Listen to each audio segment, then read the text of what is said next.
Welcome, everybody, to episode number 37 of the Dragon's Den podcast. We are here live on YouTube and Rumble and Facebook and a couple of our X accounts and things like that. So hope you guys are tuned in. Thank you guys for watching. We got 75 people already here watching us live. So please comment below, join the conversation.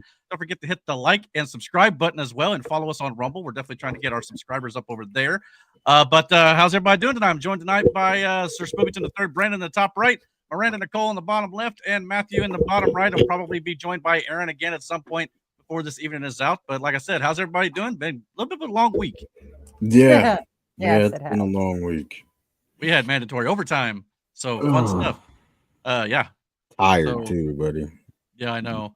I'll tell you one thing. I'm going to sleep like a baby tonight. That's for sure. Yeah, so, yeah, nothing exciting other than just working hard this week. Yep. Yeah. I can tell. Dude, I'm exhausted, but I know. I mean, I worked really hard today on the laundry. You weren't even at work. Shut up. I was about to say, bitch, you weren't even there. Hey, housework is hard.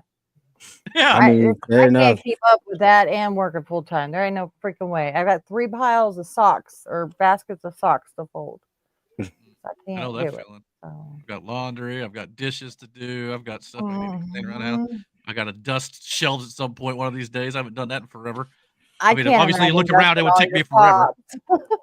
Yeah, all them pops, bro. You got it, big dog. Yeah, it takes a little. It takes a good day or so just to kind of go through and do it a little bit by bit there. But yeah, no, it's a worthy hobby. I just can't afford to buy any more right now. That's the problem. I haven't bought one probably, I don't know, 6-7 months. Easy. I just haven't had it. Hopefully that changes soon, that we can buy things we want. Yeah, eventually, maybe we'll have to see how that goes.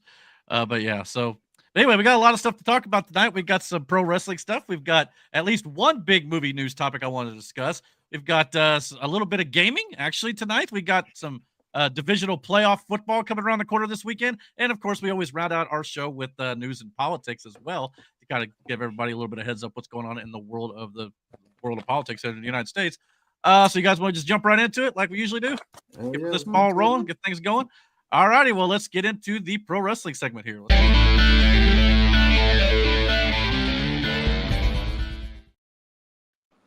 And as Matt starts multitasking, playing his video game because he usually don't know what to say a whole lot with the pro wrestling segment. He's not a big pro wrestling guy. Not necessarily. I mean, I listen to what you guys say. I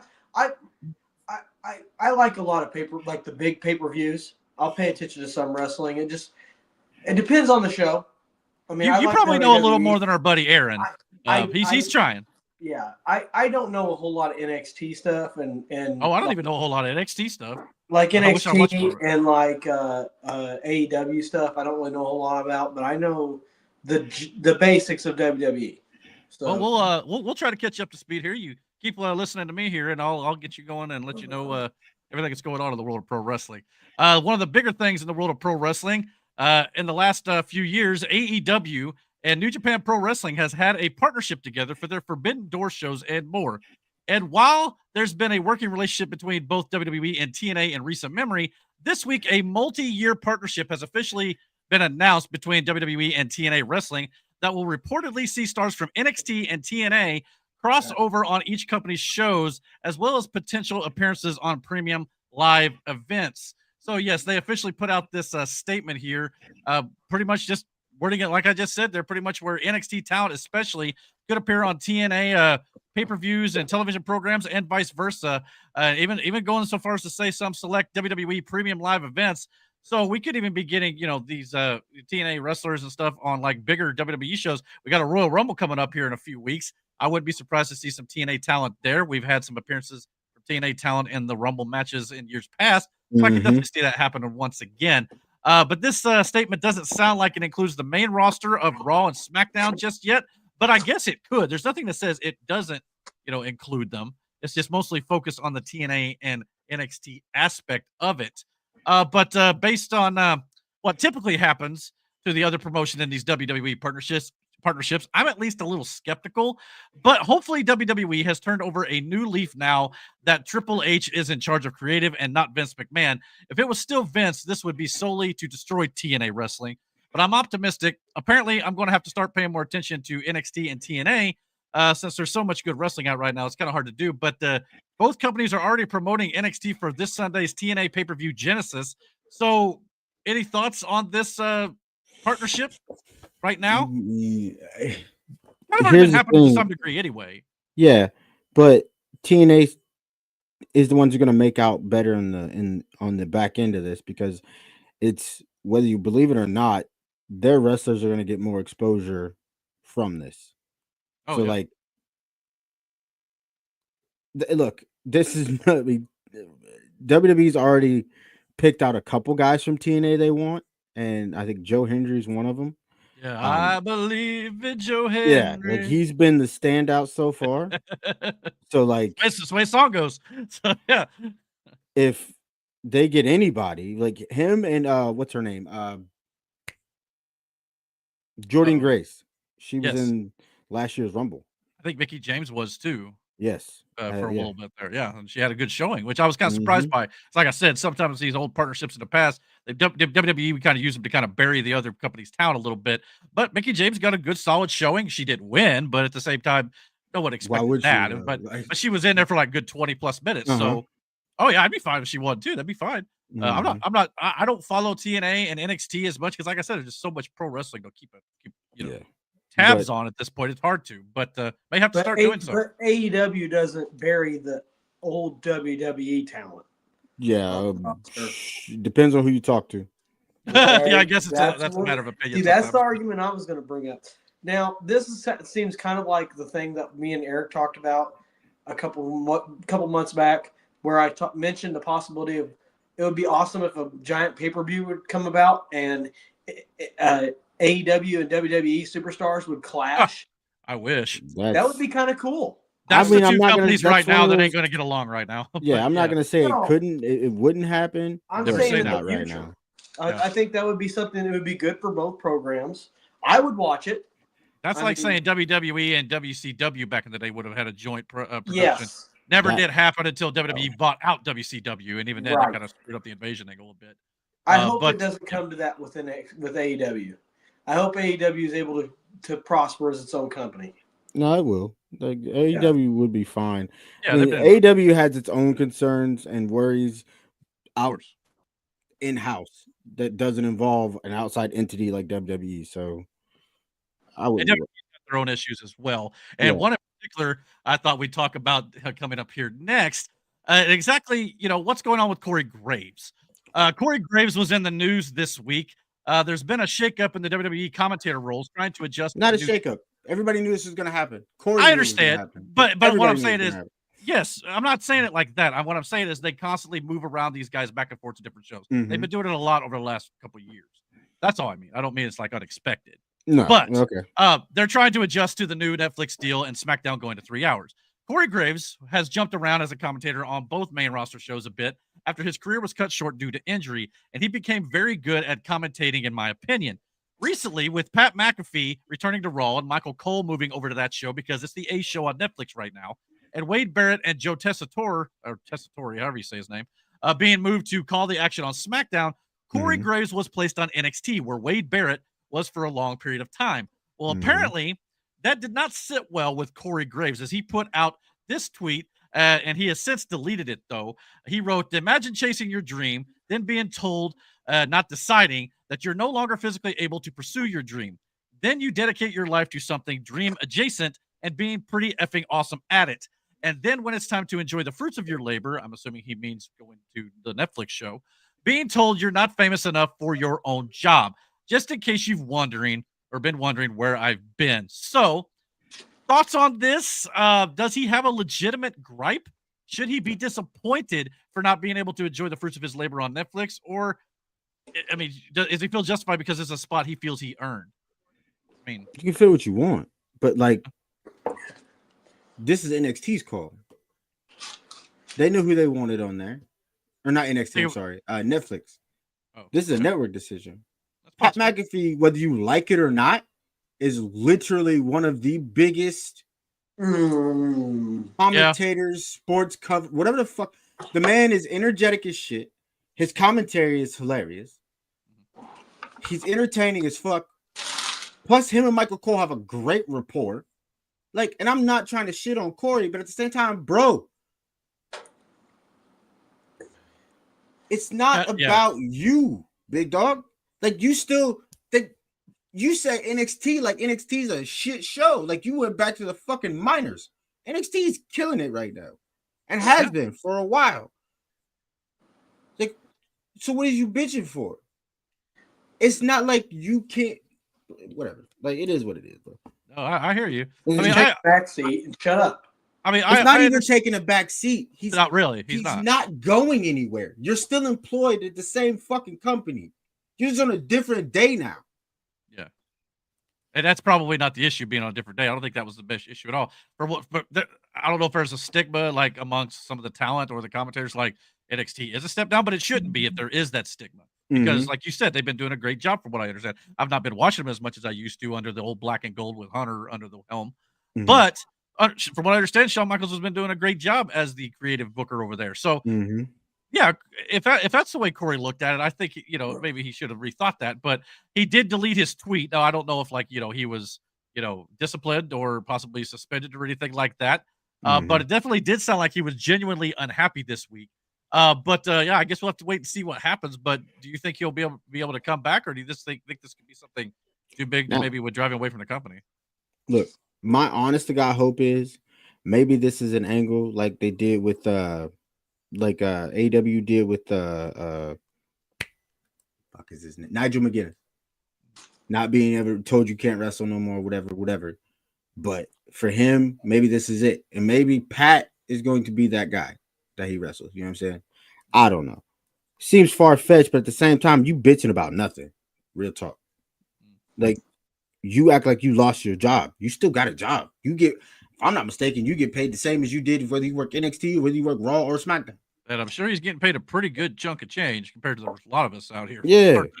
And you're not wrong about Pat McAfee. Well, sometimes certain people think Pat McAfee is a bit of an acquired taste, and some people may not like his shtick. But you're absolutely right. He is far more well known in the world, just in general. So he's going to have that name recognition that unfortunately Corey Graves does not have with the mainstream casual audience for certain.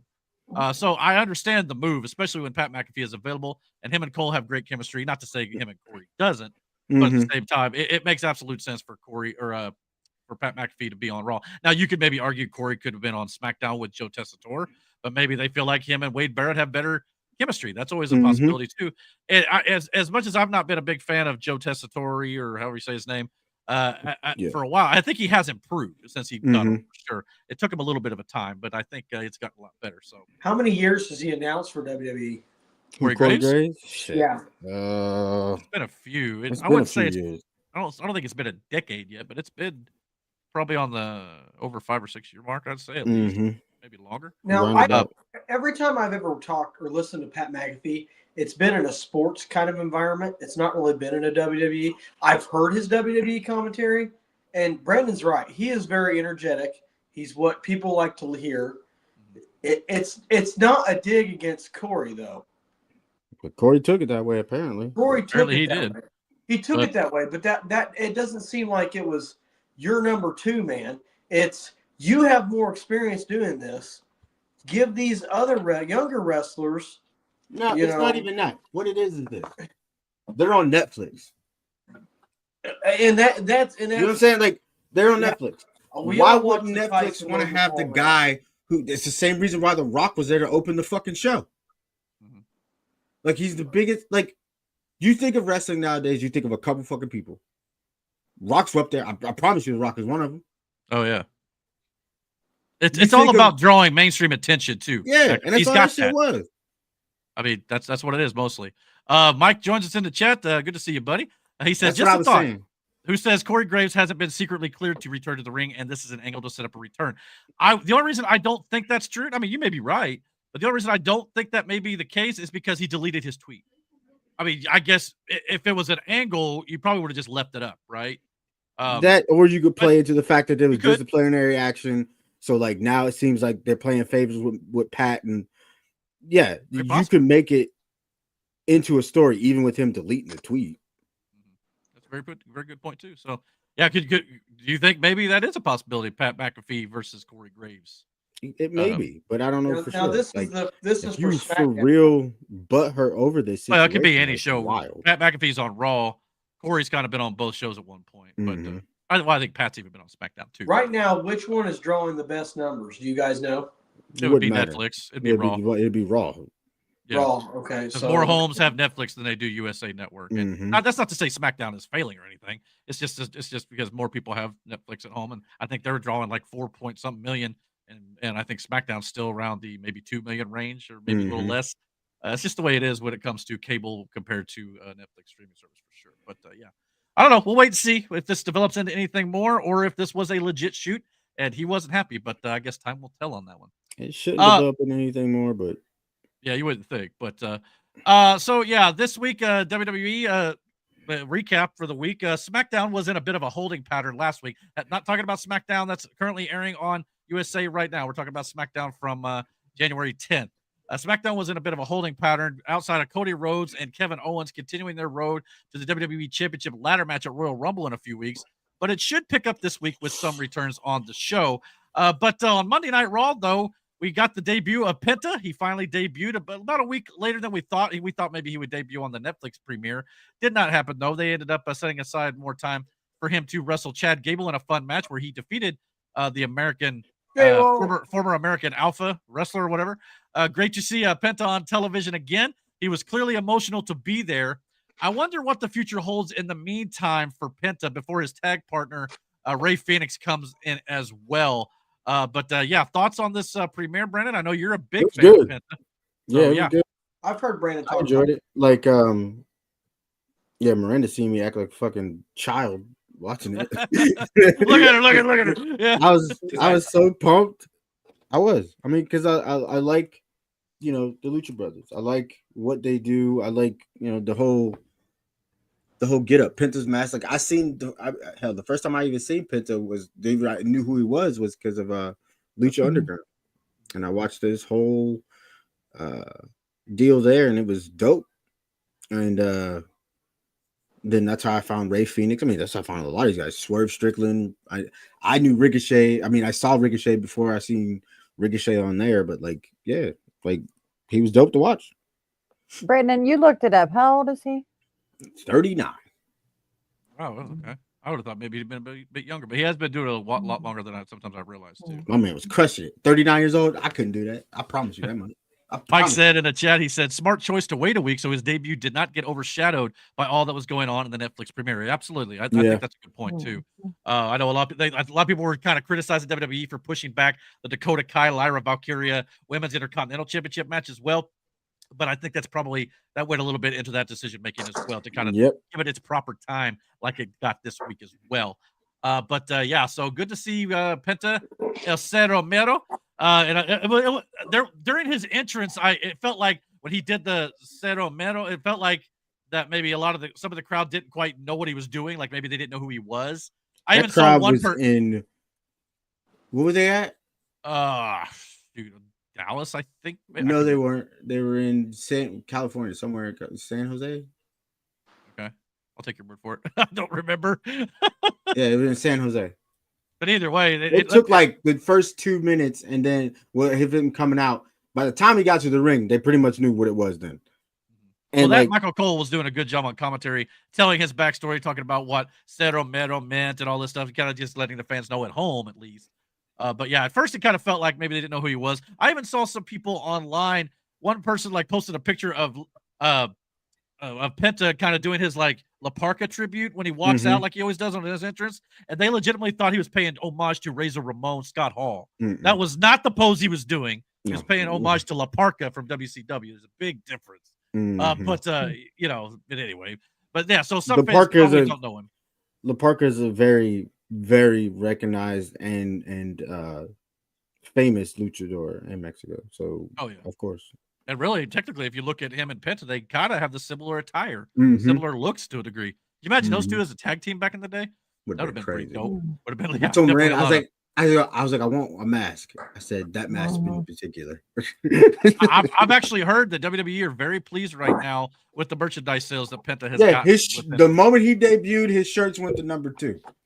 Oh, really? I didn't know they went that high. Wow. Who was number 1? I'm curious. Well, it might have been him, actually. Hold on. I like that. His shirt and I want his. They said his mask was selling for $7. Oh yeah, the mask will go like hotcakes. $75 what they were selling the footage for. Woo! But hey, if you like him enough, man, that's it. Yeah. Better hope they still have them in stock when Trump's our president. I'm trying to get one. Need to write Trump like, listen, I need this. I'll see if I can find you one when I go to the Rumble. If you give me the money to get it. Hell yeah. Anyway, sure the kids would love it for certain. But yeah. But as I mentioned earlier, they did push back the Lyra Valkyria Dakota Kai Women's Intercontinental Championship match to crown the first ever Women's Intercontinental Champion. But as we mentioned here, it got the proper time it did deserve, and it was actually one of the best matches on the show this week. I thought that match was crazy work. Yeah, Lyra Valkyria defeated Dakota Kai to become the first ever Women's IC Champion. WWE has been very high on Lyra ever since she came up from NXT, so this absolutely makes sense to me. What do you think? I honestly thought it was going to be Dakota Kai, but I'm not mad that it wasn't. Like, Lyra is still very good. I think I would have been happy either way it went. But Dakota will get her time. Think about it. Like, the work that she did in that match was crazy. So, oh yeah, she's coming off an injury too, not too long back. So just good to see her doing her thing again without getting re-injured and stuff. But yeah, Lyra Valkyria has got a great future ahead of her. And at first, I'm not going to lie to you, I wasn't a big fan of the women's mid-card titles, like the Intercontinental and the United States Championship.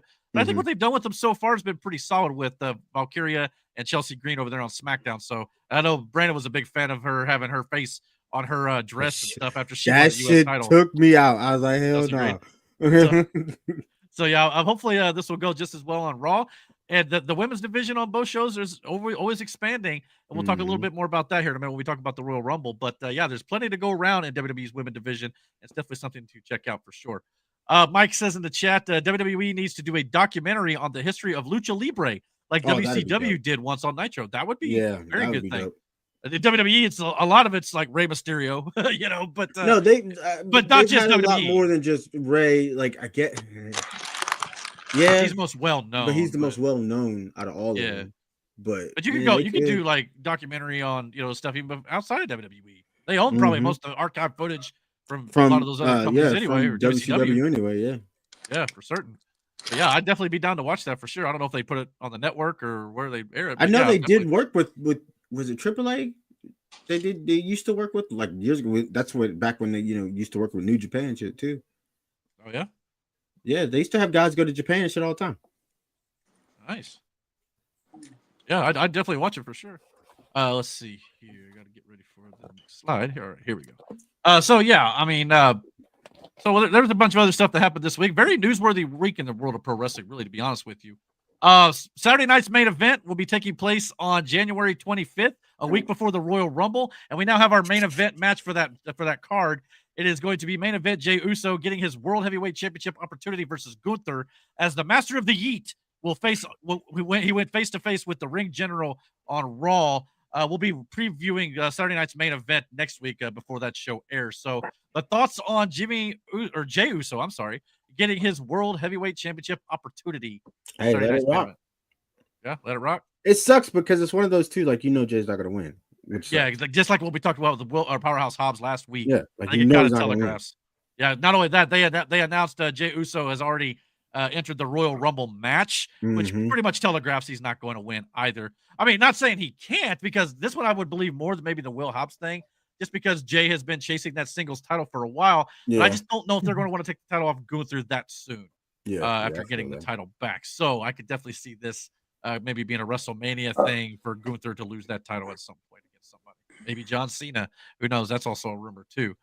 We also had another match announced for Saturday night's main event. Sheamus. Retired yet? Who? Cena? Cena's retiring at the end of this year. At the end of this one more year. Yeah. Where were you last week? We talked about it. It was 2 weeks ago.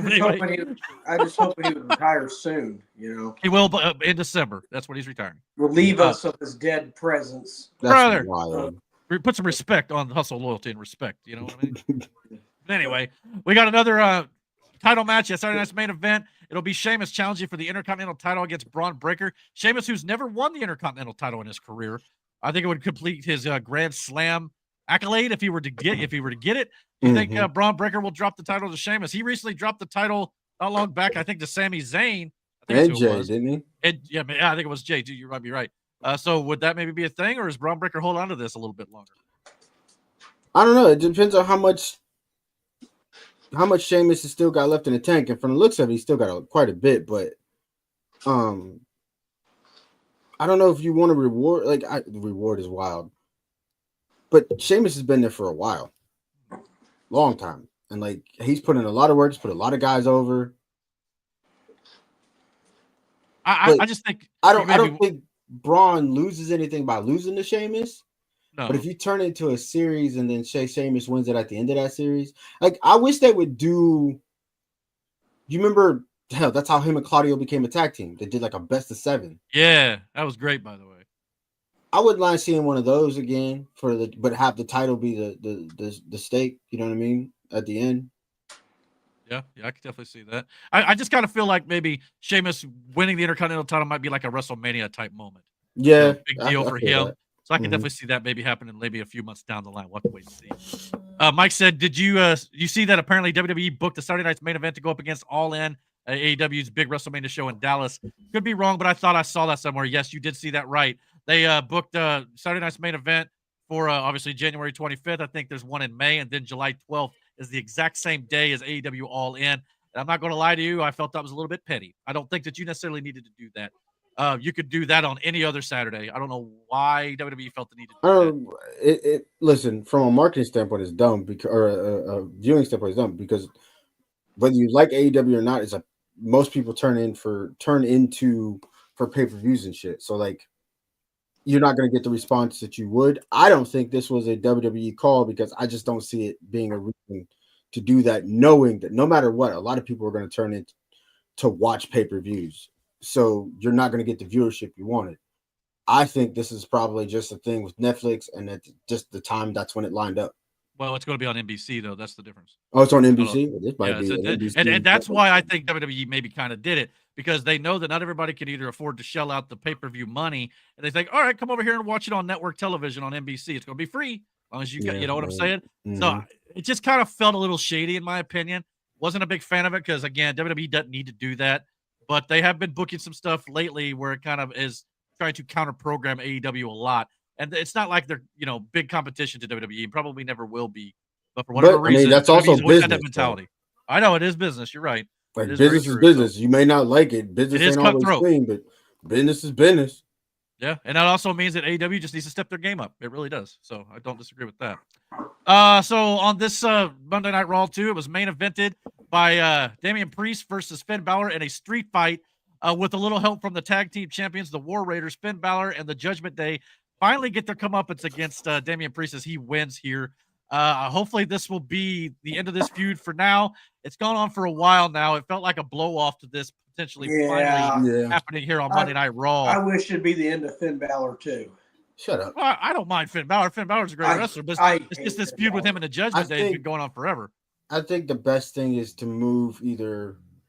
I think you keep Finn on Raw and move Priest to SmackDown. Now, Eric, you began the wrestling segment with me asking me why I don't talk about wrestling stuff. This is why I don't talk about wrestling stuff, because when I say my opinion, I'm told by my best friend to shut up. Yeah, well, shut up. So it's not mad about the abs. It's not out of a place of anger or trying to put you down. It's the fact that we know that your knowledge of wrestling isn't as well as some, because you don't watch it that much. So we're not trying to overcorrect you or anything. He's just a hater of Finn Balor's abs. That's all it is.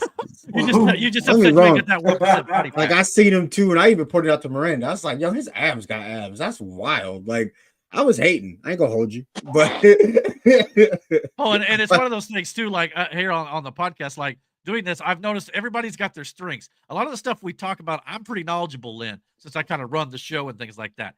Brandon is very good at pro wrestling, and I think Miranda's got some knowledge there as well, because obviously Brandon used to be a pro wrestler. Matt's very good with sports and things like that, and just giving his 2 cents and being a troll.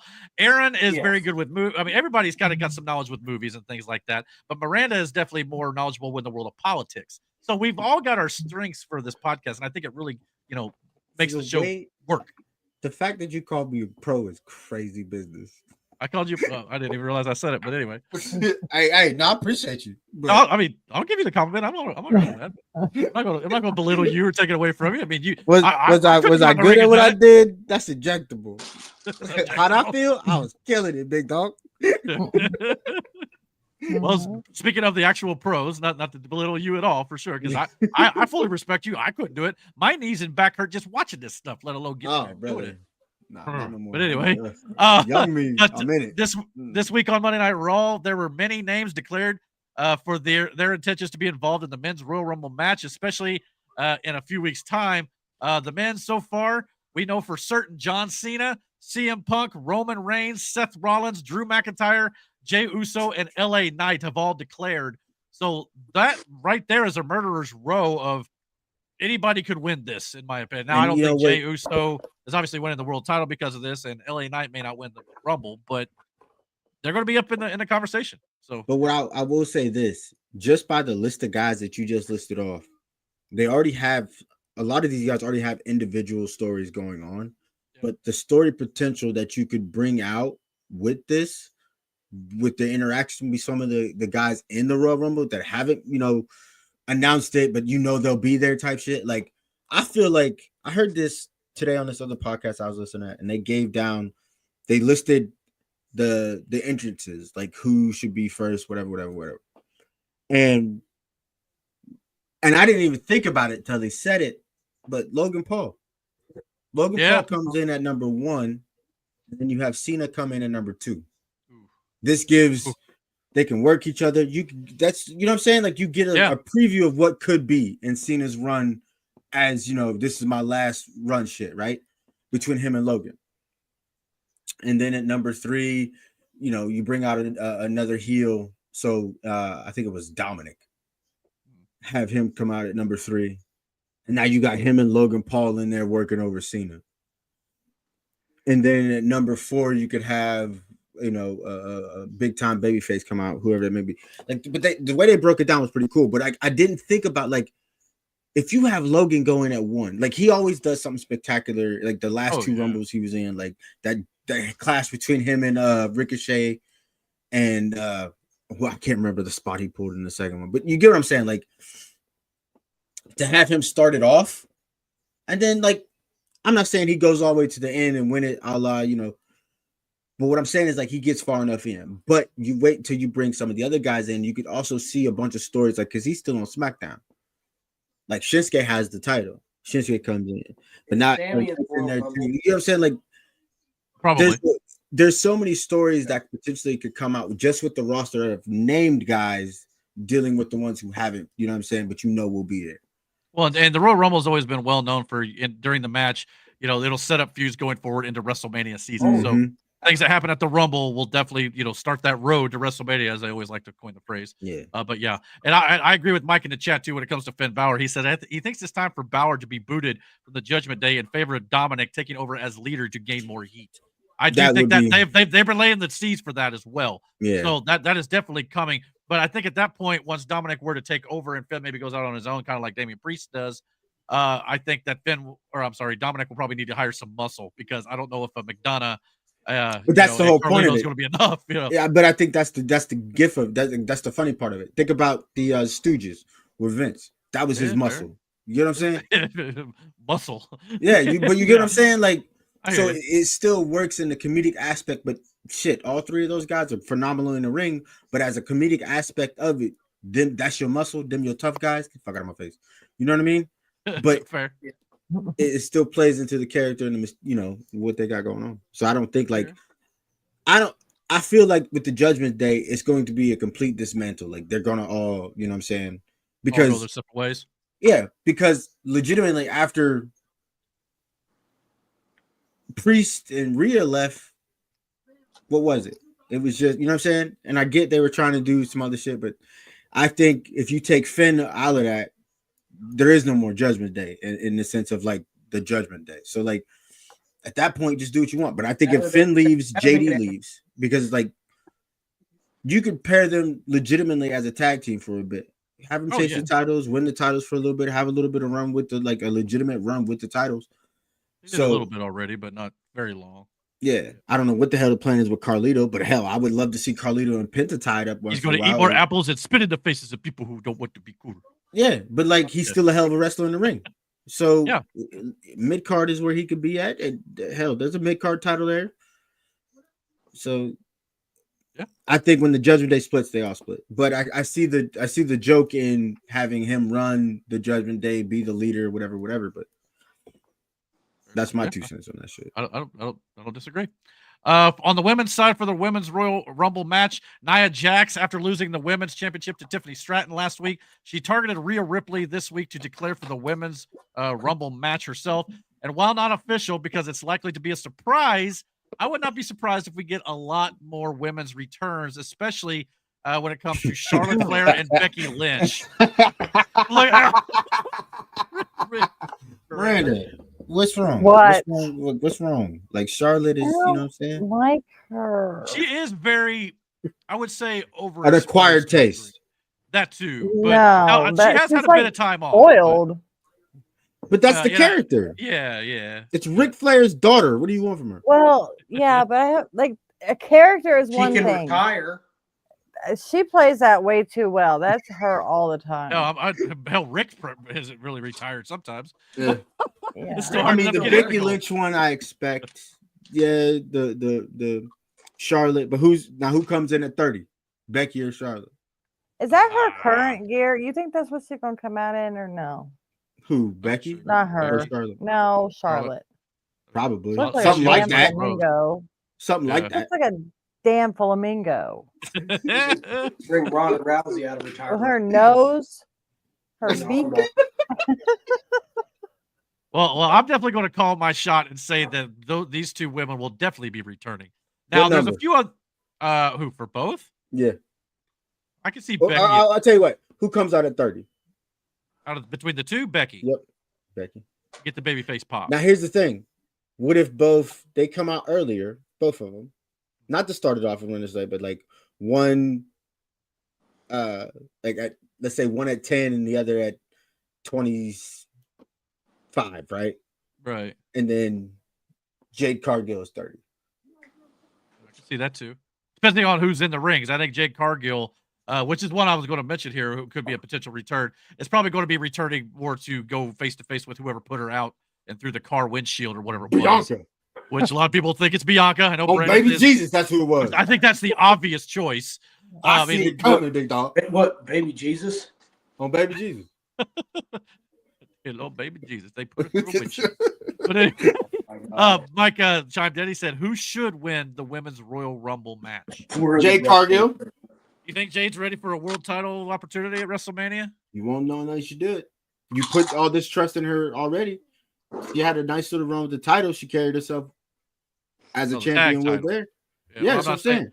But there's a difference between that and carrying a world championship, singles title. Now she They did it put in it a whole- AEW to a I degree. said she put a whole division on their back. They helped revitalize the women's tag title division. But like, who else you gonna put it on? You gonna take it off of Rhea already? No. No, that's why I don't think she wins, because her against Tiffany Stratton doesn't make much sense either. Now, like Bianca had one of the belts, and maybe she could win one of the belts between now and then, maybe Elimination Chamber or something. That I'm would just make more saying, sense. But her, if you picture it, Rhea Ripley, legit one of the badass women in wrestling, right? Line up against Nia Jax at WrestleMania, yeah, cool. You'd watch it.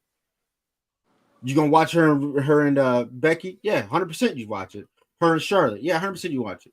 But if it's her and Jade, brother, that's crazy work.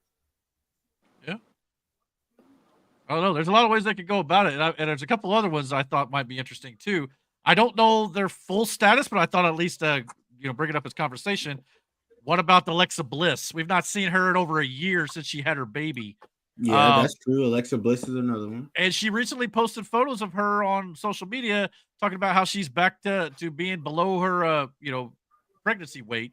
So she's back to, a little bit more athletic as she once was. So could we potentially see the return of Alexa Bliss? Probably not going to be the Fiend Alexa Bliss, because that's now been kind of passed on to Nikki Cross and stuff. So I'd say probably it could be just a return to form for her. So yeah, that's a very big possibility. Probably, Hopefully Sans doll, because that doll was creepy. She would get a huge pop at 30. Yeah, he would. She'd be a big fan favorite. Pop. I wouldn't be surprised if she won, to be honest with you. To me, I feel like the women's Rumble match almost has more participants that have the potential to win than maybe the men's do. A match between her and Tiffany Stratton, that'd be good. And for surprise returns as well. Now, this next one, which is the last one I have, but I really don't know about her status. What about Asuka? Brother, it's been a minute. I would pay to see her against Rhea or Stratton, because that's a woman you legitimately believe could beat either woman. I think they've already done Rhea before. But yeah, Stratton would be a new matchup, but a returning Asuka on a returning Asuka set her sights on a motivated and determined fucking Rhea Ripley. Yeah. Pair her with Shinsuke Nakamura. Yeah. I mean, that could be interesting. Start a nice faction. Oh, that'd be pretty dope. That would be sweet. And if you get some other characters who maybe would fit that mold in that faction. Yeah, WWE, I mean, they don't have a ton of factions. That's a great deal. They got a lot of tag teams. So I wouldn't mind maybe seeing a little more faction warfare in WWE. Damn, you're like, they can bust out a lot of, especially a lot of possibilities. A lot of returns. There's actually more potential for returns, especially in the women's battle royal or Royal Rumble, than there is the men's. I can't think of many men who are still hurt or free agents that they could pull in, unless it's like a TNA star. I think you could do Charlotte first. This is not Rumble order here. I'm just talking about like debuting, like coming back. You do Charlotte first because she's gonna get a big pop, but I don't think she'll get a bigger pop than Becky. No. Period. But I think I think Asuka could get a bigger pop than Becky. So I would go Jade, Charlotte, because you could have a stare down between Jade and Charlotte. Yeah, a stare down could happen, sure. Yeah. Becky, and then you get that moment with Becky, Cargill, and Charlotte. And then I would do Asuka last, because I think Asuka could get a huge pop. Oh, yeah, no doubt about it. Mike said in the chat, unless Bianca gains one of the world titles, I don't see Jade winning the Rumble, because Jade versus Bianca at Mania is the dream match. I agree with that. Yeah, you're right. That's where it's going eventually. But you can do that without the title too, and I'd be perfectly fine with it. For sure. Has Asuka held a title at WWE? Yeah. Oh yeah, multiple titles. She was the Which one longest did she reigning hold? NXT Women's Champion, wasn't she? Yeah, she had Okay, women's. and she She had held women's one world on title. a big show. Yes, she was the Yes. women's champion for a while too. Tag Okay. champion. Yeah, she hasn't had one of the mid card titles yet because they just introduced them. But yeah, she's had multiple world championships. What I was saying was just other than NXT, but Brandon answered my question. Okay. So next week on WWE programming, well, tonight technically some of this has already probably be taking place. Tiffany Stratton is defending her women's world championship against Bayley. Again, this is kind of the Will Hobbs thing from AW Dynamite and the good match for her, but she's not losing that title. but we all know that Bayley's not going to win the title from Tiffany Stratton 2 weeks after Tiffany Stratton won the belt finally. But Bayley is believable as a real threat to Tiffany Stratton too. So it's Agreed. not like and it will be a good match. far-fetched to happen, but no, she's not going to win. Yeah, absolutely. But it'll be fun to watch for sure. We're also going to get the return of Solo Sikoa on SmackDown tonight too to kind of further the bloodline stuff. We'll see how he is after taking that loss to Roman Reigns in tribal warfare. I'm sure he's going to be in a good mood. Yeah, he'll be a ray of sunshine. I just thought of something too. I'll get back to that when we're done with this. Very forgiving. Also on Monday Night Raw this week, we're going to have the return of the New Day. They'll be returning to action as a heel for the first time, so we'll see how that ends up going. The crowd absolutely hates these two right now. People legitimately are upset with these two. They are getting far bigger heat than Dominic Mysterio has even been getting as of late. Man, big time, mega nuclear. Not okay with that. No, they are not okay with it. Think about what he said to Big E. He literally was like, "You broke your neck. So what?"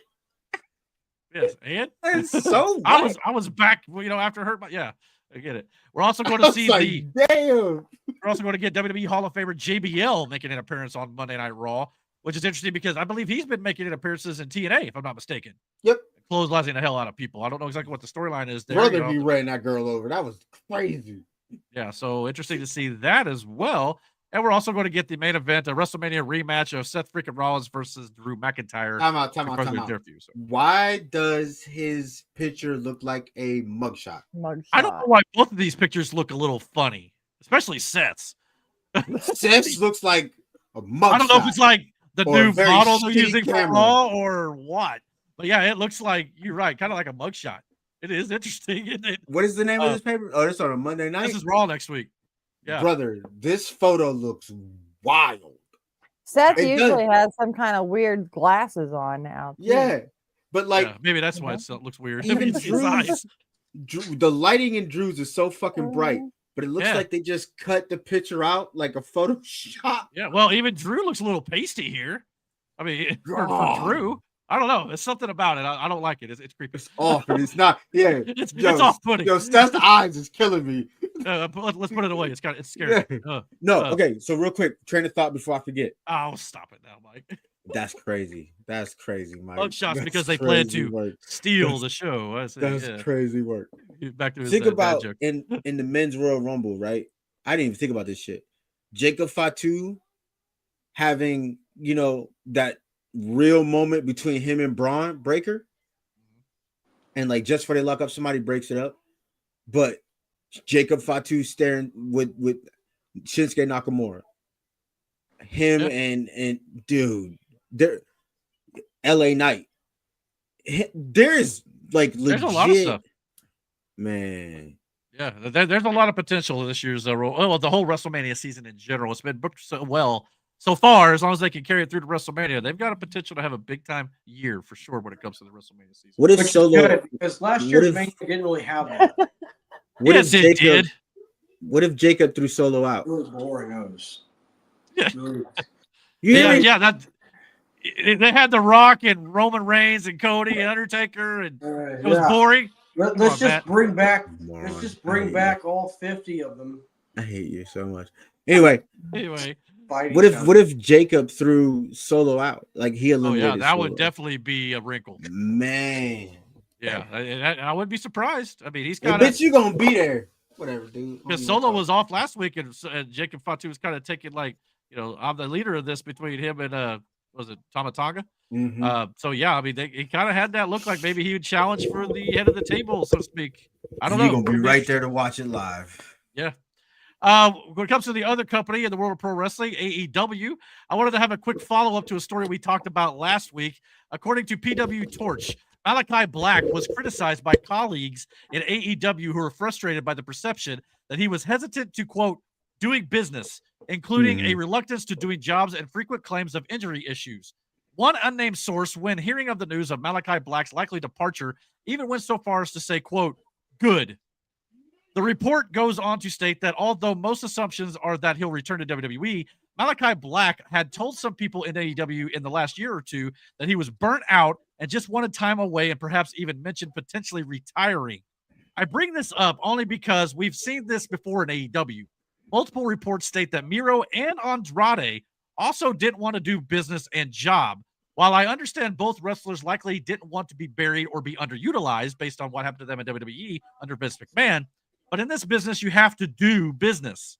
And Will Ospreay has been doing business. Seth Rollins is another good example on WWE programming and losing to elevate other talent. And it's not hurt Ospreay or Rollins one bit. So I just want to point out, it may not be all on AEW mismanagement, especially since we laid into their management last week in regards to Malachi Black. There are always two sides to a story. What do you think about this, Brett? Nothing's changed. Like it's two things can be true at the same time. Yeah, of course. Yeah. I don't think a guy like Malachi, if you know what your job entails you to do, and then you do it, because he did put over a lot of guys, but at the same time, they did nothing with him from the initial. I agree. He had that thing with Cody, and then there was fucking it. He's been there for how long? And he's had a total of 15 matches, singles. Was it 15? I didn't know the full number, but anyway. 15. Okay. 12 of which he won. Okay. Which would put you, I think, territory for a world title shot or something. Never happened. Right. I don't disagree with that. So I would understand like the frustration on my end of like, you want me to go out and do what? What am I like at some point? It's okay. What am I going to get out of this? Fair. I can't keep, regardless of how you feel, bro. You're not going to want to work at one place and keep the same fucking position, even though you're going above and beyond your duty. You get what I'm saying? So if you look at it from his perspective, it's like, yo, all right, I got no problem helping this person. But at some point, you got to throw me a bone. And then you throw me a bone, and it's not even a full bone, it's scraps. I clean this off, but I got two other guys with me, and I got to manage that shit. So now everything I gave you to work with is gone because I got to do this. So, okay, cool, whatever. I'll change that just to help these guys. Which, by the way, those two guys didn't need to be in a fucking group neither. Brody and Buddy? Yeah. And if you were going to push them as a trios tag team, like, didn't do that. Make it mean something. That never happened. Those trios. Well, they were trios champions at one point. Yeah. But to be fair, those trios titles have kind of been gone by the wayside at this point. They don't even talk about it much right now. I'm sure they'll come back around. So again, I say, yeah. It all depends on. Well, we'll probably never know. I mean, what was it? One of those situations like supposedly Miro, who just did not want to lose ever. If that's the case, you need to play ball. But if it's like what you're saying, at some point you got to kind of throw me a bone too. Then if that's the case, I see more Malachi side. It just all depends on what way it actually went down, and usually the truth is probably somewhere in the middle. I mean, you know what I mean? Never know. Like I said, two things can be true at the same time. Could have been piss poor management, but could also been he just got fed up. That's why I wanted to bring it up because I didn't want everybody to think like, well, we only think AEW is to blame. That may not be the case. No. And it never is the case in a lot of these circumstances. It's only one side or the other. Never want to lose is crazy work. Yeah. And I get it because they come from WWE, and especially in Miro's case, who got job to job. Mm-hmm. He probably didn't want to lose ever, but you can't take that out on the new guy either. But when it comes to, it obviously sounds like Malachi Black is definitely leaving. Then that also has now led to Brody King. He has filed to trademark the name Hounds of Hell. Could this be the name they used to move on from the House of Black? It sure appears that way. But at the same time, like, reward them with something. Then push them as because individually they're fucking amazing. They literally put on two of the best matches. Well, Brody King's been killing it for a while. Oh yeah, and like Buddy what Buddy can do. So like, great match with Will Ospreay lately. That's what I'm saying. But if you're gonna make them a team or keep this fucking faction shit, which I don't understand, and that's with a lot of shit too. Like I don't understand why have so many factions and or teams, but then you don't utilize them. And the same thing goes for WWE.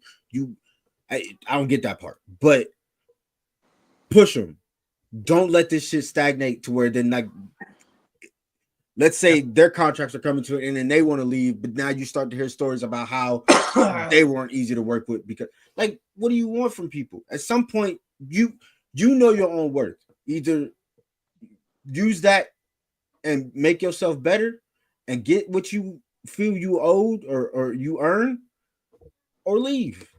Yeah, just like Penta, Ray, Ricky Starks, and a few others are going to be leaving as well. Like, And there will be people who know leave your worth. WWE. It's just this is the way nature of the business, really. Yeah, It's Ricochet kind of left. sad. It's the dark side of the business. Ricochet left WWE because he felt he could do better and he deserved more. This is the same situation, but you just didn't get the fact that Ricochet was difficult to work with. Yeah. You know what I'm saying? Like, you didn't hear that story. But I don't know what he was like backstage. You know what I'm saying? Like, I have no fucking idea. We're just hearing shit from people he's leaving and they're upset about it. Like, why? Because it ain't you? Like, you know what I'm saying? Yeah, I don't disagree with you. I guess time will tell, but it definitely looks like Malachi Black is out of AEW for sure. Mike said, when you have a stacked roster, unfortunately, someone is going to get the short end of things. Can't make everyone happy. Not everyone can always win. That's exactly right. That's the truth. But at the same time, you wanted those guys for a particular reason. You Right. pushed those guys. Look, okay, fine. Take the WWE aspect out of it. We'll go with one of your own. In the beginning, you were pushing the shit out of the Cowboy. What's his name? Hangman Page. Adam Page. Yep. The Cowboy. And then you just killed it. Well, I don't know. He's getting a hell of a push now. Now. Well, they had a great year. Think You know, about Swerve. from the I don't know start if of they actually killed him. AEW. At the start of AEW, they were pushing Cowboy as that was their guy. That was the guy that was. Yeah, we all knew that Chris Jericho was going to win that title first, but they were pushing Hangman Page through the fucking roof. And then he had that match with Omega, and then that was it. And then I know he had a kid and all this other shit, and he got hurt, and he took some time off or whatever. Yeah, I when think he that's came back, probably and then the story with him and Strickland, yeah, it pushed him to the fucking moon. But in the beginning, it was this big lead up and build up to Cowboy. That was like when he came out in the what do they call them? It's not Rumbles. What do they call them? The casino. Gauntlet. Yeah. When he came out, like that crowd blew the fuck up, and it was dope. We watched it. It was dope. Regardless of how you feel whether or not they booked him properly or not, he's always had a fan base who's loved him ever since he came to. Everybody has a fan base. I mean, who loves before him. that. Oh yeah. Well, I mean, so much so, yeah. You know, like I understand what you're saying, but like what I'm saying is like there's specific moments in wrestling and time where like they were on the it list. You know what I'm saying? Like that's who it was, but then that shit dies off unless you do something to fan the flames. And like that's for me a lot of the time that was one of the biggest criticisms later on. Like he would start to push these guys, and then like 2 weeks later they don't matter. That's what this shit feels like. These guys get there and they're hot deals, and then all of a sudden it's just gone. Yeah, and I think a lot of times in AEW too, I know Tony Khan's been like, very open about how if somebody needs some time off or they got a prior engagement, he'll allow them to go do that. Mm-hmm. But that does affect your booking. So it may be in used it to kind of give the wrestler, freedom and leeway to live their life outside of pro wrestling. If that's the case, I like it. That's good. But yeah, it does kind of maybe, hamper your show a little bit when you do this too. So I get that. I mean, Mike said, is Wardlow injured or something, or have I just missed him? Only watch Dynamite. No, Wardlow's one of those, again, it sounds like, he probably that if you want to talk about a stop and go when it comes to booking, Wardlow is the poster child for that at AEW. I guess they've tried 2 or 3 times, it didn't work, and they just gave up, or he may be on the outs, Well, didn't it work? Like everybody was cheering for him. That whole MJF thing blew him up. Like the crowd was chanting. And then it kind of went stale. And then they tried to change it up, and it kind of went stale. But yeah, part of that it could be just that's booking. Like like you can't keep having a guy do squash matches every night. That gets boring. No, and that's the thing too. I kind of didn't know if he was able to do a long, like competitive, like Will. We never knew because it never happened. And that's true too. No, Will Ospreay. There's only a few people you can put in that fucking ring that can hang with somebody like him. Period. So that's a bad comparison. You can't say that. Like it's just like saying taking somebody and throwing them in the ring with John Cena in his prime. Shawn Michaels. Yeah, I get you. Like you know what I'm saying? Like it's not gonna happen. But we don't know because we never got the opportunity to see it either. Right. Well, let's move a little along here. We're about an hour in. We're still on wrestling, so we got to get through some of this. But anyway, on Dynamite this week, ratings were up for Maximum Carnage. Megan Bayne debuted again in AEW during the Women's Casino Gauntlet match. She had some matches on AEW Dark in the past, but she made her debut on Dynamite here. Since her previous stint in AEW, she's been wrestling in Japan. She's officially re-signed with the company and will remain on television moving forward. While I personally don't know a whole lot about her, the AEW women's roster, much like WWE's, is continuing to grow as we speak. So that's a good thing, in my opinion. No doubt about that. For the Women's Casino Gauntlet match that took place on Dynamite, it was won by the rookie, Toni Storm, who will now face her former protege, Mariah May, at AEW Grand Slam Australia for the AEW Women's World Championship here. The Australia show now appears to be a TV Max special instead of a pay-per-view, so that's good that everyone will at least get to see it. In regards to the storyline, Toni Storm may not remember Mariah May was her protege. She may not remember that Mariah May was her protege, but this was bound to be the direction given their history, and Mariah May winning the title from Toni Storm before Storm's identity crisis following that loss, which I'm sure will play into the story heading into the title match in Australia. Quick thoughts on this potential main event match? No, I mean, it should be good.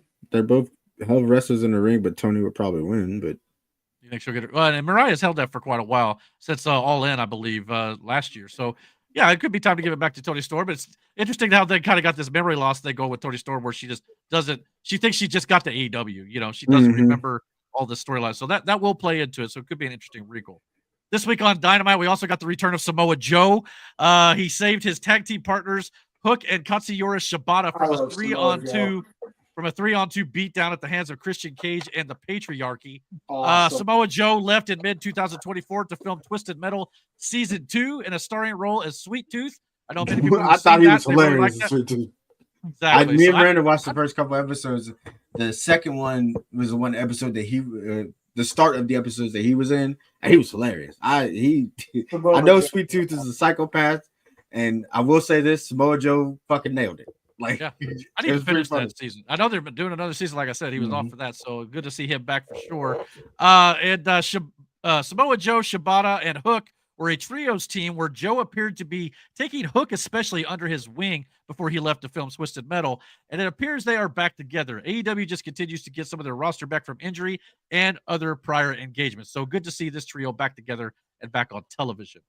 Mike said in the chat, am I the only one not digging this Toni Storm storyline? Maybe it's all a ruse by Toni. That's very possible. Maybe she's just trying to use it to play her way under Mariah May's skin. That could very well be the case. And Mike said he loves how Matt Miranda looks so uninterested during all of this. We're trying to get through the wrestling stuff so we get to the other stuff too. So yeah, sorry about that. But anyway, time yet? We're almost there. Shut up, Matt. Love you, buddy. But anyway, AEW told a solid story during the Mox versus Hobbs match about how Hobbs hurt his knee during his last match, which was coincidentally against Jon Moxley, giving reason to why this match was booked in the first place, telling the redemptive story for Powerhouse Hobbs. This was a bloody death match where Moxley's bloody gimmick returned as Hobbs pulled off his best Mike Tyson impersonation, continually biting Moxley's ear and ripping his earring from his head. Jon Moxley was a bloody mess after that, no doubt about it. So, hide your kids, hide your wife, no doubt about it. But at the same time, yeah, they definitely went out of their way, though, in this world title match to make Hobbs look strong and defeat, as we talked about last week on the podcast. It took all of the Death Riders interfering, a Basaiku knee from Wheeler Yuta, a briefcase shot to the head by Marina Shafir, a paradigm shift finisher from Moxley, which Hobbs then also kicked out of, before Hobbs was choked out in the end. So Hobbs was never pinned. And a 4-on-1 assault followed the match. And Cope and FTR came out to make the save. However, they were a little bit late, arriving after the Death Riders Pillmanized Hobbs' surgically repaired knee with a steel chair. Obviously, huh? Nice. Yeah, nice, exactly. The bloody nature of Mox's matches lately, alongside the Rated R superstar Cope using dirty tactics even as a babyface this last week on Collision, where he used a low blow behind the ref's back, signals that a bloody affair between Cope and Mox is in the future plans here. So, yeah, thoughts on all this? What do you think about the way they booked Hobbs to lose that match as we discussed last week? Well, we knew he was going to lose, but, he lost strong. A hell of a showing. I just don't understand the obsession with this man to bleed all the damn time. I get it, what it looks like. I understand the whole psychology of blood, but damn. But that earring shit is crazy. Like why would you do that? Yeah, definitely got a "you sick F" chant for sure out of it, I believe. But yeah, I mean, Mox has got that earring, and yeah, he definitely was pulling and tugging, and boy, he definitely got it to bleed, no doubt about it. But yeah, it'll be interesting to see where this match goes whenever it takes place. Probably at AEW Revolution, most likely. We'll have to wait and see in March. You know how bad that had to hurt? Oh, a lot, dude. Yeah, for sure. But this coming up on AEW this week on Collision this weekend, a huge 12-man tag bringing storylines from both shows together in a big brawl waiting to happen.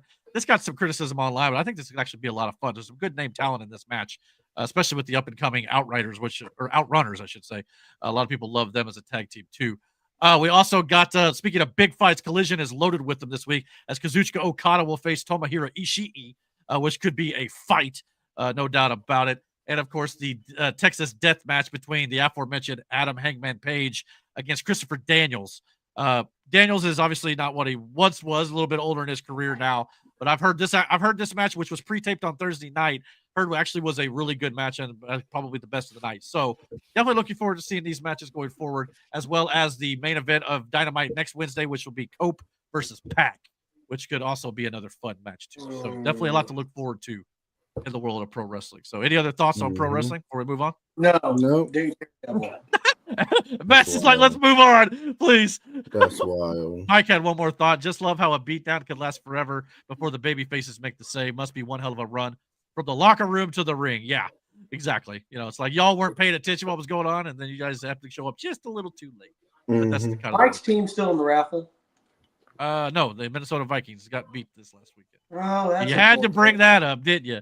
Sure anyway, did. You better, be careful. Detroit's playing the Commanders, and don't be surprised if there's maybe we'll talk about that a little bit. I do not care. Okay, we'll talk about football here just a little bit. Okay, so let's move on to our next topic. Let's get into the one bit of movie news I had to talk about this week. Let's do that.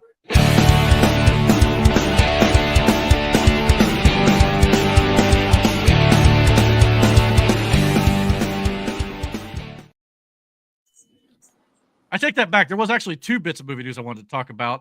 Breaking news today. It's officially been announced that Ryan Reynolds will be returning to the role of Green Lantern for a sequel. The Rise, yes, you heard it correctly. The Rise of Snorlax will be coming soon. I still can't believe you said fucking Snorlax.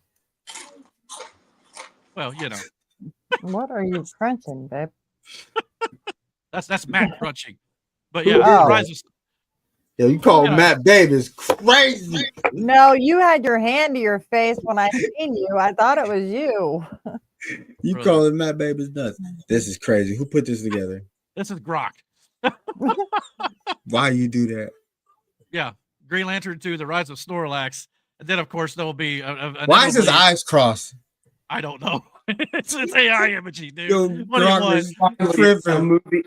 a movie that actually combines the villain with the pace of the movie. And for those of you who don't know what we're talking about right now, if you've seen last week's podcast or you happen to check out the Helldivers movie clip that we released this week, there was a topic conversation where we were talking about Green Lantern and Parallax from the 2011 Green Lantern movie, and I accidentally said Snorlax instead. So this was a great montage that just had to come to fruition. I can't believe you fucking called it Snorlax. Well, I can. It's about the same thing. And of course, if we get the sequel, The Rise of Snorlax, we got to get Green Lantern 3.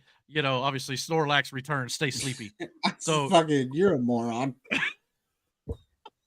So I mean, that would be the end all be all of the Green Lantern series. If you ask me. Yeah, you kill it with fire. I mean, this guy don't even look like Ryan Reynolds. I don't know what this was about, but this is this is completely Grok tripping. It's not easy to get Grok to come up with good images, though, sometimes. I'll tell you.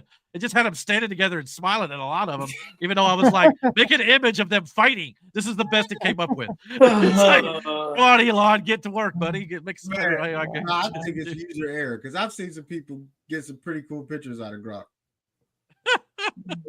Yeah. Well, yeah, I guess it depends on what you put in. Maybe I'm not doing it right. I don't know. Mike said workings were a long shot anyway. Matt has a better chance of hitting a growth spurt and getting over 4 feet tall than the Vikings winning the Super Bowl. So, Hey, yo. hey, Matt started it. Look at him smirk. Yeah, he knows it. So, yeah. One more that's thing about crazy. Hollywood, Eric. Did you Uh-huh. it might be saved for political, but Trump has named Yep, John we're going to talk about Bolt, it. Mel Gibson, and Sylvester Stallone. Yep. Yeah. We're going to get into it. No doubt about it. Hang 10. We're going to get there. Aaron is in the chat, apparently. What about Snorlax with the Green Lantern ring? You know, I never All tried right. that one. Let's end that shit. Let's go ahead. Just moving on. Get on, Matt. Or get on, Aaron. We're going to talk to you, brother. But anyway, we got one bit of movie news, real movie news this time, not fake movie news. I thought it would Fake be fun news. to talk about. What is that? Fake news. Fake news. It's just fake news. All of it's fake news. But we got the trailer for Daredevil Born Again, which will be releasing on Disney Plus on March 4th. So let's check that out real quick. We'll talk about it. So here we go. Thank you for finding the time. I will admit, it's not entirely unpleasant seeing you again.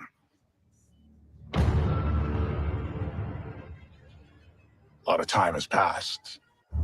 By the look of it, you've come up in the world.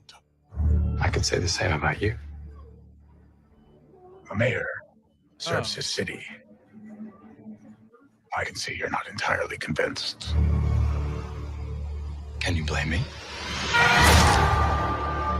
I can't shake the feeling that you're gaming the system. Why did you stop being a vigilante? The line was crossed. That's nice. It's hard to come to terms with a violent nature. Hating the power it has over us.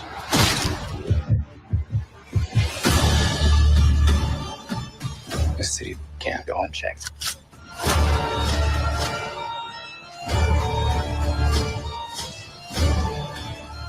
Sometimes peace needs to be broken. And chaos must reign.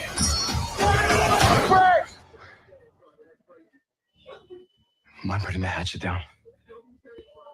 Nice. I was raised to believe in grace. Damn. But I was also raised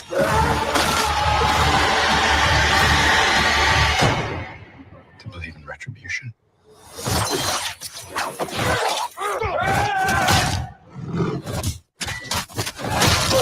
Oh, Jesus. gee.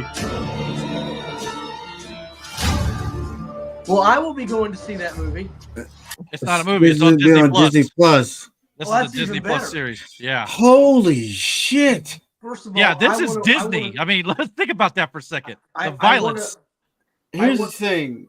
I want to watch him break his leg. That was an arm that was broken for one. I It don't was care a about leg the arm. broken too. I like when they make comic book heroes with who doesn't have like a real superpower. Yeah. Who's still a person who can die just like anybody else, but they make them like these really down to earth vigilante fucking things. You get what I'm saying? Like it's real gritty, it's dark. People get killed, like there's bloodshed. Like this is real. This isn't Superman patrolling Metropolis here, where nothing can hurt him. This is what Batman's night is like in Gotham, though. Yeah. Broken blind man. bones. It's real dark. Even the way it's shot, the whole thing is like this. You know what I'm saying? It's like it's a real dark tone move, like show. And I love when they did it. Just like when Winter Soldier and Captain America, you know what I'm talking about? The Disney show, right? Right. It was dope because of the realness of it. Like it was like same, like these are humans. You know, Bucky's got a cool arm, but like other than that, it's pretty dark. Like, Which he is was, like, also kind of go into one of our conversations about could like Robert Pattinson's gritty the Batman work in a colorful DCU? If Daredevil can work in the MCU with Thor and Iron Man and Captain America, why couldn't he? mm-hmm. I mean, so this kind of adds to that credence. That this is basically a dark or a gritty Batman type character in the MCU. Yeah. When it comes to now, and speaking as someone who has actually seen the Daredevil Netflix series, I'm more excited for this show after this trailer than I am for Captain America: Brave New World and Thunderbolts. Mm-hmm. I am. I think Fantastic Four is a little higher up my one of the C list at this point. But at the same time, that's good. When we watched the Daredevil on Netflix, I watched a man get beat with a bowling ball. Like that shit was crazy. Oh yeah. You know what Did you I'm see saying? every Like season or just a couple? no, I watched I like the whole. seeing I watched it. all of Daredevil Okay, cool. and Jessica Jones, except for like the last 2 episodes. I didn't watch Jessica Jones. I never watched the final season, but yeah. So yeah, I mean this Aaron said Daredevil was funny in She-Hulk. I mean, yeah, you could definitely lighten it up too. But I think obviously this is going back to more gritty form. Mhm. Clearly, they're taking what worked in the Netflix series and making it work for his own show. He can still have his lighthearted moments and stuff like he did in Spider-Man, No Way Home, and Mhm. She-Hulk, and in Echo, he was a little more like he is in this series. But yeah, but Like- in this trade, oh, go ahead. I think the grittier feel only works for certain characters too. Like you'd still like in the Spider-Man, yeah, it can be dark and gritty, but not like this. You know what I mean? Because Yeah, Spider-Man yeah. is still a very, but It would like be for it is going to Daredevil, be difficult. yeah, it's like different levels. Like Spider-Man's in that, it's still sunny, but shit happens level. But Daredevil's in a situation like he lives in Hell's Kitchen. It's called Hell's Kitchen for a reason, and like that's a great depiction. Like that, it's a different level of like darkness to it. You know what I mean? Especially for a comic book. Yeah, I agree with that. I like seeing Fisk. Yeah. Oh yeah, That- we're going to see a The lot, actor we're that gonna see a lot plays more of him. Fisk is great. Oh yeah, like Vincent That D'Onofrio is is- outstanding. That makes me happy for Marvel. We saw the return of Wilson Bethel's portrayal of Bullseye from Netflix's season 3, who looks to be getting a suit upgrade this time. Obviously, not talking about the orange jumpsuit there, but his actual comic book potential accurate suit. Hopefully, it doesn't look bad on the series. This set photo doesn't do him much justice. It's not the greatest looking set photo, but I'm sure it'll look better for the show as this is what he looked like in the comic books. So we'll definitely be seeing a little bit more of that. We also got our first look at bearded Frank Castle, aka the Punisher. That's Played who again- he said Frank, didn't he? Yes, he did. Okay, Played that's once what I again said, by The right. Walking Dead's John Bernthal. We should also see him once more be suited up as well. As here's some of the set photos from Board again as well. Him in the classic Punisher suit. So it's going to get bloody with him as well. We got our first look at White Tiger, portrayed by the late Camar de los Reyes, who sadly passed away back in 2023 from cancer. So that sucks. So hopefully what they do Damn. with his character. Well, I think he was only like, I think he was in his 50s. From what we see in this trailer, it didn't look like that at all. But yeah, so hopefully whatever they do with the character, you'd hate to see somebody have to get recast right away, obviously. But at the same time, it's good to see the new character being introduced. And of course, we got the new villain outside of Wilson Fisk. We've got the Muse. And for those who don't know who Oh the my Muse is, Lord Jesus. yeah, I looked Brandon him up seems to know. today, and he is. If you want to talk about like a dark character in Marvel, like I asked this question not too long ago, and I don't think I got a chance to ask you. What's the Joker equivalent from DC to Marvel? He would be on the lines of what that would be. That's terrifying. Joker and Marvel. Yeah. Big Goblin, maybe. No. Yeah, Goblin had a clear objective. Well, of course, but yeah, This Joker's guy more is chaos. not. But yeah. I don't know if Marvel's got one. To be honest with you, I really don't. It's kind of one of those. This would be the closest. This would be Maybe. the closest. This guy. For those of you who don't know who the Muse is, he's a serial killer who turns his victims into works of art. So it's very creepy, very disturbing individual, no doubt about it. So, and it's pretty well comic accurate when it comes to the suit, from what we can see. So they're definitely going there with that. Mike said a quick side note: who wins in a battle between Daredevil and Batman? Batman. We're not having this discussion. It's Batman. Aaron said Batman as well in the chat. So yeah, he weighed in his 2 cents, especially with It's not preparation. the Minnesota Vikings. I can guarantee that. Bro, move on.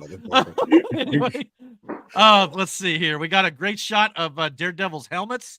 Side note too, I always wondered how Matt Murdock could distinguish which suit he was wearing and why they had different colors. I mean, he is blind.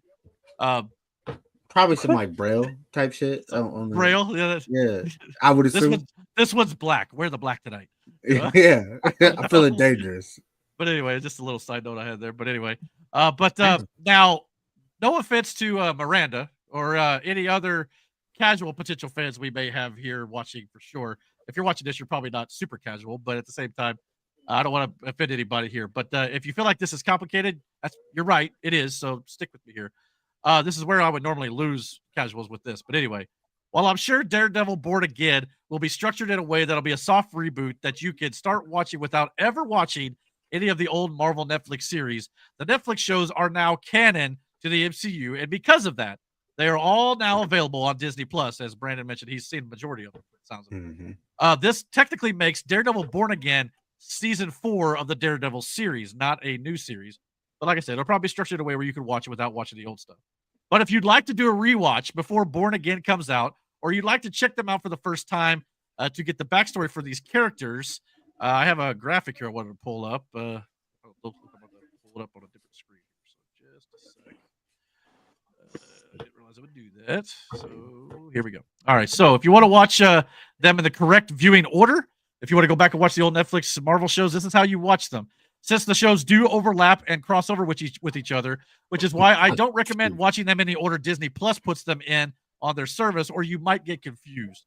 Just remember, Daredevil Season 1 takes place after the first Avengers film in the timeline, and watch all these shows around the movies in any way you want in this order before Avengers Infinity War in the MCU. So yeah, so you watch them in this order, otherwise things are going to kind of be out of place if you just watch all Daredevil straight through, or all of Jessica Jones straight through. The Defenders is kind of their Avengers where they all team up a bit, so these things do cross over a bit. But even though this is a little confusing, I understand that. I highly recommend checking these out. They're really good, especially every season of Daredevil, especially. So, Miranda, are you ready for a quick binge watch? I don't think I'm gonna make it. I promise you, I'm not doing none of that. None of that? None of Well, it. even I've not seen all of these. I've not even watched the final season of Jessica Jones, the final season of Iron Fist, or I might try to Punisher. watch all of them. But I haven't seen any of the Punisher. I at least recommend all 3 seasons of Daredevil, which obviously will tie the most into this, if at all. Jessica Jones season 1 and the Defenders probably, and Punisher season 1. Those are all. Luke Cage was good. Luke Cage season 1, second one not so much. Yeah, after they killed Cottonmouth, I was like, I'm done with this shit. The later seasons outside of Daredevil season 3 kind of fell off a bit, from what I understand. So yeah, but this is definitely the way to watch it. So I understand some people who don't follow this in depth know this, but this is kind of the dirty territory. That's a lot of work. I know, and Miranda's talked about that before, about how it's like, how do you keep track of all this? Well, that's why I think they're structuring this new one like you could just pick it up and watch it and be okay. But if you want to go back and watch some of the backstory and the origin stories and some of the stuff, we need new writers. That's all. But that's what I mean. But that's what makes comic books complicated, because you'll get a story in a comic book and along the same lines. Like you'll read, you're 5-6 episodes into a certain comic book, but then that story can transfer to another comic book that you know what I'm saying. So you get the other half of the story that you're reading in this book and another book. Like, I mean, Star Wars did it with how they well, I have a very dumb question to a nerd, probably. There are still new comic books being written, right? Oh, yes. Yeah. Okay. All the time. Yeah. I think like what is comic book day? Is it Wednesdays? Yeah. I think so. Yeah. I think DC just put out their Absolute series with a lot of the heroes and shit. Okay. Yeah, I want to say that the comics are released new every single week. Certain was and stuff for sure, but yeah, definitely stuff to check out. And yeah, it is hard. It's confusing in a lot of cases because there's so much to consume. But at least on the movie and TV side of things, I think they're trying to truncate it so people can just kind of jump in, as we've talked about. I want a new series that I can just start fresh with. Well, and it's one of those things too. Like they're starting to do it now. We're like, say, okay, you want to watch Daredevil? You start watching it, and you only have to watch the Daredevil stuff to understand the Daredevil. Like Guardians of the Galaxy. You don't have to watch any of the other MCU stuff to understand Guardians of the Galaxy. Yeah, 1, 2, and 3. Yeah. It stands alone. Yeah. So they're trying to do things like that where it does connect, but it also stands on its own. So and it's like if you want to watch the Avengers to understand everything, you have to watch Iron Man 1 first. Yeah, sometimes. I mean, you can pick up Avengers and get it, but but it helps to have the backstory for sure. Yeah. So it's extra, but yeah. So if you just watch all the Avengers movies 1, 2, 3, and 4, I think you could get it. Get it tells at least the Thanos storyline from beginning to end. So So there's that. Also, the Guardians weren't like super woven in. No, they intentionally so. Yeah. Outside of Infinity War, where they had a small role with Strange and Iron Man and Spider-Man. Other than that, they were on their own the whole time. Yeah. So yeah, that's always good. All right, well, let's move into a topic we don't normally talk about here on the channel, but there's a little bit of news, so I thought we'd discuss it. Let's get into some gaming.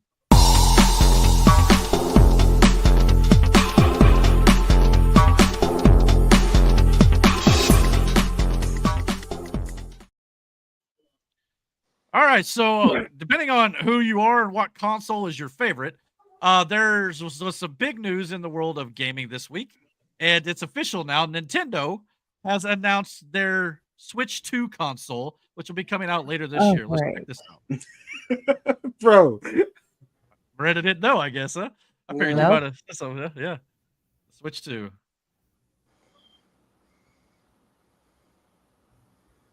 Is that it? No, this is the old Switch. They're showing you the I was difference. going to say. Okay. Yeah, it's obviously bigger, you know.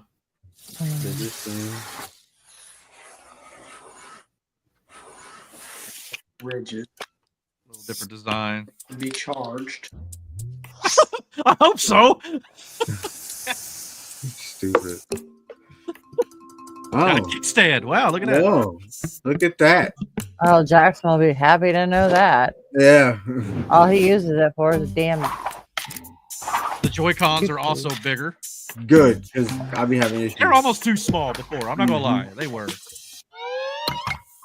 Now the buttons are automatically attached. You ain't got to slide them on, so that's kind of nice. That's cool. Yeah. So that's one less accessory you need. Yeah.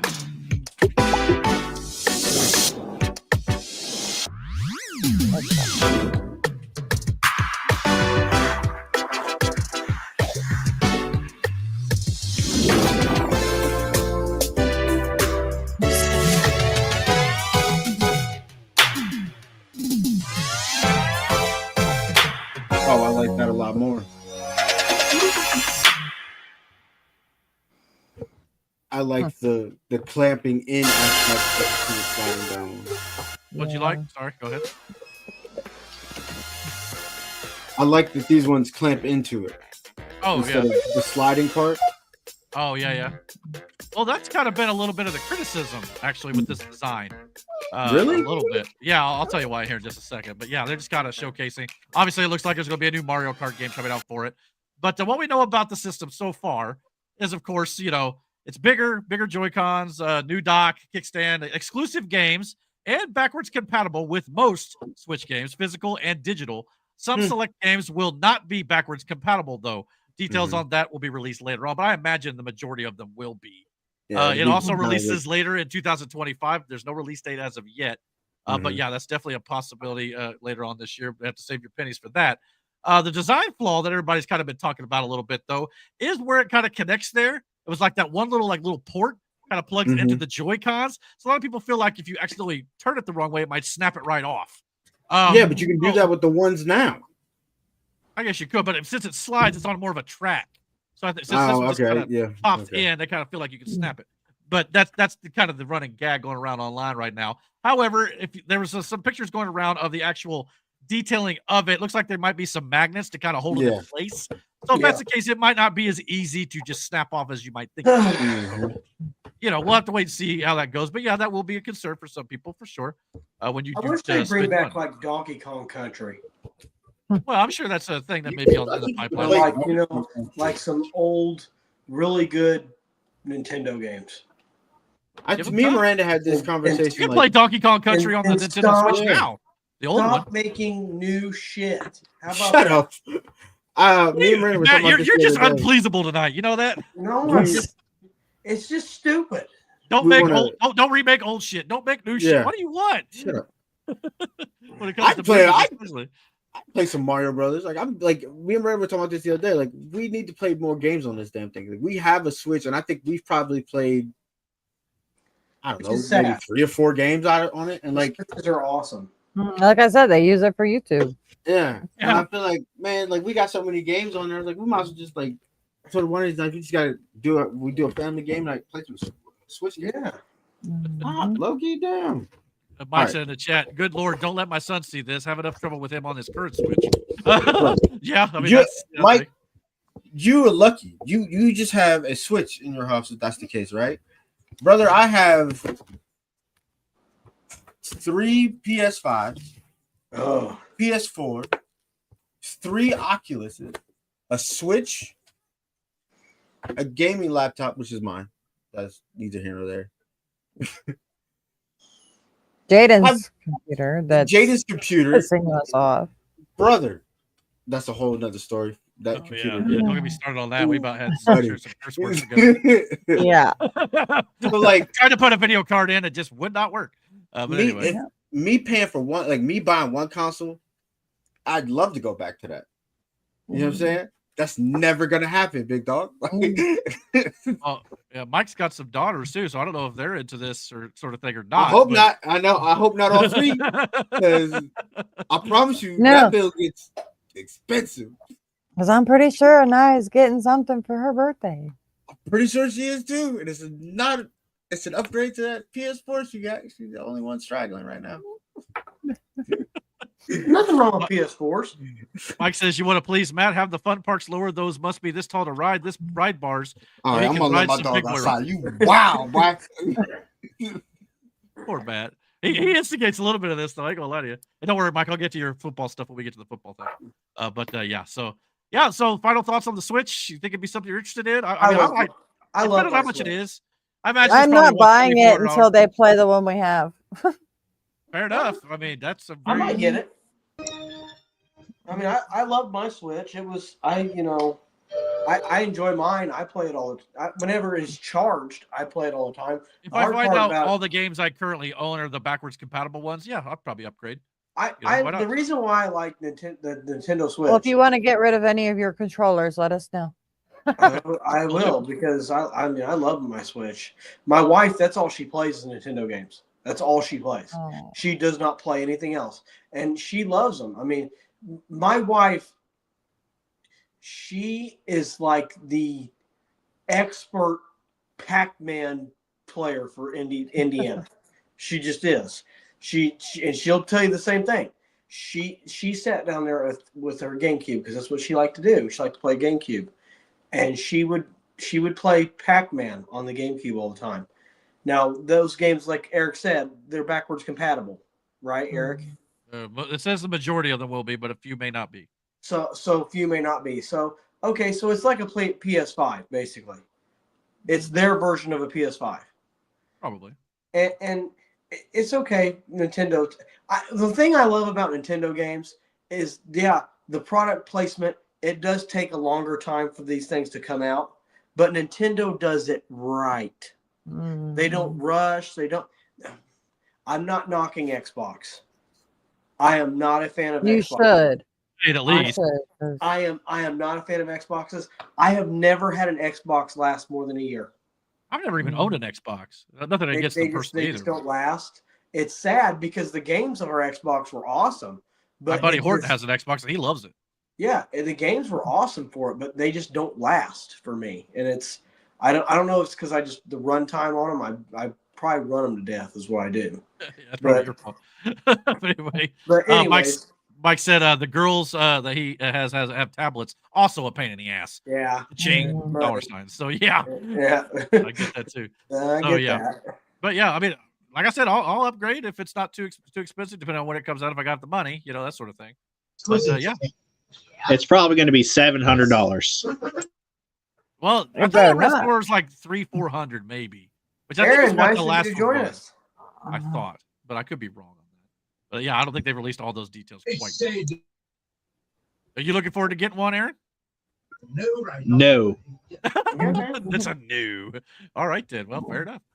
All right. Well, I guess we'll move on from that. But I thought that'd be interesting. We're talking about because I know the people like to get their gaming fix on for sure, especially Brandon and Matt and Aaron. They love play too, but maybe not Nintendo as much. I would honestly want consoles to be like 10 years between each other. Well, I think this one has been pretty close to it. No, it's only 8. Before. Well, 8, 10, That's tomato, 10 tomato. Years, Aaron. Yeah, Come but on. we really haven't advanced that far into gaming for it to make a big difference. I mean, yeah, sure, the screen's bigger, Aaron wants it 3D. but you could have easily done like just a Nintendo Switch Jumbo or something instead of doing Switch 2. Okay, hold on a second. Now you all bitch about me not being pleased, and then this guy over here. I mean, comes look, in here and hold on. He liked Green Lantern in 2011. All right, so he's pleased. Yeah, on there. That's a different issue. But look, I kind of understand what he's saying. Think about it. Like they just did a PlayStation 5. What is it? I forget what the fuck it's called, but like all it is it runs a bit smoother than your current PlayStation 5. You know what I'm saying? It's not like enough that warrant a price tag of this amount of money when you only made slight changes. Like there's no real big improvement there. You know what I'm saying? Like, so hell, Xbox did it immediately after launching the Xbox One. They had the Xbox One S or whatever the fuck it was. And it's like, they're probably, I mean, PlayStation did it too with the digital only and then the disc PS5s. Like one was more expensive than the other. You know what I'm saying? So it's like, it's not enough changes that warrant that kind of price tag. But you're calling it the second or an upgrade too. Well, especially if it's a slow rollout of exclusive Nintendo Switch 2 games. It's if not that's the really case, there'll be a lot of people waiting until there's more catalog to choose from. You know what I'm saying? Maybe the price comes down. Maybe you never know. But yeah. But I get what he's saying. Yeah, I do. Mike said he's never had an Xbox, always had PlayStation since it first came out. Don't have the PS5. I will say though, to Brandon's credit, the difference between a PS4 and a PS5 is bigger.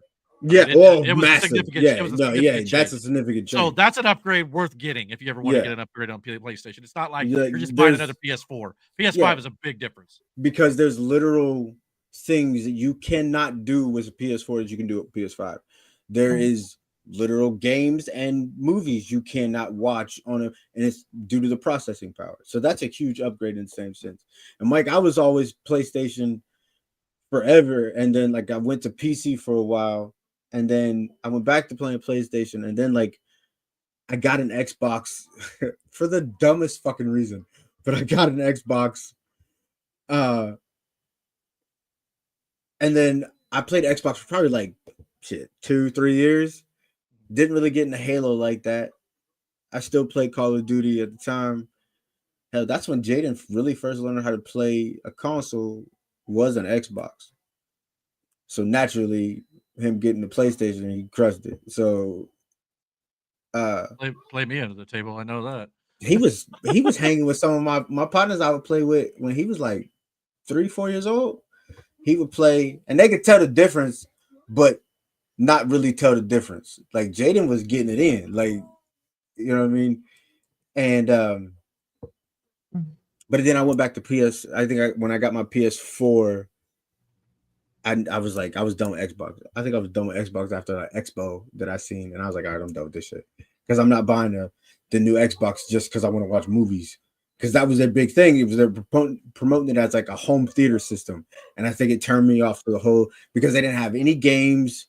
There was really no exclusives, and I think when discussing buying a PS5 with Miranda or the next console I was going to get, we both was like, if it's for gaming purposes, like you buy a PS5, and so that's what ended up happening, or PS4, and that's what ended up happening because it was just like, this Xbox sounds like it's trash. You know what I'm saying? And like, but that's a lot of people made that switch back to PlayStation or PlayStation because that's where games were for a while. So like even growing up back when I had a PS1, like Crash Bandicoot was the shit. I played the hell out of that. You know what I'm saying? So like I've always been PlayStation in that aspect, but I was always Nintendo over Sega too. Oh yeah, I was always definitely Nintendo over Sega. I mean, I like Sega too, but yeah, I never even owned a PlayStation until I think the PlayStation 3, maybe 2. Really? Something I can't remember. Yeah, I never had the original. I mean, I've had all of them.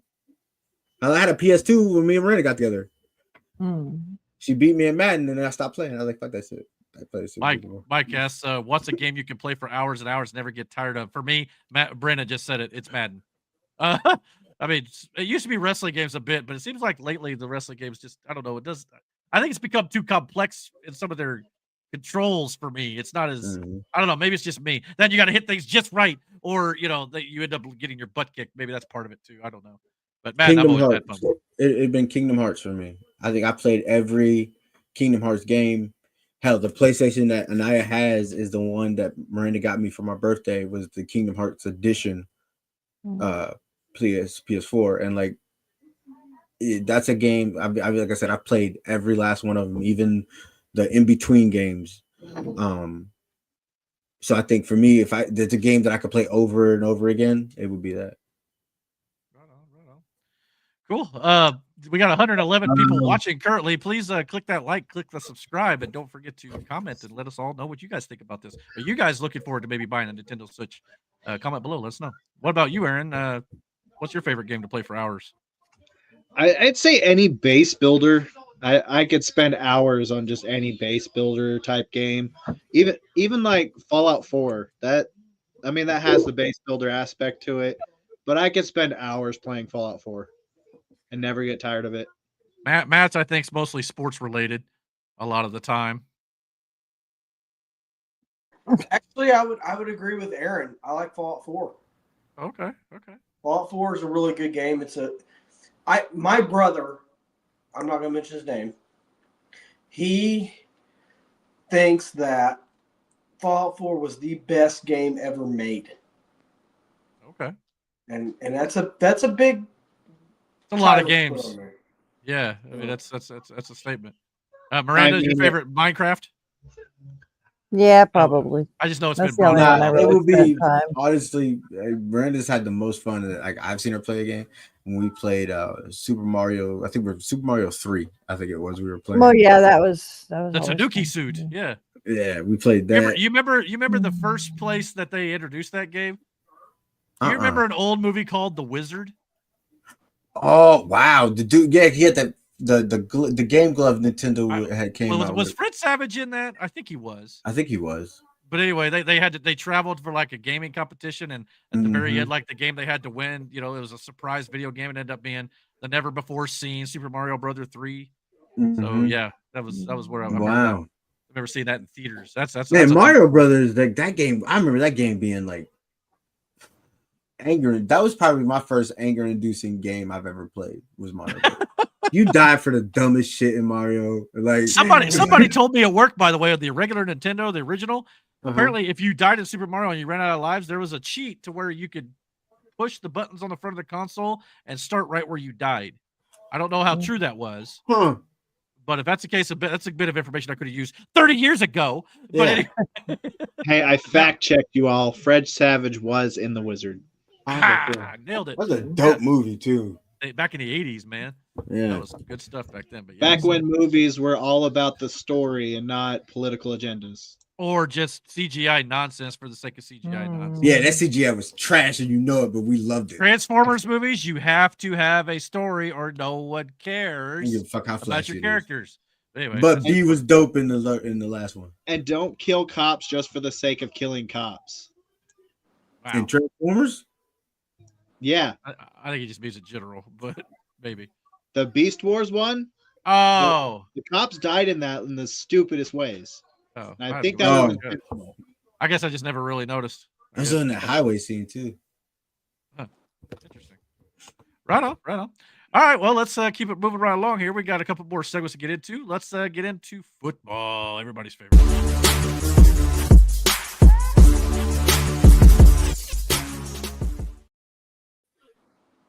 Couple news items not involving the NFL this week, but we are going to get into the NFL playoffs as well. Before we do that, though, big game on Monday night this week. Brandon and Miranda from Ohio, the Ohio State Buckeyes face off against the Notre Dame Fighting Irish in the college football championship, the national championship inauguration night. So, yeah, thoughts on this game? Are you guys looking forward to seeing it? I mean, I know who's going to win it. You know, it is what it is. You know what I mean? Could an upset potentially happen, or is this pretty much in the bag? I think. Listen, I said this shit today. I was talking to Josh, who's also an Ohio State fan, and I said, I was like, listen, Ohio State is mad about that Michigan game. Whether you want to believe it or not, that rivalry is real. Like, it's real. And them boys are mad as fuck about that. And the only way to cool some of that off, because believe it or not, if Ryan Day wins, even if he wins this, he still lost to Michigan. Yeah. So these boys and IU going beat into this, Michigan. that's what I'm saying. Ooh, that's Yeah. wild. Is Pat gonna be there or wrestling? Wrestling. It's I more important. imagine. Well, it is Monday night. I would imagine wrestling, but I don't know. I don't To be know. quite honest with you, Brandon would know more. Well, because like he did he did the games leading up to it. Mm-hmm.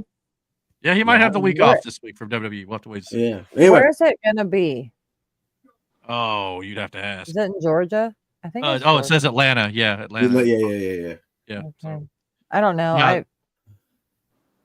With it being on the inauguration day and all that, OH. Iowa, boy, Let's like, just- it's gonna be crazy. I Here's think, just- I think no matter what, I think these boys is mad, and like Texas felt it first, and I think Notre Dame is gonna be the second team to feel it. Like, I know JD Vance was like, "Can I miss the inauguration for this?" I mean, listen, Trump will take care of it. You know, I got a game Yeah. to go to. You it's know. a big game, dude. Like, it's real. I'm actually not going to be surprised if both don't end up there for the Yeah. match. It won't be as I'm not big going of to a lie to you. game. Yeah. It won't be as big of a game after the first 4 minutes. Well, this is why I'm interested to see what you guys think about Mike's next comment. He said, "There's no upset regardless who wins. Should be and hopefully will be a great game." Do you agree with that statement? No, Or do you I think No. it would be an upset? No. No, I don't, because There will be like, a big upset. like I said, There will be an upset for sure. for like legitimately, Yeah, Brandon will be upset. That's what. I'm right back. but not even just me, Ohio State, because like, Yeah. bro, like we lost to Michigan. Like, it's real. You know what I'm saying? Like, and the only way to shut everybody up right now with this whole thing with Ryan Day is if he wins this. But at the same time, he's got to beat Michigan. Mhm. And this is the catalyst, because you got to think about it. A lot of those players that are there now ain't going to be there next year. So he's got to end this on a high note. And them boys wanted to end it on a high note, especially after that loss. So, like, I just think Notre Dame's going to fall simply because of, like, they're going to play. You've seen the last couple games with Ohio State. Like, them boys been hitting. Yeah. That defense is crazy. Well, and it's a shame Matt took off too, because he mentioned to me at work, and you know he follows college sports a little more than I do. He interestingly noted that Notre Dame is more of a rushing team. They don't throw the ball as much, and according to this, obviously they're ranked, I think, third in the nation, I guess, by the way this is worded. And Ohio State is one of the best rushing defenses in the nation as well. So that's probably going to be the matchup to watch, I would assume, just using my normal football knowledge in general. So yeah, I mean, if Notre Dame can't throw the ball, we know Ohio State can. I've seen them do it. So that very well could be that right there. And they can run the ball. That running back, Yeah. he knew he was gone. He looked back and he had like 20 yards on these boys. And he was just like, all right, then. Peace. Like, I'm just gonna get this score right quick. You Yeah, know? I'm going to get this.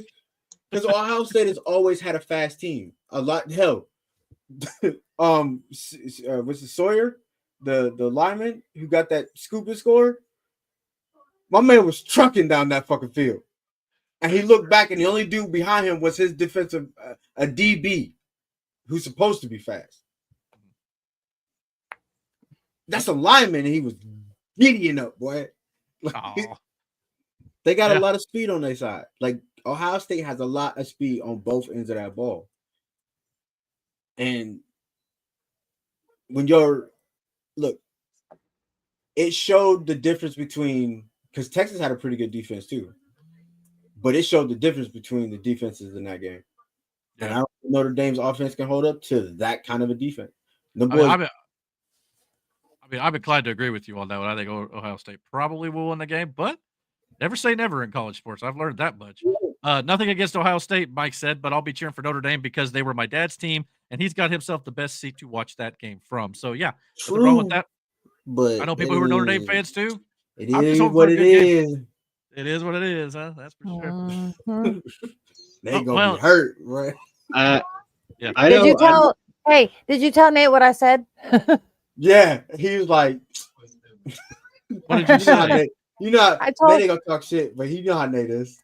Yeah, he probably just. I smiled. told him if it wasn't on Monday night, I'd have a party and invite him out. And Nate's probably thinking this up, but yeah, we're probably going to lose. Maybe I don't Like know. Nate is not about to sit on the couch. He's in a that living realistic room guy. to watch a game that he knows they're about to lose. Well, he He gonna already do did it. that with IU. He Although did. Although IU got smoked in that one. So, Yeah. Yeah. But yeah, anyway, so yeah. But IU, everybody was cheering for the same team, so except for Kathy. I mean, wait, oh, what are you talking about? I don't even think that was this year, though. I think it was like years past. It wasn't even this year, was it? No, were you talking about the Notre party Dame we had?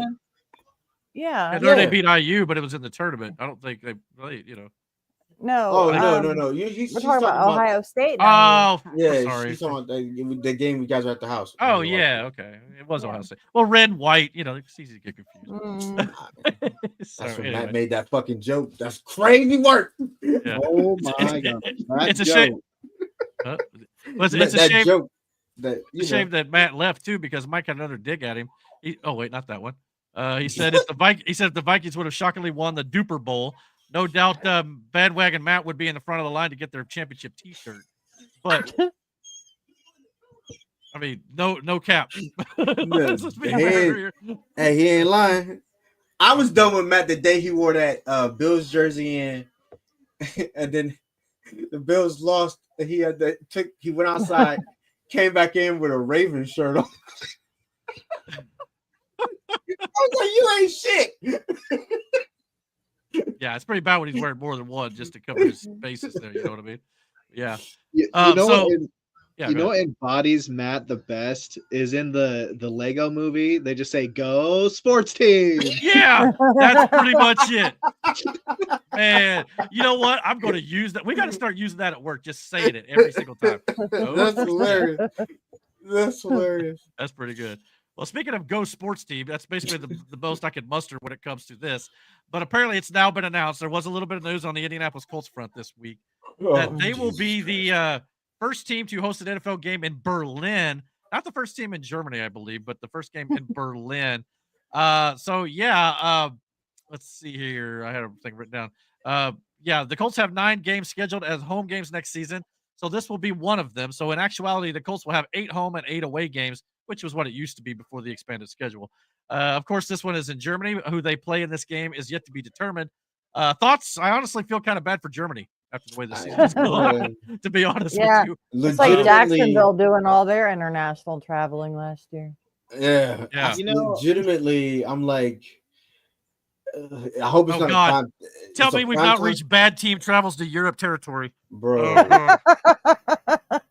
I told Brandon, you. I'm telling you, buddy, you should. Yo, real talk. Hold up. real talk, real quick. The other day, I was like, you know what, babe? She's getting ready for work, right? And she's like, you know what, babe?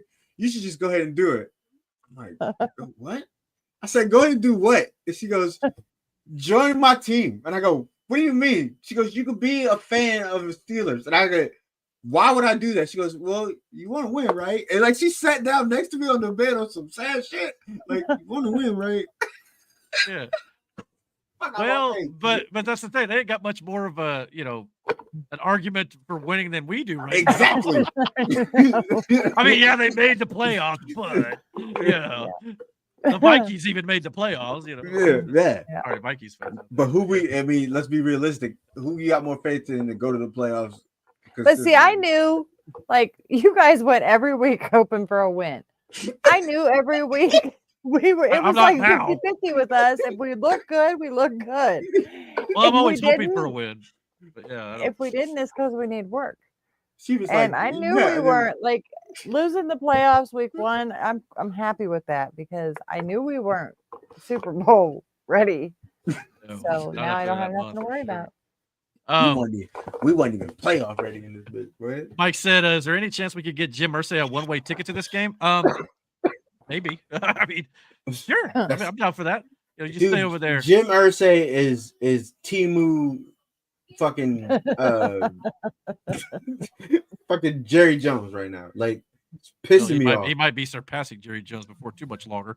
This keeps You up. know, I imagine that the Colts will have to try to play their best game ever, I'm so done that talking way to we you can too, keep bro. coming back to Berlin. Why? Although I'm not a fan of You know what? Just our send them sports there. Give teams us a going to whole other new team. countries, but that's me. Give us Yeah. a whole new team. They can be change the name, make it different. Like do what the Browns did for the Ravens. I mean, gosh. I also feel kind of bad for whoever they have to play in Germany. I don't know. It'll who be that's gonna somebody yet. good. I promise you. Well, I would hope so This is because you got to give the prime fans something. Right. They're going to be us. Yeah, You know what I'm saying? it's So gonna be the anyway. Jets. They got to play the Jets. No, I don't know. They might improve without Aaron Rodgers. So what's Ooh, maybe. But they'll dig there.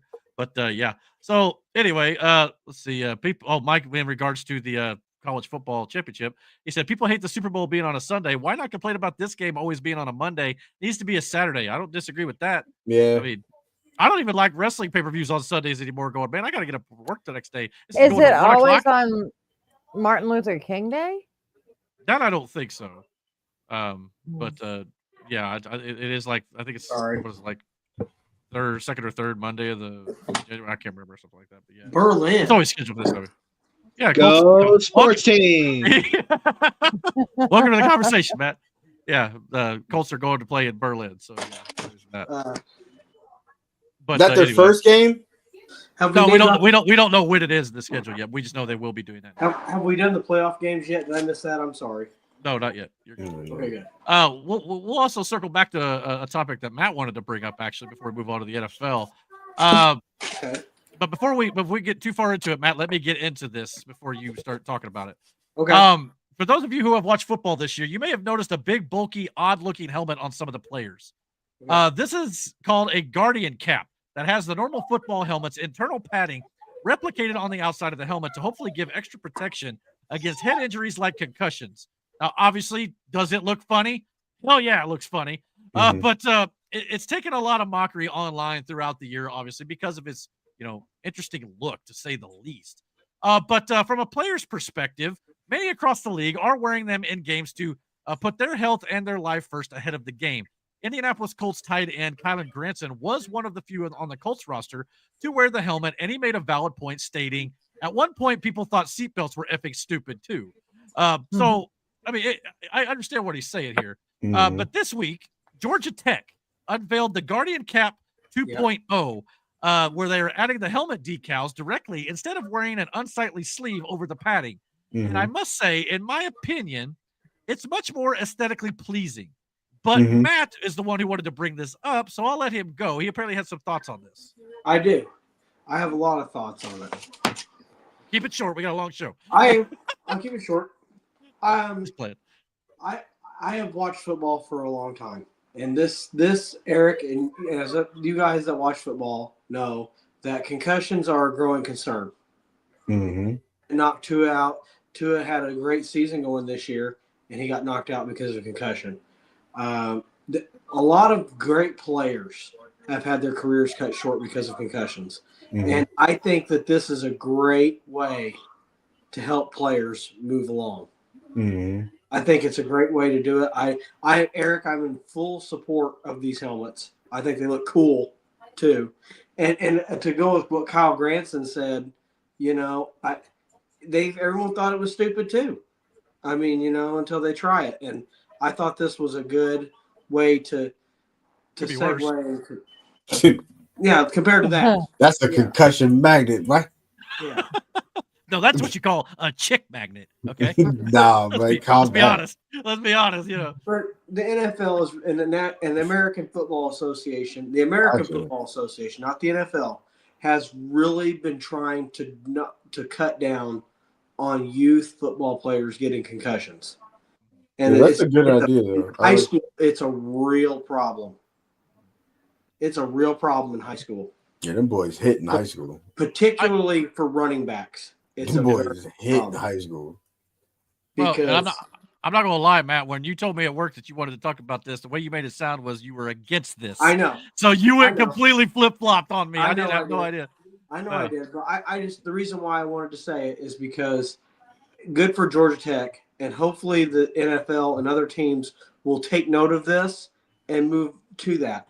Now, I think that's a good idea. I mean, look at Anthony Richardson wears the one from the NFL nowadays. If you watch Richardson, he wears the concussion-proof helmet. Yeah, so like not on the outside. No, Maybe no, not the Guardian cap. He wears the concussion. Oh yeah, helmet. okay, fair. There's a difference. Now that helmet looks a lot more like a Guardian cap, which if you're a running back or a tight end or someone who's going to get smashed, you should probably wear one. I mean, it's just how it is. I actually like the way these look, though. Now, again, I don't know exactly how well they've been, actually helping. Is there enough data out there to show that these are actually preventing? Yeah, this is, I guess, so Pat talked about it on his show a while ago, whatever. This has been going on for a long time. Different positions have different amounts of cushion, depending on the severity of them getting hit, what it's like. So like the hats, the helmets themselves won't look the same in the same regards of where the padding is placed, simply because of different contact points, I guess, from each player or position. Yeah. But they've been doing this for a while. This is something they've been trying to prevent for a while. But you can only on the inside of these fucking helmets, and you still got to put your head in there. Have you ever worn a football helmet? I put one on. Yeah. It's a helmet that's made for you is a very snug fit because you don't want real movement in there. Right. That's why your points of contact from where you get hit or what you're doing changes. It's like anything like this, because he's right. A lot of we know of wrestlers who've gotten their careers cut short because of concussions. Yes. So Austin Collie of the Colts to name one. Yeah. So there's plenty of players, and this is very beneficial, and I think making them more aesthetically pleasing is they remind me of I can't remember the fucking game, but I think it's in Battletoads. There's these turtles in there. They're heavily no, Mario Brothers. The guys that throw the hammers. That's what their helmets remind me of. You know what I'm saying? Yeah. So I think you could do some cool designs with these helmets and that's my biggest thing was I didn't want it to look stupid. I just wanted them to improve the design, and this is a big leap forward in that regard. In my opinion. But Eric, the NFL changed all the kickoff rules, and they've done all the changes to the kickoff rules, and they've changed all this to try to make the game safer. This is one of the rules that I would actually be for in the NFL. This year it's been optional, and some players have taken instead of changing penalties and doing all this other crap and targeting. Just make the helmet safer. There's obviously a way that they can do it. Obviously, it's a game you're never going to be able to fully get rid of injuries. No, it's a full contact sport. But unless you start playing flag football, then no one's going to watch. But this will help. Yeah, hopefully. Absolutely. And I think that's a good thing. And hopefully, like I said, they continue to improve the look and design. It's going to look better than that one with the Colts. Like I said, this picture here where he's literally wearing a sleeve over the padding. It just looks weird. Looks like Dark Helmet from Spaceballs. I didn't want to say that shit, especially on his shoulders. I said, nah. But you know what? He will get hurt. That's messed up. Yeah, exactly. Who cares? Getting hurt gets cut down. Exactly. You know the robot that was generally on the advertisements during football games? Yeah. I can't wait for NFL players for their suits to look like that. Bro, we had this conversation. Pseudo Iron Man suits, but for the NFL. You know how dope that would be? Yeah. Oh, that would be sweet. I like that robot on the Fox News or the Fox Sports thing. Yeah, that'd be pretty sweet. Yeah. That'd be dope. I'd like to see that. Be like NFL Blitz, like an old video game. Oh my god. It was a fun game. It wasn't bad. Yes. It's like NBA Jam, just go arcade. That's a dope game too. Good shout. NBA Jams was solid. Exactly. Yeah. Well, when it comes to the NFL playoffs, wild card weekend is in the books. The Texans defeated the Chargers 32-12.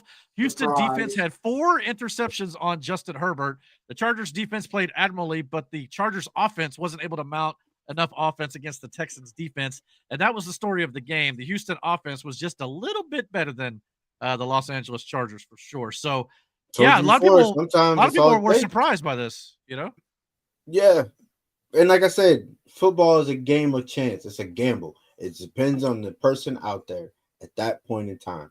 And sometimes you got it, and sometimes you don't. Justin Herbert had the hot hand. Hell, the Chargers had the hot hand. There wasn't nobody who would have doubted the Chargers, the score being the other way around in this game. But sometimes when you don't expect it, a team shows up, and that's what it looked like. All I'll say is go Texans tomorrow. That's all I'll say. But yeah, like I said, everybody's putting all this sweat, and they talking, hey, Mahomes is back full form type shit. It's one game, big dog. It's one game for one guy to play better than the other guy. Period. We're going to preview the game here in just a second, so hold tight. And Kansas City's chances the officiating. Yeah, unfortunately, Miranda, I do have to talk about it. The Steelers, they got defeated by the Ravens 24-14. I'm sorry, Steelers issues continued as many feared. However, Russell Wilson and the offense did put up a bit of a fight in the second half. But Baltimore rolled in this game. The Ravens set a single-game franchise record with 299 rushing yards, including 186 by Derrick Henry. The 299 rushing yards are the most the Steelers have ever allowed in a playoff game, and the most any team has surrendered since the 2012 Packers, who gave up 323 in a divisional playoff versus the Niners. I imagine many Steelers fans feel a lot like Colts fans right now, so we feel your pain. Well, I told Brandon, I said, I wish they would stop playing this good. Talking about the Ravens. Yeah. The first part of the game that I watched, they ran all over them. It was bad. It was bad. Dogged them. Derrick Henry. Didn't the Steelers have a bunch of people out, though? No, they had a bunch of people who didn't want to fucking play. That's what they had. Yeah, it was an attitude problem. Wait, for realsies? Yeah. Dead ass. Them boys was not playing football. Everybody was doing a Deontay Johnson and having a hissy fit for some stupid reason? Nah, but nobody left the field because they. Oh, it wasn't Deontay Johnson. Who was that? Somebody was. I know you're talking about. Yeah, he didn't. It was in the. It was Deontay Johnson. Yeah, it was. Deontay? Yeah. Devontae Johnson. No, Devontae or is it Devontae? It's one of the Johnsons. I don't remember. What team was that on too? That was on the. He was originally on the Panthers, I believe. Well, I know who Deontay Johnson is, but I don't think it was him. There was some other player who quit, and they was told the coach was told that they're not going to be available, and it didn't set well. He walked off the field. Yeah, he left. I don't think it was him, but yeah, there was somebody. You're right, but I can't remember his name. But I'm talking about Deontay Johnson being told to go into a Ravens game, and he said, "No, I'm not going on the field." Well, yeah, I guess that was early in the season. You're right. Okay. Oh wow. Yeah, that's partially. Yeah, he jumped around from the Steelers, the Panthers, the Ravens, and just recently with the Texans, I think. Damn, that's wild. He's been all over the place this year. Now he's back with the Ravens, but I don't think they could use him again until after the Super Bowl, if I'm not mistaken. So I think it's a waiver thing. But yeah, Mike said in the chat the Texans charged their way to victory there. All right, and the Ravens sadly flew past the Steelers. I was hoping for the upset. Shut up, Mike. This guy. Yeah, Mike, by the way, on Saturday, he was 0 for 2 last week, picking the Chargers and the Steelers for the jump there. No, man, it was so weird in that game. Like, legit, it's like at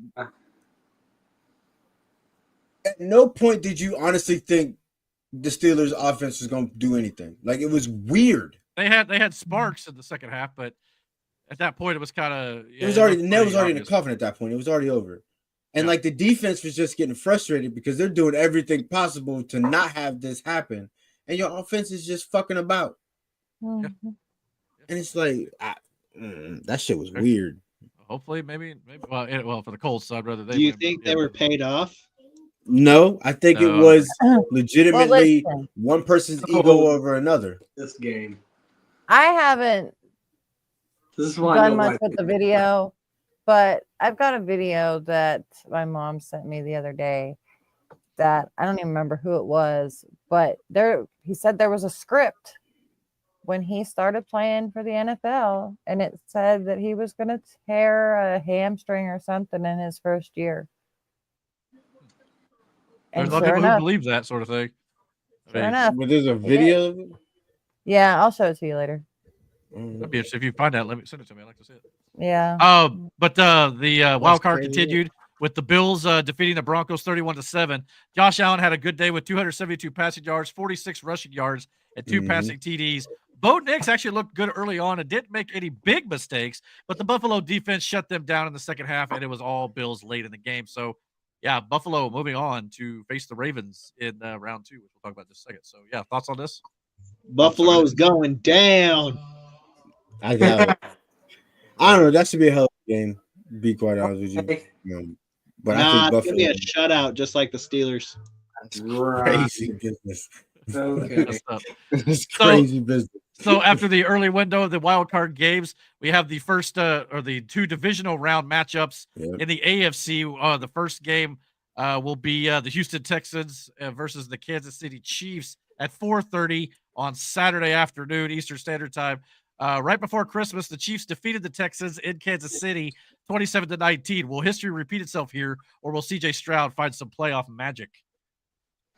That would be crazy if CJ pulled it off. He's an Ohio State quarterback. They historically choke in the playoffs. Bruh. Wow. Shade thrown. Well, I mean, he was right about the Vikings choking last week. Say what you want. Matt called that. So I know the Steelers when I see them. Hey, a broken clock is right at least twice a day. You never know. Mike in the chat said the Bills out stampeded the Broncos. Anyway, this motherfucker, dude. No, I don't know. I mean, I would love to see it, but I think he could do it. He's a good I player. actually think the Chiefs versus the Ravens or the Bills in the AFC title game would be more fun to watch, but I still want Kansas City to go down. Just me personally. So I'm rooting for the Texans and whoever maybe wins next week if they don't get by. But they ain't going down. Yeah, probably not. We all know how this is gonna go this year. Yeah, you might not be wrong, but we'll find out the first part of that tomorrow. On Sunday night, the evening game, there'll be the Ravens versus the Bills in Buffalo. Earlier this season, the Ravens did defeat the Bills in Baltimore 35-10, but this game will, like I said, be in Buffalo, New York. So will that make a difference? Didn't we?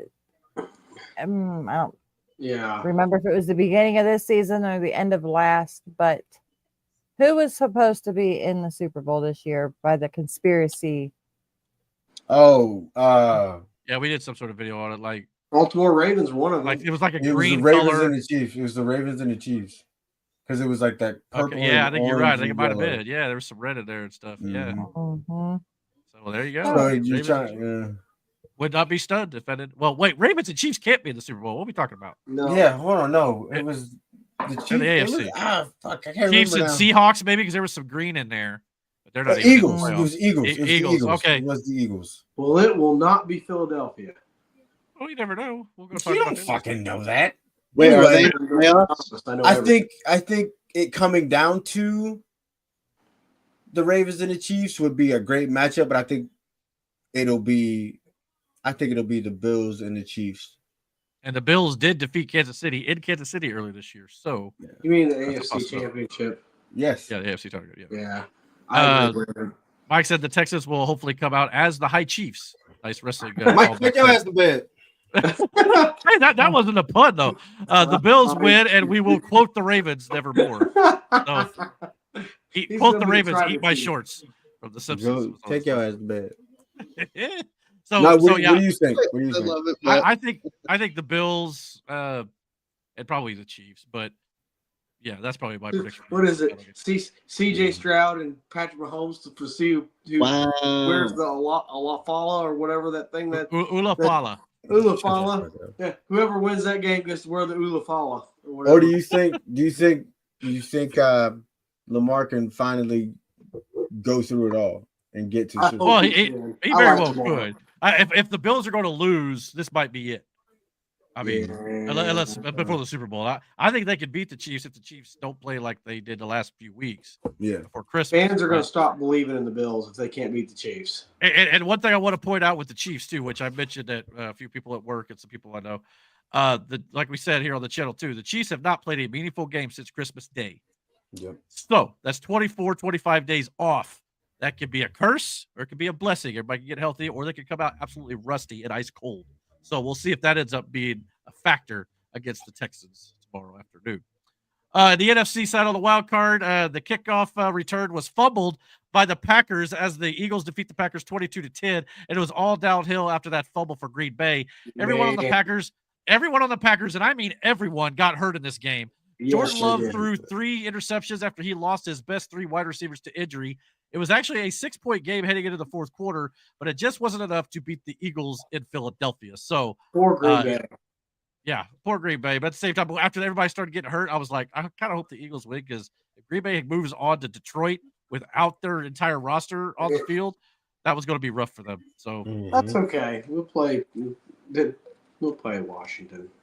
Yeah, the Packers will be okay in the long run, but the Eagles, it's time for them right now. We'll see how they do against the Rams. But also, we had the Commanders defeating the Buccaneers 23-20 in a very close game. That was really fun to watch. The Buccaneers have nothing to be ashamed of. Great game, but rookie Jane Daniels, who will soon be the offensive rookie of the year, no doubt in my mind.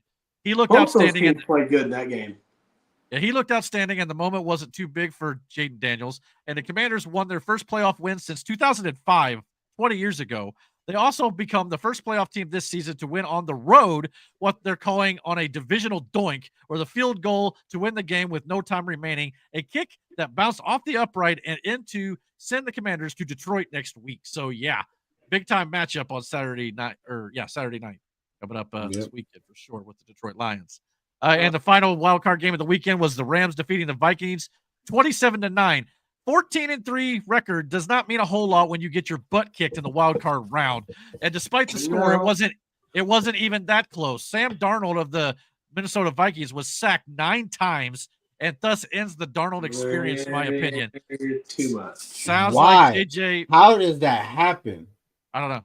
I mean, you could say maybe the emotion from the LA Rams due to the wildfires in LA. Maybe. I don't know. But the Vikings laid an egg here, and I think it's JJ McCarthy time next year. I don't think. Yeah. I don't know. But look, you got to look. The deal is this though. Like, say what you want. This one game, but the man got you to 13, and you know what I'm saying. Like, yeah, it's not like Sam Darnold. You can't say he's the problem when like he wasn't the problem for that long. You know what I'm saying? I also mentioned it to a couple of friends at work this week too. Like, if they cut Sam Darnold, it wouldn't. I'm not saying the Colts are going to go get him. It sounds like a Colts move, though, for sure. I'm not going to lie to you.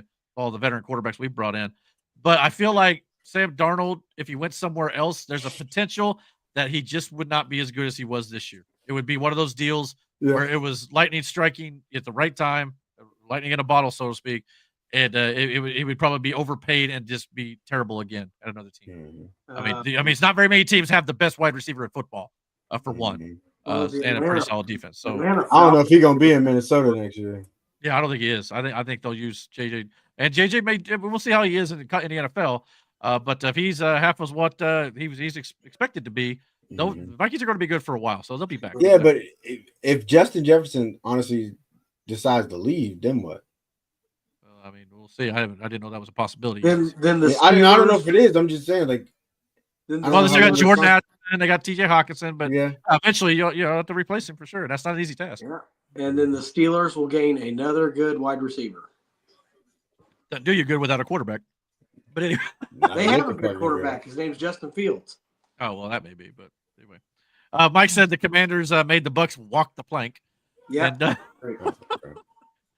If I could reach through the screen and flick you on the fucking forehead, I would. The Vikings playoff ship got rammed by the LA Rams. All right, bro. So that leads us to the NFC side of the divisional round with the Washington Commanders visiting the Detroit Lions on Saturday at 8 p.m. Eastern Standard Time. The Lions and Commanders have not played each other since 2022, where the Lions won 36-27.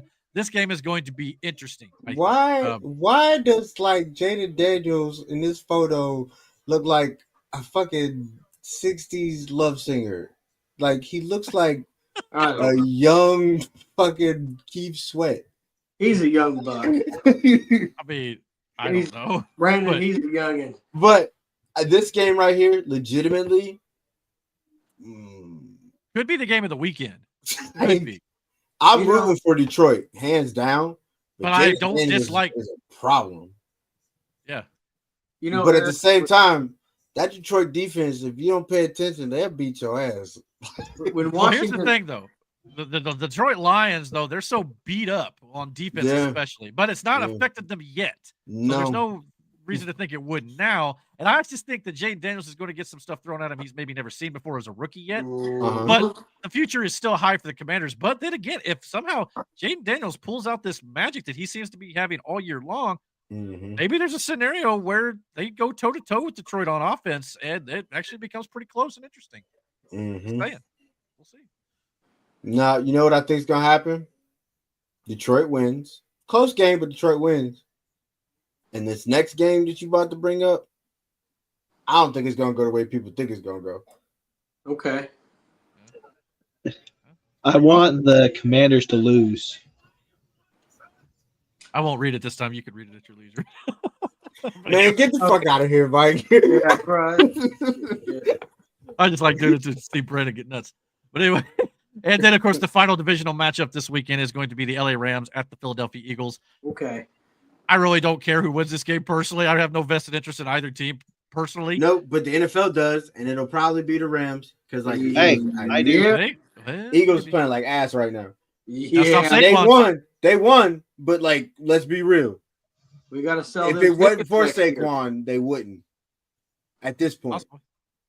Interesting There's- offenses against one another for sure. Both of them the have good infighting receivers, in, good running backs. in Philly is crazy right now. But you get that rematch of the Rams and the Eagles again. You get Matthew Stafford against Jared Goff again, and then I think this time the Rams beat Detroit. Well, it is interesting to note that back around Thanksgiving in the 2024 season, the Eagles defeated the Rams 37-20 in LA. This game is in Philly. So Why would the Rams beat Detroit? why wouldn't you? I mean, I think they've gone toe to toe with them before. They almost did the first time they played them. They only have Cooper Cup. No, they don't. They got All right, Puka bro. Nakua, who you dropped in fantasy. So of course you Puka would. Nakua is They got Kyron Williams, who's actually a pretty solid running back. Puka Nakua. Tyler is like- Higbee. Yeah, like I don't Okay. know. I don't know why we're having this This discussion is right why now. you Puka last place in Nakua fantasy. is like a grown-up baby. Well, okay. I'm sorry. Brett is the last place. He's overrated. Hey, fam, it is what it is. It is. He's overrated. Fair enough. He's So, the yeah. number 2 wide receiver on that team. And the only reason why he's been getting passes this year is because everybody's focusing on Cooper Cup. I don't know about that, but Dude, there's no way you believe the word what you just said. put some respect on Nakua's name. I put my money where my mouth is. You don't, because if that's the case, you would lose every time. Sports team. It's Puka Nakua. Puka was the one. All right, let's move Puka forward. is I'm not what- gonna- Aaron is reaping the Playoffs. rewards of your foolishness and dropping him in fantasy football. Yeah, you That's fine. He can fucking have the moron. rewards all he wants to. So yeah, these are the current brackets that will lead right into the Super Bowl. Now, seeding is still a thing when it comes to home games, but the winners of each games will be facing the winners of each of the other games. I want it to be the Bills and the Lions. Yeah, that's what I want my Super Bowl to be. So Bills and do I, Lions, buddy. personally. But I mean, it's probably going to be the Chiefs and probably the Eagles or something, or Baltimore the Eagles. It's not going to be who we want, most likely. I'm telling you, the Not Eagles are probably the the Eagles. Chiefs. It is going to be the Chiefs. We all know it. Well, if that's the case, Brendan will be very happy because he'll win $50. So that's good. Yep. Yeah, when Brandon picked it, I was like, well, congratulations. You might as well have just handed him the $50 right then and there. Y'all gonna be mad as hell when they lose. I only picked them because I was hoping they would lose. Yeah, hopefully you'll jinx them. If they lose, I'd be so happy. But I know they're not going to lose. They're going to win. That's just how it is. Wow. Got to take the Swifties to the Super Bowl one more time. One more time for 3 in a row and 4 out of the last 6. Got to give Brady a run for his record money, I guess, for sure. All right, well, We let's gotta move get on there to. first. Well, yeah, they're on their way. He's young enough to do it. They got to get there first. Here's the thing: are they trying to promote Mahomes more or Taylor Swift more? That's what Both. I really want to know. Both. Or Travis Kelce. We'll see. All right, no. let's move it to the final segment of this show, as we always like to end the show with some news and politics in the world of the United States and around the world. So let's go check that out real quick. Here we go.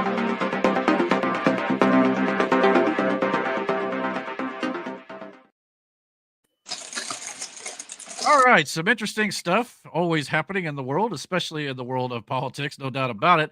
But to some of the bigger topics, we had a little bit of breaking news today, which is interesting to me because we got a crazy old man that thinks he has the power to declare a new amendment to the Constitution by himself. The current resident of the United States for another 3 days is cooked, ladies and gentlemen. For the second time on Friday, he did this twice in the same day. Joe Biden tried to declare that a non-existent 28th Amendment to the Constitution is now the law of the land. The ERA, or the Equal Rights Act, is a proposed amendment that would explicitly prohibit sex discrimination and would guarantee equal rights for all Americans regardless of sex, with many Democrats saying it will help to protect abortion rights for women too. Many who oppose it argue it would also open the door for women to be eligible for the draft should a war break out. Now, despite Biden's declaration, his post on X got community noted almost immediately, but he and Democrats think they got one here, as Kamala Harris was also posting about it. Here's Joe Biden making up a constitutional amendment out of thin air, and you can see the community notes in the bottom of your screen here. So today, I affirm the Equal Rights Amendment to have cleared all the necessary hurdles to be added to the U.S. Constitution now.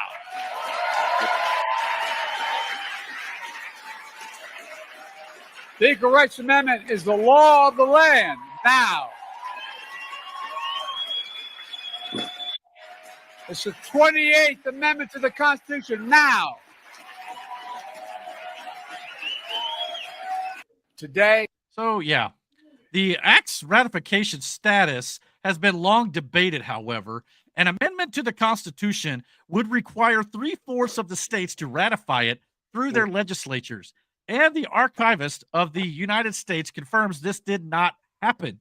And in the case of the ERA, it was proposed in 1972 with a deadline of 7 years to be ratified. That deadline, 1972. Yeah. And that deadline was extended in 1978 to go all the way to 1982, and it still wasn't ratified by enough states before the deadline expired. And since then, several states have joined in support, and others have rescinded their support. The Senate even voted against it last year in 2024. Now, it appears Joe Biden is just trying to lie it into existence. If it goes to the Supreme Court, it doesn't look like the Democrats have any legal standing to back it up without 3/4 of the states to ratify it. So why are Democrats pushing this fake propaganda now? Are they trying to do this so they can say that Trump and conservative Supreme Court took away women's rights again? Is that the end game goal here? Because obviously there is no new constitutional amendment. It hasn't been ratified. So thoughts, anybody? At this point, they just let that man do what he wants. Or is he just, like I said, screaming out a cloud, basically, right? Pretty much. Yeah. I think he's a genius. Like I said, Kamala Harris was posting about it too, and I don't know if anybody else on the left was doing it. But can't catch my sarcasm. Yeah, like I'm sure you're gonna have the people who have to back him up on this ridiculous ass idea, but well, he also wants to ban cigarettes. And the reason being is because it has come out that nicotine is actually not as bad or maybe even good for you. They're even saying it's kind of, it's actually good for you, like to heal like certain things and stuff like that. Yeah, so natural. It's not the nicotine in cigarettes that are bad. It's the other stuff. Yeah. Or lower the percentage that is allowed to be in cigarettes. So. Yeah, definitely sounds like maybe cigarettes interfere with the mind control devices they have in our food. Okay, it's possible. Shit, at this point, who knows at this point? Yeah, I mean, so I don't know, but yeah, I mean, it's a constitutional amendment though. You can't just go out and say it is now law. It is now an amendment to the Constitution. He can say whatever he wants. Well, he can say it, but it doesn't mean jack. Yeah. You know, like, I mean, I'm a millionaire. Doesn't make me one. We know that, but does he know that? Maybe if you believe really, really hard, Eric, you could be a millionaire. Yeah, that's all it takes. Try as I might. You know, just say it. But yeah. Also, you need about 1 billion viewers to believe it as well. Yeah, everybody else has to agree that my delusion is real. So, and unfortunately, no one's buying Joe Biden here, so I don't know what they are thinking. But you gotta have the people. You gotta have the yes men, and that's what these people are. That's how it works, bro. Like you get the ones that people find popular and they like, and then you just get them to go with your bullshit, and you're like, well, maybe that is the right way to go about it. You know what I mean? Like I said, if they say that women's, everybody has equal rights under the law, and then all of a sudden the Supreme Court goes, no, it wasn't ratified because it never was. Now the left could go, see, they're taking your rights away. Trump is a dictator, but it never passed to begin with. This is what the left does. I would not be surprised if that's the goal here. We'll have to wait and see. But yeah. Getting into the normal topics of the week, though, crazy video from last week that I didn't see until after the podcast last week. But like a bad B movie in LA, a fire NATO took place during the wildfires. Video. Check out this fire NATO. It was captured by Fox 11 LA in the Palisades fire. This was last night about 10:45 local time. This one's been all over social media. I'm half expecting like a shark to fly out of that thing or something like that. That's crazy business. I read right before we went live tonight that 8 billionaires from Ukraine who lived in California lost their houses. Oh, really? That's interesting. That's unfortunate. That's it's interesting to think about for sure. Wait. Hold on. Why do we have billionaires from Ukraine owning homes in America? Well, we don't know. Better question is where'd they get their money from? Yeah, that's a lot of cash. We all know where they got their money from. Zelensky, I am almost positive, has a house in Florida. Not surprised. Yeah, I'm pretty sure. Yeah, I've heard that too. Yeah. Okay, so you don't have to be an American citizen to own property in America? No. That's why China owns most of our farmland. Yeah, like what's part? There should be a law. Yeah, there should be a law against it, but there isn't. Yeah, Trump's trying to do that, but yeah, we'll have to see how it goes. Yeah, especially when it comes to farmland. I mean, that could be exploited in lots of ways, no doubt about it. But obviously, the fires in California were a big thing last week, and obviously, our thoughts and prayers to all the innocent victims of this whole thing. Obviously, I talked about this. Me and Aaron had this conversation, and I was like, "Don't be wrong. All natural disasters are bad."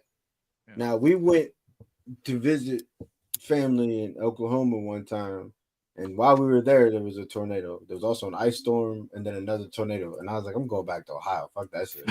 Yeah, I was done with Oklahoma. Look at that. Yeah. So all natural disasters are bad. Tornadoes are devastating in the sense of like they could just take your shit, go throw it somewhere else, but you might be able to retrieve that. A flood wiped out a whole town. You know what I'm saying? Like it's gone. It doesn't exist. It's crazy. Like water is destructive. But even in water, you may find things that you've lost. An earthquake or a fire, devastating because that's just you'd be lucky. Gone. So and the wind, the wind was so bad that a lot of these neighborhoods were okay until they weren't. Like the fire jumped. And the embers just caught everything on fire.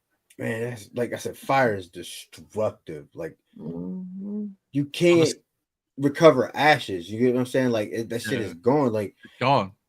And whatever. Like with a tornado, you may lose something, but like I said, you could find it again or whatever the case may be. With a flood, it may not be what you remember, but again, we're finding more and more things underwater that you can restore and shit like that. A fire, that shit is gone. Like that's crazy. Yeah, it's crazy to think about. Well, the state of California is still dealing with the effects and ramifications of the devastating wildfires this last week, and the disrespect shown by Joe Biden towards Americans in favor of Ukrainians continues, as we discussed last week. Ukraine is set to receive another $500 million. Not to mention, Biden gave Ukrainians $3.5 billion for their government salaries and pension fund. And much like he did with the victims of the fires in Maui, Joe Biden is sending Americans who lost everything in the fires of Los Angeles a whopping one-time payment of $770. Let's listen to him announce this as if it's some grand achievement. Waiting until those fires are over to start helping the victims. We're getting them help right now, as you all know. people impacted by these fires are going to receive one-time payment of $770, one-time payment, so they can quickly purchase things like water, baby formula, and prescriptions.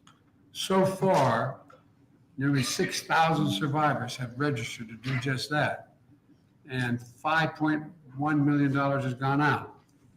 I want to be clear. So I mean, at least they don't have to pay the government back like the hurricane victims in North Carolina did when they gave them a little bit. After this weekend, that room he's sitting in needs to be fumigated and disinfected, the Oval Office, I swear. Just imagine the stench of bad ideas permeating in that room after the last 4 years. And he thinks this is actually any help It at all. probably smells like diapers. Depends. But yeah. Anyway, yeah. I just wonder what retirement home they're going to take me to in 3 days. Hopefully Gitmo or Guantanamo. Yeah, Gitmo would be great. But anyway, let's see here. And Joe Biden thinks that $770 for people who just lost everything is any help at all. So much they filmed him making this announcement. Talk about tone deaf. I am so ready for this a-hole to be out of office in 3 days. I mean, why are Americans giving pennies while foreigners are given blank checks? Can someone explain that to me? That's crazy. It's like they are making this senile old man do the most absurd things they can think of. Oh, yeah. Yeah.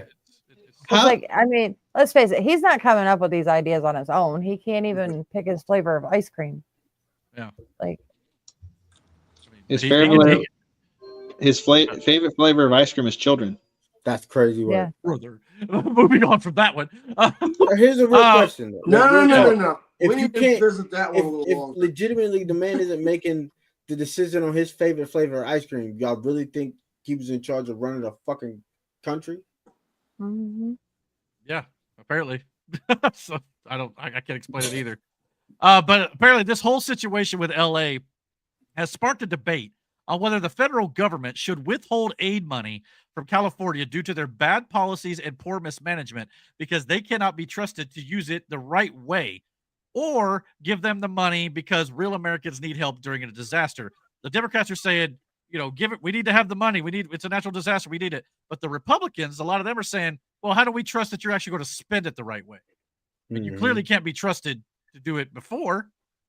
So here's one of our favorites, Scott Jennings over on CNN, who's usually, telling it like it is, describing what he thinks is going on here. House, I have to say, has said today that he would like to condition aid to California. Yes. Condition aid to California. Of course, you are okay with conditioning aid. I said it the night that this started. I said on your show, there ought to be conditions on aid because so the next time Florida or Louisiana is dealing with that's why I mentioned Katrina.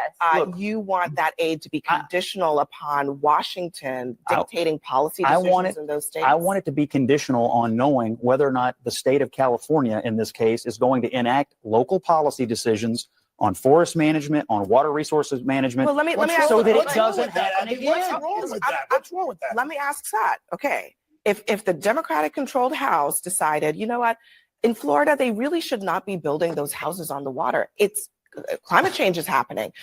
That aid that we give you is going to be conditional upon you preventing the building of anything along in all those areas that are prone to hurricanes. You would be okay with that? If you could pass that through the United States Congress, more power to you. I'm just asking. Hold on. I'm the lawyer here. We have rules like that all the time. You have to build Coney Island in Brooklyn. If you're going to build something, it's got to be built in a certain way. So you're going to get the money. It's got to be built. So it's thank you. So Arthur is pointing out that is. So yeah, this was definitely a hot topic. Clearly, this last week, so I including just want to say ever shut up. All these people bitching about policies and this and that. As soon as the Doge department gets their way, everything's going to run a little bit more efficiently. Yes, it will. A lot of these people are going to be not having a job. Oh no, they're not going to be happy about it for sure. But Democrats are saying, just like, well, hold on, like we're responsible for our yard, we're not allowed to have our grass overgrown and all this. Why is it such a big deal to ask for them to clean up the forests and manage their federal land. Yeah. Why is it so hard for people to understand that? It's not that bad. Like, no, it's not. No, every state has to, with national forest, has to maintain it. Like that's yeah. part of the deal here. Supposed to be. So there should be no rule change because you live in California. Yeah.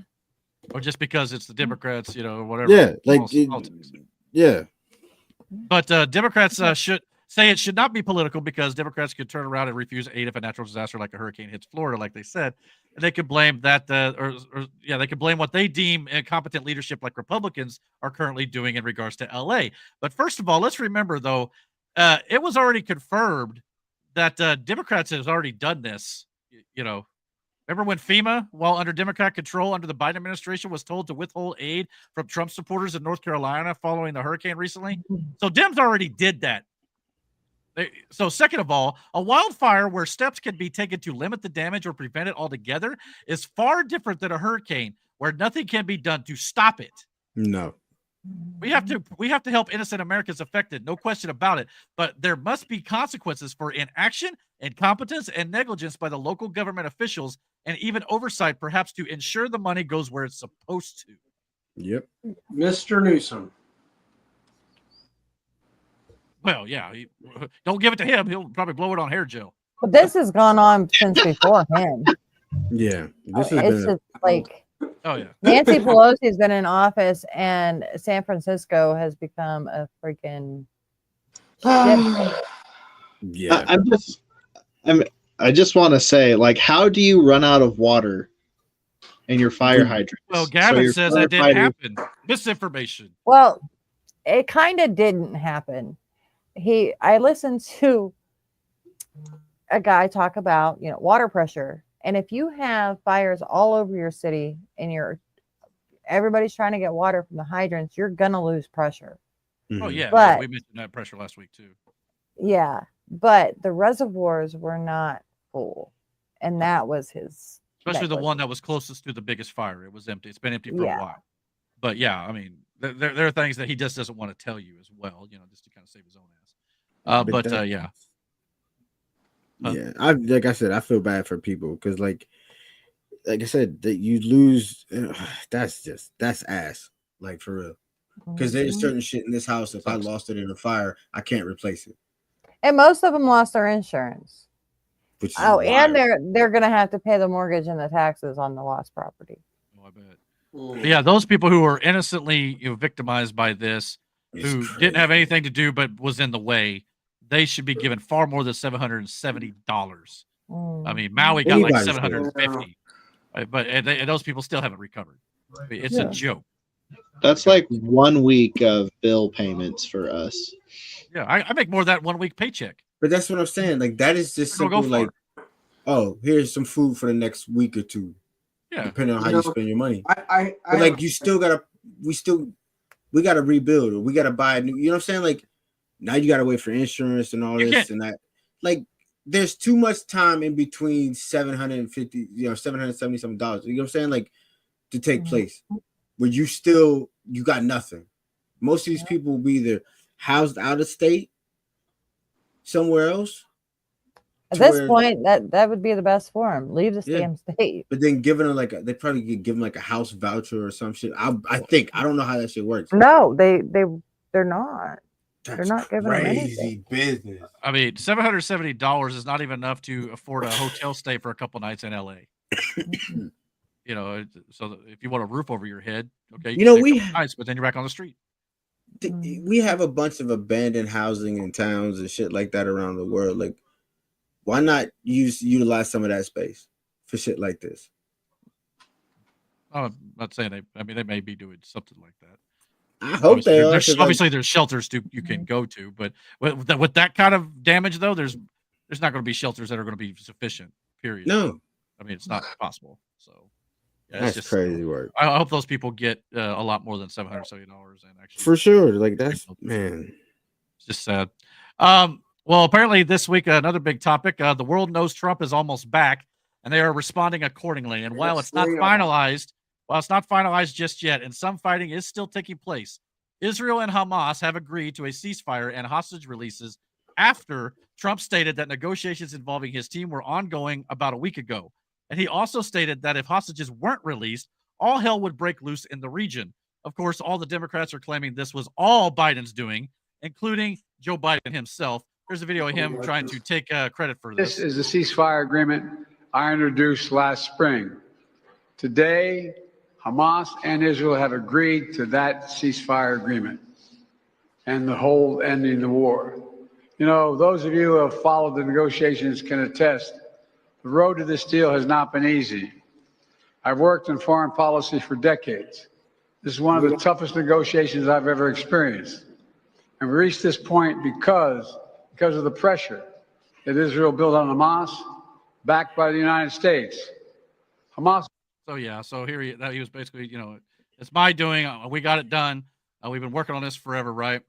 Well, you know, here is a video of him and Joe, or Trump and Joe, side by side here over the last week or so. Thank you. Brooks, credit for this, Mr. President, you or Trump? Is that a joke? Oh, thank you. If those hostages aren't back, I don't want to hurt your negotiation.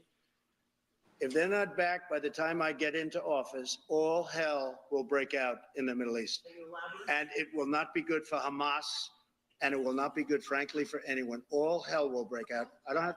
So even though Biden is taking credit all to his own, it was literally 3 days until Trump retakes office. Now, 5 days when the deal was brokered. I find it very hard to believe that this was solely Biden's doing, especially when Biden couldn't do anything in the past 15 months in regard to this situation. But we're supposed to believe he got it done now, less than a week before Trump's inauguration. I mean, come on. Use your deductive reasoning and stop denying the obvious. Not to mention, Biden this last week forgot how to sign an executive order on his own. But they want us to believe he brokered peace. Here he is. Highlands National Monument. Here we go. Okay. Gotta throw this in. I know, Santino. I'm trying. Why the day of? What? This hand. You'll fill in the dates here, guys. Oh my God. So, again, do we buy this bull crap from Joe Biden right now? Christ. I mean, Arab officials also. They sold it. Well, yeah. Also, they sold it to the American people. That's crazy. Arab officials also report that Trump's Middle East envoy team, led by Steve Witkoff, had more impact in one meeting than Biden had all year. The breakthrough came after Witkoff's intense meeting with Israeli Prime Minister Benjamin Netanyahu, where he managed to persuade the prime minister in ways that Biden's administration could not. According to reports from the Times of Israel, the meeting was pivotal, with Witkoff's aggressive negotiation tactics proving more effective than months of discussions under the Biden administration. Even Biden's own State Department staff credits Trump for this deal getting done, all within an hour of Biden giving himself all the credit at the podium that we just saw. Here's the clip of the State Department giving Trump credit. Been absolutely critical in getting this deal over the line. And it's been critical because obviously, as I stand here today, this administration's term in office will expire in 5 days. And one of the things that we have always said about this deal is that when you get from stage 1 to stage 2, that the United States, Egypt, and Qatar are the guarantors of this deal. And Egypt and Qatar will push Hamas to stay at the bargaining table and to get from stage 1 to stage 2. And the United States will push Israel to stay at the bargaining table to get from phase 1 and phase 2. So obviously those are promises we cannot make on behalf of the United States for any longer than the next 5 days.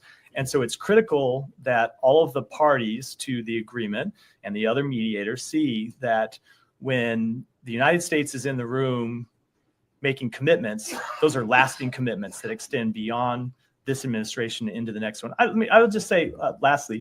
I want to replay the beginning of that real quick because I think we cut off the part where it said Trump was pivotal. When it comes to the involvement of President-elect Trump's team, it has been absolutely critical in getting this deal over the line.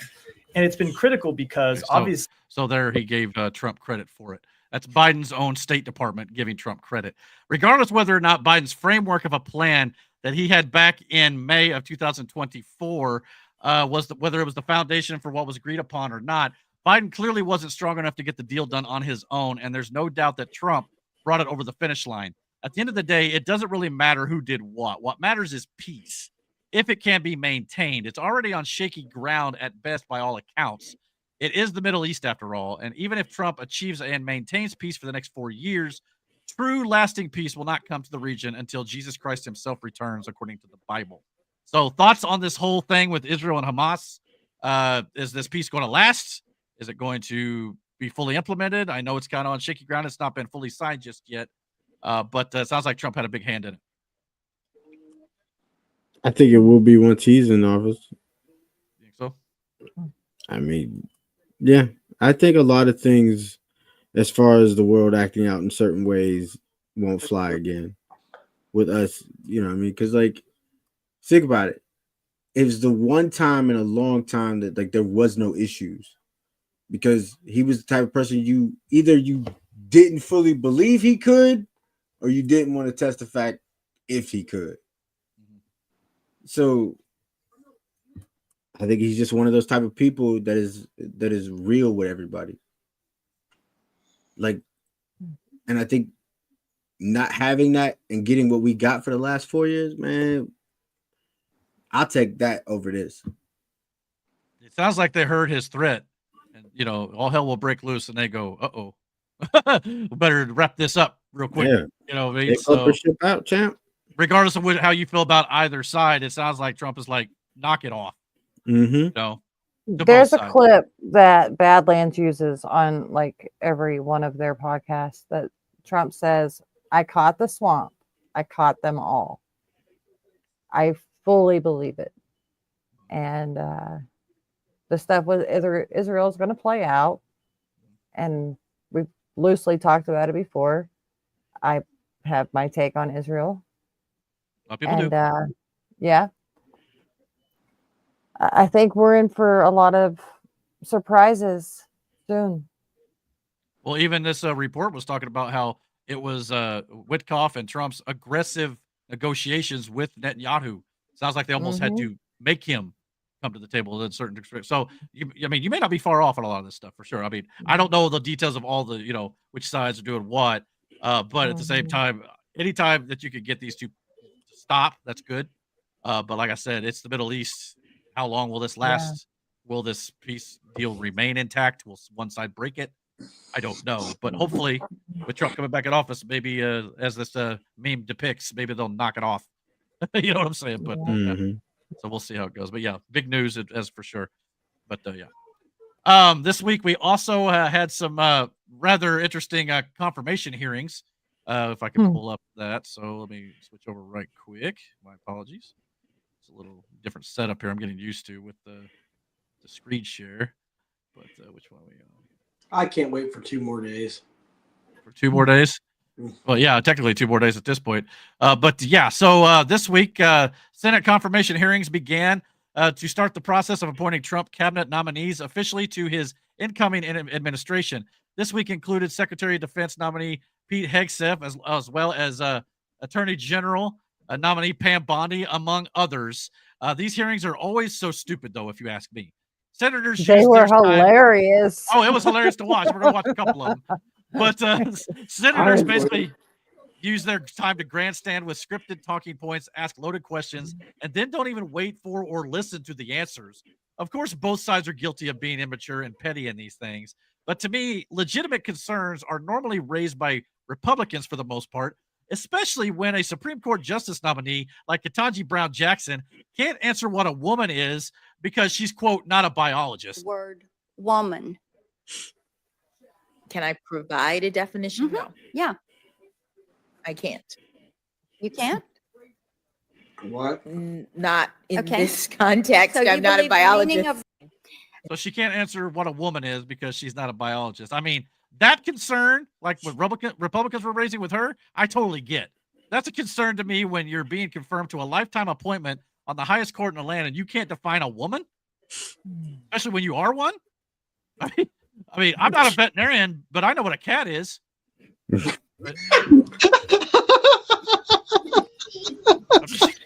Hey, yo. I'm breaking character. I'm sorry. Hey, yo. Yeah. I mean, these people are different. I swear. You have to laugh at this stuff. They're but different. To me, That to me is a concern. But whether or not Pete Hegseth drinks sometimes isn't especially concerning when more than half of the senators grilling him have the exact same drinking issue or worse. But he does. And it's been refuted by many by name, while the allegations have been anonymous, meaning they're likely fake. So Do you give a shit if the man drinks? Brother, you have people who've been put in front of television screens and you could tell they're drunk. Nancy Pelosi is always fucking drunk. There was I don't remember which one. I don't remember which one it was, but he was like, "Guys, you've seen it. People come to work drunk like every day here." Yeah. Yeah. I saw that clip on TikTok. That was hilarious. Like, don't play me like that. Yeah. That's fucking funny. Yeah.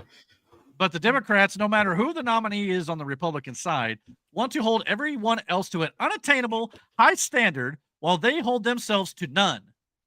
Well, and that's their projection. Everything they accuse somebody else of doing, they're doing. Oh, yeah. Every time, if not Yeah, worse. it's weird. The Democrats never fail to demonize, make up stories, lie, smear, and absolutely vilify anyone up for confirmation. And this is normally what it sounds like when they're doing it. This is Yes, organizations are veterans organizations that will help our veterans get every damn thing that they deserve because they signed on the dotted line. So yeah, Pete Hegseth's a trooper for enduring all. Every time that. he blinked, it was him cussing him out in his head because he can't say it out Yeah, loud. every single time. Yeah. I mean, normally with a man, it's always sexual assault allegations, usually without evidence, only hearsay and accusations. Does that sound familiar to anybody? Trump, anybody? It's pretty routine, though. Pretty routine for the Democrats. I mean, that's Yeah. what they do. And this week was, yeah, go ahead. That's the unfortunate consequence about being a man is that if you get that kind of allegation, no matter what, you are the criminal. Mm-hmm. No matter if it was fake, no matter if she was lying, you're the criminal. But we have to trust all women. Me too, right? No, women lie too. Hell, they can't even define what a woman is. Clearly, we just pointed that out. With a woman like Pam Bondi, that's a little bit more difficult for a Democrat to attack a woman due to their supposed fighting for women's rights charade. So it's just sad. But with Pete Hegseth, it was the same playbook that Democrats ran during Brett Kavanaugh's SCOTUS confirmation hearings. All were smeared, and sadly, many on the left still believe that Brett Kavanaugh is a gang rapist due to hearings such as these. I mean, yeah. While it was pretty much constant bickering, a few gems did come out of that, though. Not Native American Cherokee Elizabeth Pocahontas Warren, though, tried a gotcha question on Pete Hegseth, and she got absolutely destroyed for her efforts. You're quite sure that every general who serves should not go directly into the defense industry for 10 years. You're not willing to make that same pledge? I'm not a general, Senator. You'll be the one, let us just be clear, in charge of. Did you see her face when he said that, by the way? Look, oops. Hey, yo. The guy beside her is like, really? Yeah. See, Eric, when I came up to your table and I told you I could run for Senate, this is why, right here. Because you could stand in front of a whole bunch of people and not know what the hell you're talking about and still keep your chair for 20 years. My man got that looking like, no, this bitch did. He looks like his right eye's twitching or he's half asleep or something. Oh, shit. He cussing around right now. God, that's messed up. Yeah, nice try there, Pocahontas. I know a lot of people not Cherokee Elizabeth Warren for sure. Crazy but Pam Bondi also got some shots in, especially on Democrats like Adam Schiff, who was censured by Congress, and she reminded him of that. Has called for it publicly. You are aware of that, aren't you? No one has asked me to investigate. But the president has We're called, also worried about Liz Cheney. The Senator. president has You know what called we for should this. be worried about? Ms. Bondi, The please crime rate answer in my California questions. right now You is are through aware, the roof. Ms. Bondi, Your robberies Ms. are Bondi, 87% higher than the national my question average. is this. That's what I My want to question be is focused this. on, Senator. Do you have the if I'm power to confirmed say as no to the Attorney president? General. And what you're suggesting today by your non-answer is you don't have the independence to say no to the president. So let me ask you a different question. It also requires you, if you're going to be a good attorney general, to be able to tell hard truths to the president. So my questions now are, can you tell hard truths to the president? So let me start with an easy truth that you could speak to the president. Can you tell him that Donald Trump lost the 2020 election? Can you say that? Do you have the independence to say that? Do you have the gravitas, the stature, the intestinal fortitude to say, Donald Trump, you lost the 2020 election? Can you tell us that here today? Senator, what I can tell you is I will never play politics. You're trying to engage me in a gotcha. I No, won't I'm just do it. asking you a simple I question. won't play If you can politics speak truth with any to ongoing power. So let me ask you investigation, another. like you did let leaking me your ask colleague you, Devin Nunes's if memo. you'd be able to review hundreds of cases on day one? I will look at every file I am Of course asked you to won't. look So at. will you advise the Hey, president? can I will answer you- the question? Well, my question I is, would have plenty of staff. You said, of course you want. you'll be able to review Listen, I'm hundreds not of going to cases on the first day? mislead this body nor you. All right, let me ask another question. You don't want to answer that. Let me ask You were another question. censured by It will Congress, also- Senator, for it will comments just also- like this that it are will so reckless. It will also. Yeah, so she definitely made sure he remembered the censored part. But Damn. Schiff was also He part asked- of the. Oh, go ahead. I'm so happy he they asked- voted these morons out. He asked a Schiff question, ain't going nowhere. Sadly. and then 2 seconds into her responding, because talking. That's what yeah, they he do. starts talking. It's like, because it didn't start out the way he wanted her to answer it. He just like, no, freak out, can't do this. No. I don't even think They he wanted do her to that answer. He every just wanted to time. talk. No, Yeah. he didn't want her to answer. This is what they wanted, to show the fact that they never answer the question. One, because they never give them the opportunity to answer the question. Normally, because they know the answer to the question isn't what they want the answer to be to that question. Yeah, that's right. So they start talking, and that's what they want, though. That's that soundbite. Yeah, this is the main reason why I have a hard time watching debates or any sort of thing like this, is because somebody will answer a question and they'll either be cut off, or the person who got asked the question won't even answer the question, and they'll redirect it to another thing that they actually have something to say about. Yeah. I hate that stuff. That's obnoxious. Yeah, let's not forget, though, Adam Schiff was also a part of the unselect January 6th committee who destroyed evidence that exonerated Donald Trump. But Adam Schiff tries to turn it around on Bondi and asking if she would stop destroying of evidence in this case, but she wasn't having it. To destroy evidence in the January 6th investigation? Then why can't you answer the question? Why can't you say, I commit to this committee, we will never destroy the evidence in the January 6th investigation? Why can't you give this committee and the American people that assurance? Are you frightened because evidence was destroyed against President Trump that was false? Is that why you're frightened now? I can't believe this is even. Why do you have difficulty answering that question? I can't believe Why do you you're have asking such a difficulty? question. Why do you have difficulty promising to preserve evidence at the Department of Justice? Why is that a difficult question? I will follow the law. By the way, can I just say she's like one of the most attractive 59-year-olds I've ever seen in my life. Okay. Yo, what? Sorry. I'm just saying, it just feels like if you look at Democrats as a whole and you look at Republicans as a whole, I'm just saying one side's more attractive. That has nothing to do with. I know. I'm trying to lighten them I don't know, man. Okay, you get on to me about being off. I don't know. And That's you right. shit like It that. doesn't, but more often than not, Eric's right. I mean, Nancy Pelosi.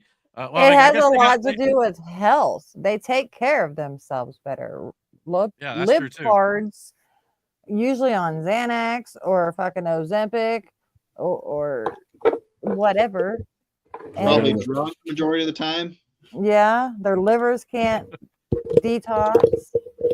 I mean, she's got a point, bro. Like, I feel you, Eric. I get it. I get it. Just think about this too. The energy you put out into the world can have an effect on your physical appearance. Yeah, that is also. You're a bitter old hag. I mean, your body is going to eventually become that. But when you're a positive, upbeat, happy person, your body tends to, reflect that. I'm just saying, But if you look at that woman, do you think she looks like she's almost 60? Do you have the clip of her being asked about Q? No. That was pretty funny. No, she looks early 40s. Yeah, tops. Yeah, definitely 40 maybe. But yeah. Yeah. Well, they asked her Maybe about late Q, 30s. And yeah, her response to that was pretty fucking funny. Oh man, I didn't see all. I don't even think I saw that clip. Otherwise, I might have added it. But That there shit was so good. many of these clips going around. Just a bunch of absurd stuff. But to be clear, I'm personally all for real criticism and concerns, and that should be allowed more often than not. It's just interrupting with the immature pettiness that always ends up in trying to trap the nominee in some sort of gotcha, and it needs to stop on all sides for sure. Or just stop having these hearings altogether and just do the vote. Everyone knows who they're going to vote for before they That's do another these hearings thing anyway. I don't understand know? too with a lot of these congressional. Like I tried to listen to some of them, but a lot of it is like again just people talking over people. Yeah. But like, what's the point? Is it all for show? Like, is it all like part of the whole song and dance? Like, because like, yeah, it is. It's so weird. It's like a jarring fucking experience. Like, what did we accomplish? If it this went does nothing anywhere. Yeah, that's what I'm saying. Like half the time, this does nothing but show the American people that nothing gets done. Yeah, because you're both just on political yammering. lines. It's like, what are we doing? And then they come out and say, "Well, we all need to work together and have unity." When all you do is attack one another. You know what I mean? It's gotta be just like this has gotta be the song and dance of the shit. Like you see it in like movies and old like Shakespearean plays where they have council meetings and shit, and that's all there is. It's this big uproar. Everybody's pissed about something, but nothing fucking gets accomplished. So it's like, why have that? Like, take that part out and just do the shit you're supposed to do. Yeah, well, this fucking sense. It's weird. So I guess we'll see how the vote goes for Burgum, Hegseth, Bondi, and much more. Likely the next coming weeks or so. So yeah, we'll stay tuned and we'll see who actually gets confirmed. And if anybody doesn't, I would assume that most people will be getting confirmed. I think I know Hegseth. I think they were saying he definitely has the votes. So that's a good thing to see. But we'll have to see if everybody else gets the votes as well. Do you think anybody's not going to get the vote off the top of your head? Elizabeth Warren. No. I mean, I can't think of any. I think that woman that can't define who a woman is. Well, she's already a Supreme Court justice. She was confirmed. That's not one of the nominees. That was a clip from. Then that really needs to be looked at. Well, she's a lifetime appointee unless they change that too, which I think Biden is calling for. But yeah, like a term on that. Well, he's got a day and a half to do it, so he better hurry up. Well, he's calling for it. Doesn't mean he'll be the one around to do it. But yeah. So anyway, this week also Donald Trump announced that he will be creating the External Revenue Service, or the ERS. He wrote this on Truth Social for far too long. We have relied on taxing our great people using the IRS, the Internal Revenue Service.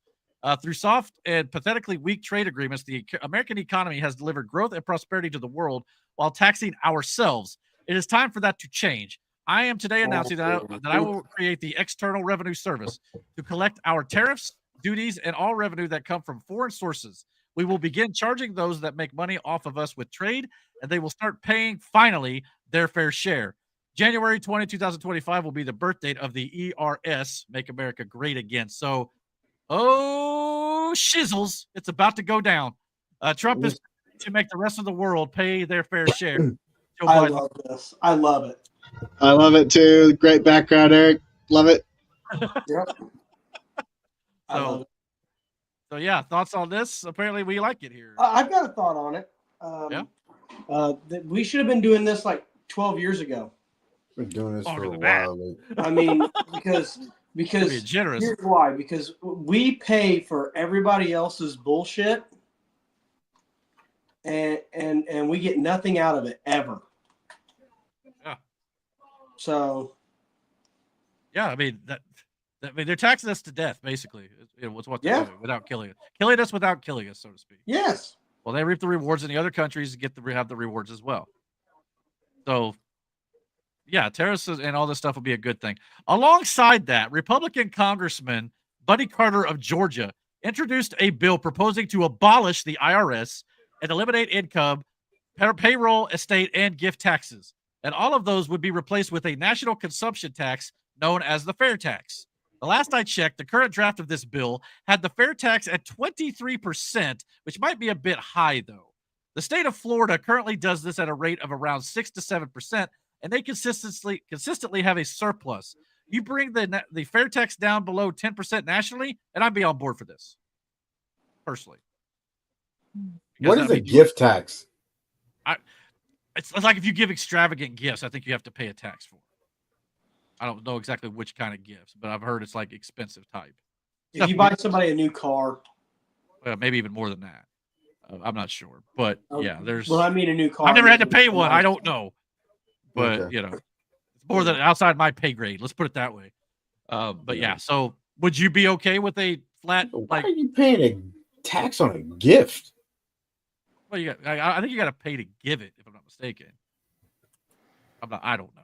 I'd have to look into it more. But he's But income, payroll, and estate taxes. This has been introduced many times before. Never passed the House or never passed the Senate, even if it got through the House. But do you think a 23% flat rate tax nationally is too high? Or would that be something, be okay if everything else was gone, like income tax and stuff? So like they get rid of all the bullshit taxes that you pay when you buy shit and stuff like that? The fair tax would be 23% on anything new. And yeah, it's too high. Yeah, I think it's too high. That's why I say less than 10% at least. I've been hearing people say it needs to be like 2 to 3%. If that's the case, definitely on board. But again, that just because it's been drafted doesn't mean it's going to pass the vote or anything like that. But it's at least getting that foot in the door of breaching this idea of getting rid of the IRS and the income tax and stuff. So or at least moving in the right direction. Let's hope that they can amend this and continue to work forward and actually get this done now that Republicans are in control. Also this week, China appears to be mulling over the idea to potentially sell TikTok U.S. operations to an American company before it's banned in the United States this Sunday, January 19th, largely due to U.S. concerns over national security due to things like data collection. If a sale goes through, the social media app will still be allowed in the States. Trump was considering an executive order to put a 60 to 90-day stay on this ban, potentially giving time for this to be sorted out before a ban goes into full effect. However, it was announced today that the Supreme Court has ruled that the ban, which was agreed upon by a bipartisan Congress and Biden, that was signed into law if the China-based company named ByteDance wasn't divested to a U.S.-based company within a certain time frame, that ban will remain in effect. SCOTUS ruled that the ban will stay in place. So as of Sunday, under the law on the books, TikTok would no longer be available in the United States, except Biden, completely on brand with his entire presidency, has now said he will not enforce that law before he leaves office on Monday after the ban is set to go into effect. Instead, he's leaving it up to Donald Trump's administration to enforce the law on the books. So I guess we'll see how this goes. Thoughts on TikTok potentially being gone in the United States in the next couple days? Pitch it. I thought it wasn't a China company. The CEO is from Singapore. I think it's China-based, though. Yeah. I don't care. Pitch it. You're not a TikTok user, Matt, I guess at all? No, I hate it. I think that people spy on us. We just have to question like how much of this is infringing upon our Second Amendment. Yeah. You mean First Amendment? First Amendment. Yeah. Sorry. Sorry. First Amendment. Yeah. I don't care. Get rid of it. I mean, I get it from a national security perspective. Now, remember, I think Trump wants to keep TikTok now because obviously he's on it now and he uses it. So I think he wants to continue it, but it's got to be under the right circumstances, I think. Yeah. The way it sounds. But there were even rumors that China would be willing to sell its U.S. operations to Elon Musk. Could Musk potentially be collecting social media platforms like their Infinity Stones? Like I told you before, like he plans to have it everywhere. Like he wants X to be a thing. So like this, I told Eric this or Aaron, people with crazy imaginations are the smartest people because they can take the ideas that I think about that I think that are cool and that could work, but I don't know how to do it, but they do. So like a guy like him who is a kid, whether you like it or not, his imagination runs wild. So he comes up with these ideas and then he's got the money to do it and the smarts to do it. So like, I feel like if opportunity brings itself up, just like with Twitter, he bought that shit on a whim. He was trolling him at first, but then they thought he was bullshit. Now he owns it. Now, I personally don't think it'd make much sense, just because it would likely drive more people to X if TikTok went out. You know what I mean? Unless he consolidates it with X. Or and then he turns again X into one app where you can do TikToks that you were doing here. So he still gained. I mean, can you not post short videos on X already? I don't know. Are they the same equivalent? Not the way you use. I don't know. I don't use TikTok that much either. Yeah, not the way you use TikTok. So okay. Maybe it could be implemented then. Okay. Well, I'm kind of with Matt. I don't use it enough to really have a feeling on it one way or the other. I mean, I'm not against it outside of. I found some pretty cool shit on TikTok too. I found a lot of artists, and I got into a lot of art that I didn't think I would. I love the cooking community on TikTok. Got a lot of ideas. I've learned a lot about natural remedies and homestead and like all kinds of stuff on TikTok, and that's why they want to ban it, because people there's a lot of informational and cool shit. Brandon, you know that Bard song that was on my playlist that you thought was pretty cool? You guys are on TikTok? Yeah, that was on TikTok. Yeah, like there's because of cool shit. I mean, I understand it from a national security with data collection thing, but the problem is with that is they can get your data from anything, really. Yeah, bro. So, I don't know if it's just because it's a China-based company, like they're afraid that China's just going to get it. You know, like other companies, they don't care if they get it. But wouldn't that be as bad? Yeah, you know, but at the same time, like I agree with the fact that they should have you know what I'm saying? It should be a TikTok here in the US then, if that's the case. I think there are some alternatives that are similar, like what Clapper similar to that. Yeah, but there's still stuff you can certainly do on Clapper that you can't do on TikTok, but there's stuff that you can do on TikTok that you can't use on Clapper. So like it's variety, but Clapper pretty much used the TikTok engine, I'm pretty sure. Yeah, it's the same thing with like when Vine and all those things were a thing too. Nobody knows where Clapper's based out of. I thought Clapper was based out of Texas. Yeah, out of Texas. I think I read the article where that's just where one of their one of their warehouses where they monitor or store the data or something like that is housed, but that's not where it's based at. I don't know. Don't know. In other news, Donald Trump is trying to make Hollywood great again too. Apparently, Donald Trump has named Sylvester Stallone, Mel Gibson, and Jon Voight as special ambassadors to troubled Hollywood. They'll bring, quote, lost business back. This feels kind of more like a ceremonial thing, because Mel Gibson even said that he didn't even realize that he was being named as a special ambassador until he read about it online. And he said he'd answer the call and be happy to report back to Trump about things going on in Hollywood. But it felt like it was just kind of like, all right, I'm going to name these guys as my ambassadors, and they weren't even aware of it. It's just like the guys that he likes in Hollywood. That's what it felt like to me. But I think they can actually maybe report back, and maybe Trump can make Hollywood less political and more Hollywood. Yeah, more about entertainment, like it's supposed to be. Maybe. Shit, if anybody can, I think Mel's already done a big part in helping with cleaning up Hollywood. Yeah. Definitely, He's been working with the Sound of Freedom guys a lot. Definitely a guy who gets a bad rep, and I know he's made mistakes, but who hasn't? You know. I mean, the face he's making in that picture is kind of a bit. Yeah, he not looks as fine like as.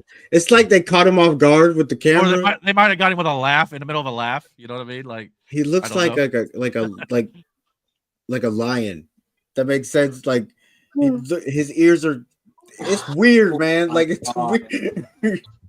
Yeah, I sit here and make fun of people for hours on this thing, and I get Sylvester. And then you can tell he old. That's not Rambo no more. That's not Rocky, champ.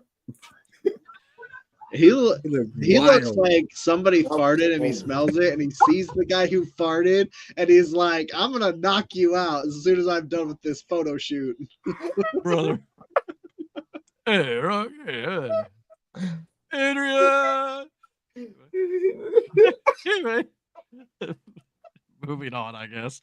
Apparently Maha has begun And apparently we've already got one thing banned. Red dye number 3 has been banned in anticipation of RFK Jr.'s confirmation as HHS secretary just days after they finally admitted eggs were healthy, the FDA did. So let's listen to this young lady explain the new FDA announcement.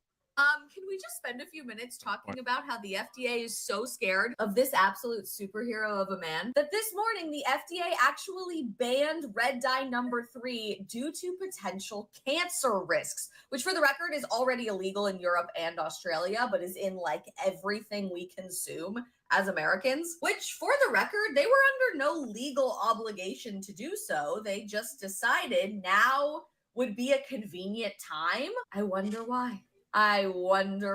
This comes, by the way, just a few days after the FDA quietly changed their definition of healthy, according to the Food and Drug Administration, which hadn't been updated since the early 1990s. Which pretty much up to this point allowed the FDA to qualify anything under this umbrella term as healthy, including fortified fruit punch that wasn't even real juice, breakfast cereals that are loaded with food dyes and added sugars, and so much more. But now, in anticipation of RFK's cleaning house of the FDA, presumably in an effort to clean up their act before he is confirmed as our HHS secretary, the new healthy label means fruits and vegetables are healthy. Salmon is healthy. Water is healthy. Why we didn't know that before, I don't know. Extra virgin olive oil instead of canola oil is healthy. And oh my gosh, shocking reversal of policy. Eggs are now good for you. So after screaming at you for years about how eggs are destroying your health, that they raise your cholesterol,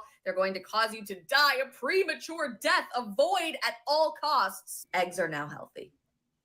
Tell me you've been lying and gaslighting to the American people with propaganda from the experts on what was considered healthy and totally safe for us. And now we're having to backtrack because one person is committed to exposing the fraud in this industry without telling me. FDA, what's next on the chopping block, do you think? I don't know. What do you think, Miranda? What's next on the chopping block? I don't know. I just want to point this out. People thought I was retarded when I wanted to stop giving my kids dye. And I think there's going to be a lot more of this to come once RFK actually, gets confirmed and all that stuff. Yeah, he's not going to stop there. Well, Steak and Shake starting March 1st will be using beef tallow. Exactly. Read my mind. Simpatico. And But yeah, I was trying to tell. So what is that? It's all natural, like it's beef fat. to cook it. Yeah. It's rendered from beef fat. And fun fact, I'm trying to tell Jaden this yesterday. When they did a study with mice, giving them beef tallow and trying to give them alcohol poisoning and liver disease, their livers were perfectly fine with the beef tallow. So all I saw when I saw this was, hey, it's healthy to go eat the steak burger now. Like, yes, sir. Yeah, you'll realize soon enough too, like that's what these companies used to do. Then there was a reason why they stopped doing it. Yep. That's why. Once you realize that the government was really trying to kill you, just slowly, so you pay them a little more money, it makes everything else a little bit easier to believe. Oh yeah, a lot. That's crazy. Yeah. So sorry, I just don't know what this is. So is this just what they use to cook the meat in, or is this what is this? It's what they fry. Oh my God, Aaron, you asked so many questions. Like it's basically like if you cook a burger in your home skillet, and you know all that grease and all that fat that gets that just cooked with the meat. Yeah, essentially what it is, man. Okay, but he's asking what they use it for. They use it in the fryer for the fries. Yeah. Okay. So you're not getting all these unwanted oils and all this shit that your body can't digest. Yeah, the seed oils that they're currently using, it's making people inflamed, sick, causing cancer. Like, and it's not just at fast food restaurants. It's any kind of oil that you're buying that's cheap from the grocery store. Okay. This is a natural, it's animal fat. It's the same thing like what they used to do with lard. Same situation. Yeah. All I know is all aboard the Maha train. Because Yeah, this is it's going like- to make America much better, I think. Plus, it has that beefy flavor to it. Like it's, man, It's it might delicious. taste better too. Yeah. Yeah. Most And likely. you can use it for your skin. Like there's people Yeah. that make soaps and lotions with beef tallow. It's really good stuff. Yep. Yeah, definitely looking That's forward a to good that. thing. This is seriously a good move. Yeah, it is. For especially if you think about it in the fast food sense and what you've been. I taught hope. fast food I is. really hope the next thing is Coca-Cola going back to real sugar. Yeah.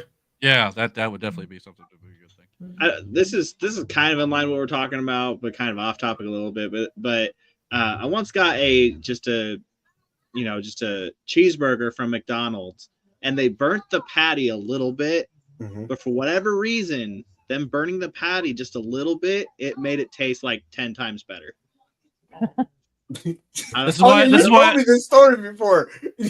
This is why I like my steaks well done. This is a Oh, great you story. Crazy. Hold on. Time out, fam. Eric, you should publish that story. That's not the same. That's not the same thing at all. This I like is my a- burgers a little crisp. If I think I don't mind it. That's a burger. It's ground beef. Like you can't do that with a steak, bro. Like we've had this discussion. And The I've fact told that you eat why shoe I do leather it is too. Crazy. Because if I don't get it well done, if it comes to be very pink, I don't like it. If there's a little pink in there under well done, I'm fine with it.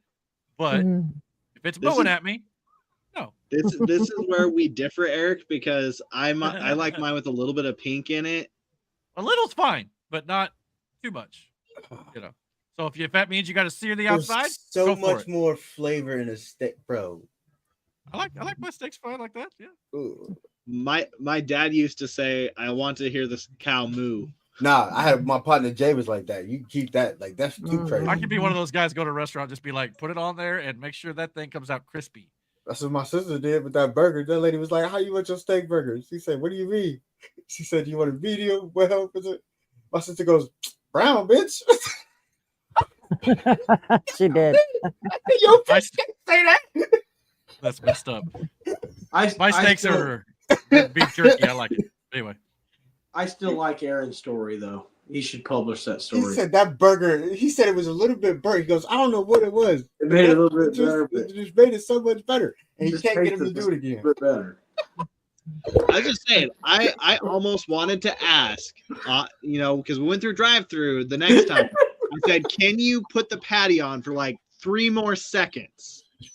Wow. 3 more seconds. Take it off the bun, put it right back on the grill. I want to see a little bit of char on there. Gotta get the, And I gotta was get like, the no, flavor let's not going do in there, that. Brandon.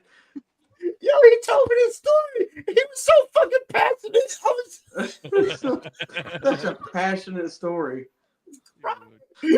Oh, Everyone deals with their own problems there. A McDonald's burger with a little bit of burnt fire. That was great, though. That makes me wonder what it would taste like a little bit burnt. I never think I've ever had one burnt. I'm curious now. I'm just saying it was 10 times better. Okay. Yo, And, I will die on that hill, but it was 10 times better with just a little bit of burn on it. That's funny. So, Hopefully, with this beef tallow, you'll get that same shit. Because Yeah, I you'll made get that same- burgers. Yeah. I made burgers with it because Miranda bought some and a cooking spray. And I made some burgers. I'm shitting you not, dude. It gives it more flavor. It really does. It doesn't taste like it tastes like beef in a sense. It was you'll see. And I'm glad Steak and Shake is jumping in there first because they need all the help they can fucking get. Steak falling I hear off, that. but- Yeah, I got you. Hey, there's steaks are good though. I ain't gonna lie. It's sad. I like Oh. your chili. Yeah, you like chili everywhere. Listen, chili is crazy work. Particularly. All right, well, moving along. We got a few more things to cover before the end of the show here.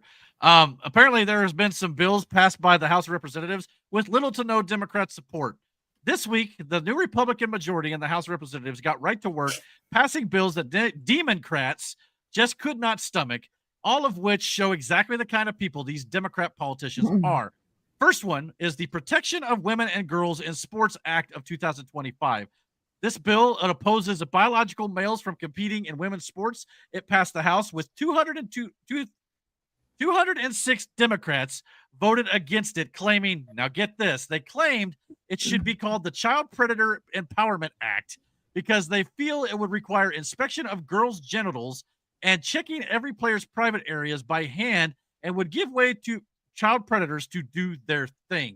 Here's Minority Leader Hakeem Jeffries explaining their reasoning. Effectively, what it would do is sanction, without any guardrails, adults, including predators, for engaging in inspections of genitalia in children as young as 4 years old. Now, in the sports arena, we've seen repeated instances of sexual abuse. Gymnastics, that's been the case. In wrestling, that's been the case. In football, that's been the case. And in many other areas. And so, do these Democrats not realize that trained, qualified nurses and doctors examine student players all the time? I was about to say, like, you got to get a physical. I had to get a physical when I played football. Sure do. But I went to a doctor and they did the physical.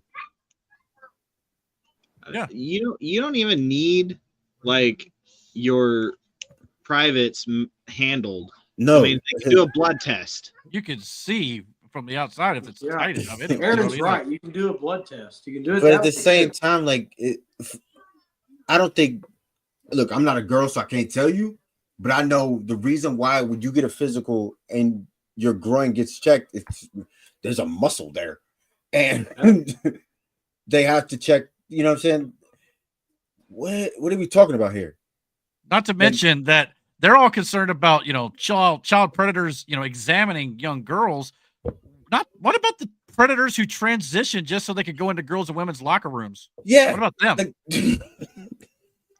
Or what No about problem the there. predator that's in the White We House? don't want to talk about them. Yeah, we don't talk about that. That's not a thing.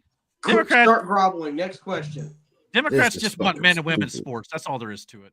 I mean, that's all they want. This is the dumbest argument ever, by the way. Yeah, like, I mean, you've gotten examples of why shouldn't be a thing. and again, And I don't understand why you're pushing for this to be a thing. Like, that makes zero sense to me. 206. Basically, every Democrat, with the exception of a few, voted no on this. To protect young women and women's sports. They want their transgenders and everything. What's to be the women's PRES? What? Down. Go back to the previous thing. Oh, present. They voted present. So they're there, but they didn't vote yay or nay. Okay, and then That's stupid. That should not be a thing. Yeah, well, And I'm pretty very sure that few people NBA do it, no but vote. yeah. Well, sometimes. Yeah, no vote. That's Yeah. stupid. Hold on a second. What's that guy leaning over the counter talking about? He's like talking to his buddy down there in the far right. He's like going. This is yeah. probably after it's all done. They're just having He's a like going- conversation. Yeah, they're just No, hold talking, on. dude. He's going up to his buddy, going, I had this hamburger at McDonald's, and it was like Probably. half-cooked. It was half burnt. That's what. Yeah. It was like the best thing I've ever Oh had. my gosh! Apparently that's gonna be the new joke.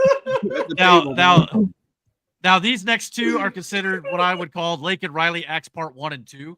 But apparently 159 Democrats voted no on the actual Lake and Riley Act. That would That's require wrong. ICE to detain illegal migrants who are charged with local burglary or theft.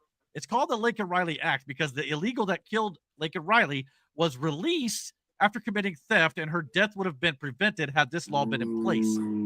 So, yeah, so that tells you right there. They don't care about the safety of women as they claim they do. I mean, at all, or safety of anyone for that matter. I mean, if you commit a crime like theft or burglary, you should be detained until you get it all sorted out of what is going on. Now, this person was released, and they went on to kill Lake and Riley. So, yeah, and there was another one, part 2 of this, which was called the Preventing Violence Against Women by Illegal Aliens Act, authorized by Nancy Mace. 145 Democrats just voted against this bill that would deport illegals who commit sex crimes. Now, why is this controversial? I can't answer that.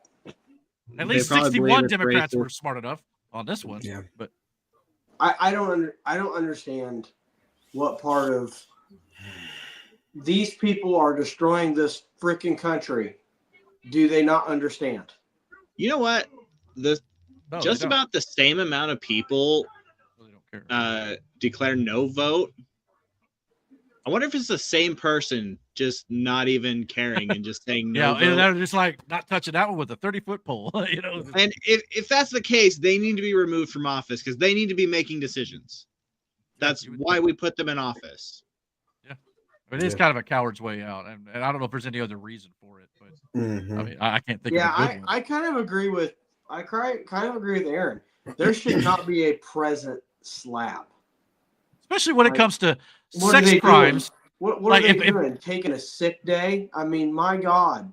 I mean, first of all, this bill is involving illegals. First of all, because you're illegal, you should be out of this country anyway because you've already broken the law.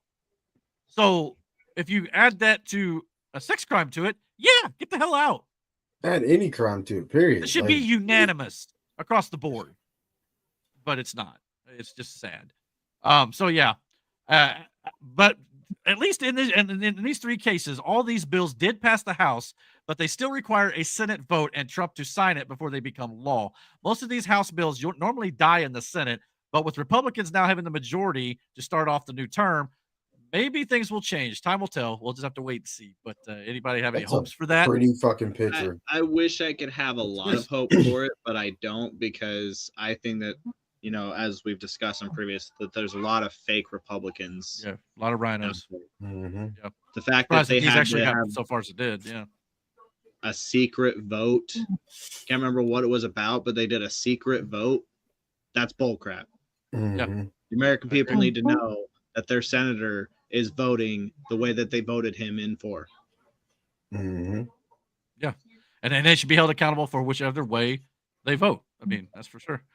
Let's see here. All right, so we got a couple more, and then we're done for the evening here. Okay. Yeah, so you know, this has all kind of led to the inauguration of Donald Trump on Monday around noon, at noon. Before we get to that, Joe Biden slurred his way through his gaslighting of America in his farewell speech on Wednesday night, where he attempted to divide the country one final time. Included in his rambling of lies was an explanation for the LA wildfires. You guessed it, Biden claimed climate change was to blame. Right now, the existential threat of climate change has never been clearer. Just look across the country, from California to North Carolina. That's why I signed the most significant climate and clean energy law ever in the history of the world. So yeah, I don't know about you. I didn't know that climate change could cut the LA Fire Department budget, shut down a water reservoir, cancel critical controlled burns, and appoint a DEI hire to run the fire department. Weird.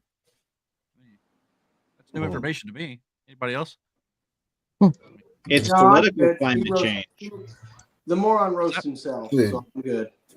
Yeah. Climate change, yeah, that I mean. Yeah, go ahead. You're good. You're fine. Much like how the definition of the word vaccination has changed following COVID. Before 2015, vaccination used to mean an injection of a killed or weakened infectious organism in order to prevent the disease. Then just before COVID, it was changed slightly to the act of introducing a vaccine into the body to produce immunity to a specific disease. Both talking about prevention and immunity. In other words, it would keep you from getting said disease. Well, after COVID, once the vaccines didn't work as they promised, the definition was changed to now mean the act of introducing a vaccine into the body to produce protection from the specific disease. Now, you can still get the illness, but you'll be protected, is what they said. And in the case of COVID, there's very little evidence that the vaccine offered you much protection in the long run. Now, this is exactly what they do with climate change. In regards to that, in regards to climate change, they've done the same thing over the years. The Earth's climate does change, of course, but it's not the existential threat that Biden and Democrats say it is. Remember, it was originally feared a new ice age was coming because the Earth was cooling. Then 30-ish years ago, it became global warming when it started to heat up again. and they couldn't call it a new ice age anymore because that made them sound stupid. But then Earth would cool down again because it happens in cycles. So to not sound stupid again, they changed it once more to fit the now all-inclusive narrative that no matter how the Earth was responding, they called it climate change. All to fearmonger. It's a hoax. Stop believing bullshit. Simple as that. That's all Joe Biden was spewing in that regard. Biden claimed that the social media also needs to be held accountable for allowing misinformation to rise after taking away fact checks. 6 decades later, I'm equally concerned about the potential rise of a tech industrial complex that could pose real dangers for our country as well. Americans are being buried under an avalanche of misinformation and disinformation, enabling the abuse of power. The free press is crumbling. Editors are disappearing. Social media is giving up on fact-checking. The truth is smothered by lies told for power and for profit. We must hold the social platforms accountable. No, Joe, we didn't give up on fact checks. We gave up on biased fact checkers. Community notes is still a form of fact checks, you old dolt. But Zuckerberg was literally out last week saying Biden spearheaded the misinformation campaign over the last 4 years. But as always, anytime you hear the term misinformation, Something's got him spooked. Huh? Something's got Zuckerberg spooked. Well, we talked about that last week. Yeah, we Check it talked out about on last the week. show. I know we did. I'm just reiterating that. But anytime you hear misinformation coming out of a Democrat's mouth, that means it's just the truth that the Democrats don't like. Simple as that. But this right here, if I hold 10, I got to switch out. I got to figure out a better way of doing this. We ain't got to switch it out so much.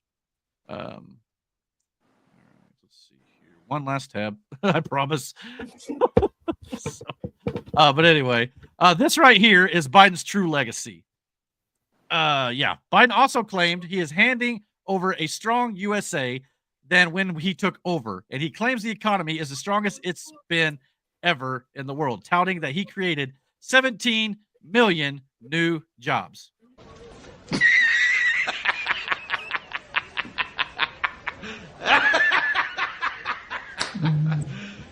You serious? I mean, seriously. 17 million new jobs, not to mention this, all this he did here is what he's going to be remembered for. I mean, complete. This is like, I don't know, man. At this point, though, like, there's people who fully believe that shit, so it is what it is. I mean, 17 million new jobs. Is that why Joe Biden's favorability rating is the lowest of his presidency, just as he's about to leave office? His lies are staggering, and he expects you to be so stupid as to buy it. Here's the video where Biden claimed that Here's the video where Biden claimed that he created all these jobs, and the fact check on Biden from Steven Crowder that's based on actual fact and data. But as Democrats normally do, Biden would likely say it's misinformation because it goes against his lies. But I thought fact checks were a good thing, Joe. That's what I thought, according to you, right? It's only a good thing when it's for him. Yeah. Well, here's Steven Crowder.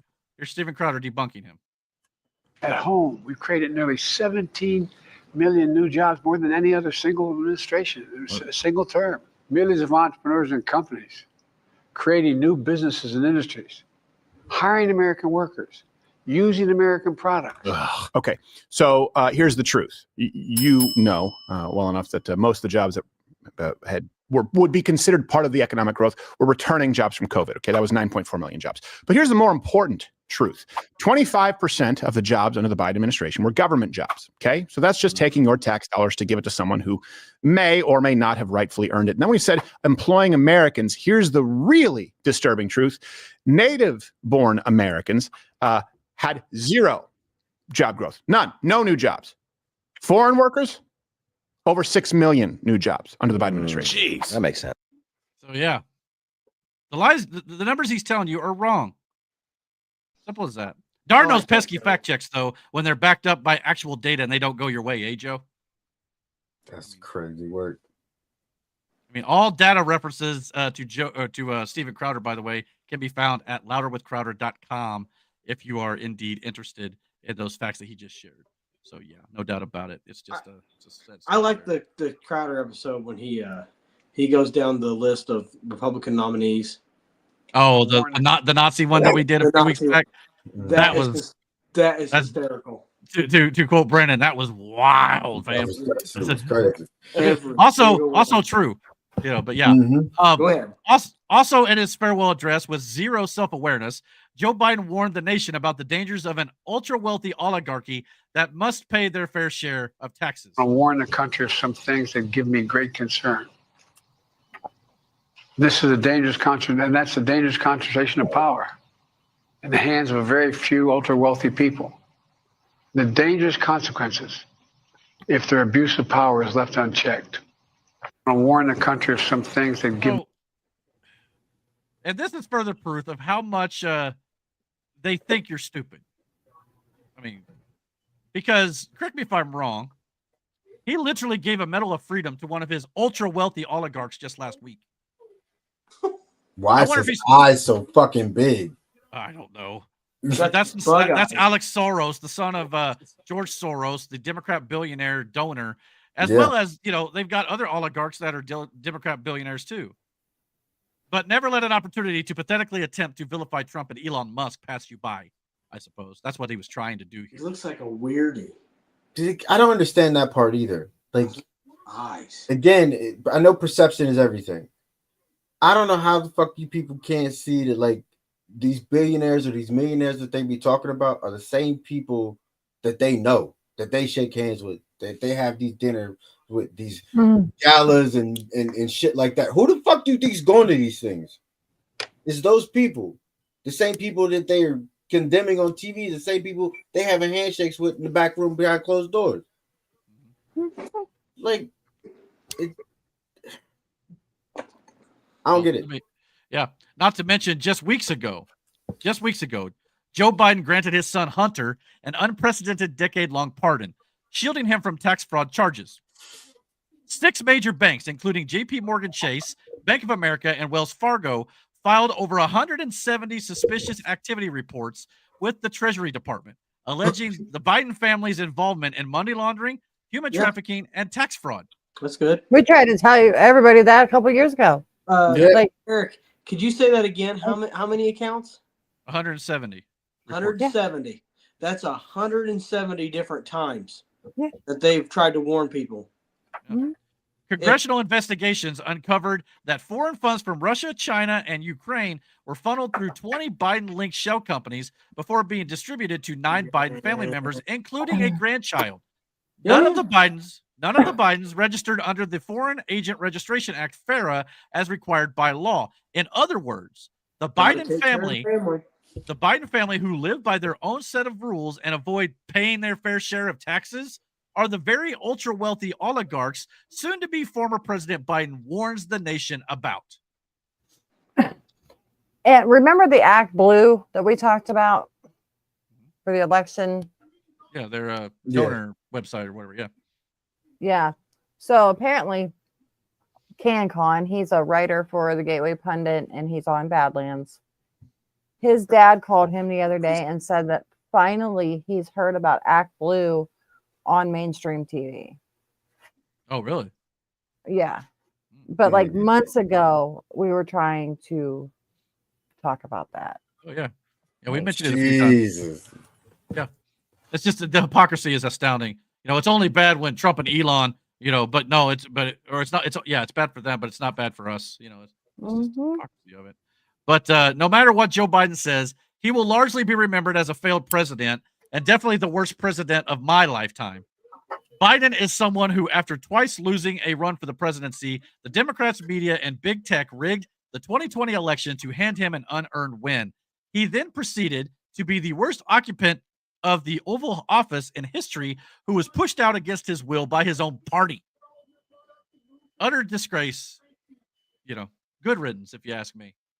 And but that's all, folks. I mean, I don't understand how, like, his own people turned his back on him when they thought Kamala was going to win. Like, hands down, they all knew, okay, she's it. We put everything behind her, and they, like, you know what I'm saying? They started dusting my man off. Yeah. And then when she lost, they was like, oh, shit. well, we got to fix this relationship now. You know what I'm saying? Could have been possibly what our decision making that did it either. Yeah, that's whatever. Dude. Crazy talk, man. But he was the most popular. These people just don't get it. They don't get it. But yeah, Trump is officially inaugurated on Monday, January 20th at noon. But these names won't be attending, and that only makes the ceremony all the better, if you ask me. Wow. And I gotta say, I'm very disappointed in George W. Bush. I liked him 20-some years ago, but he's establishment too.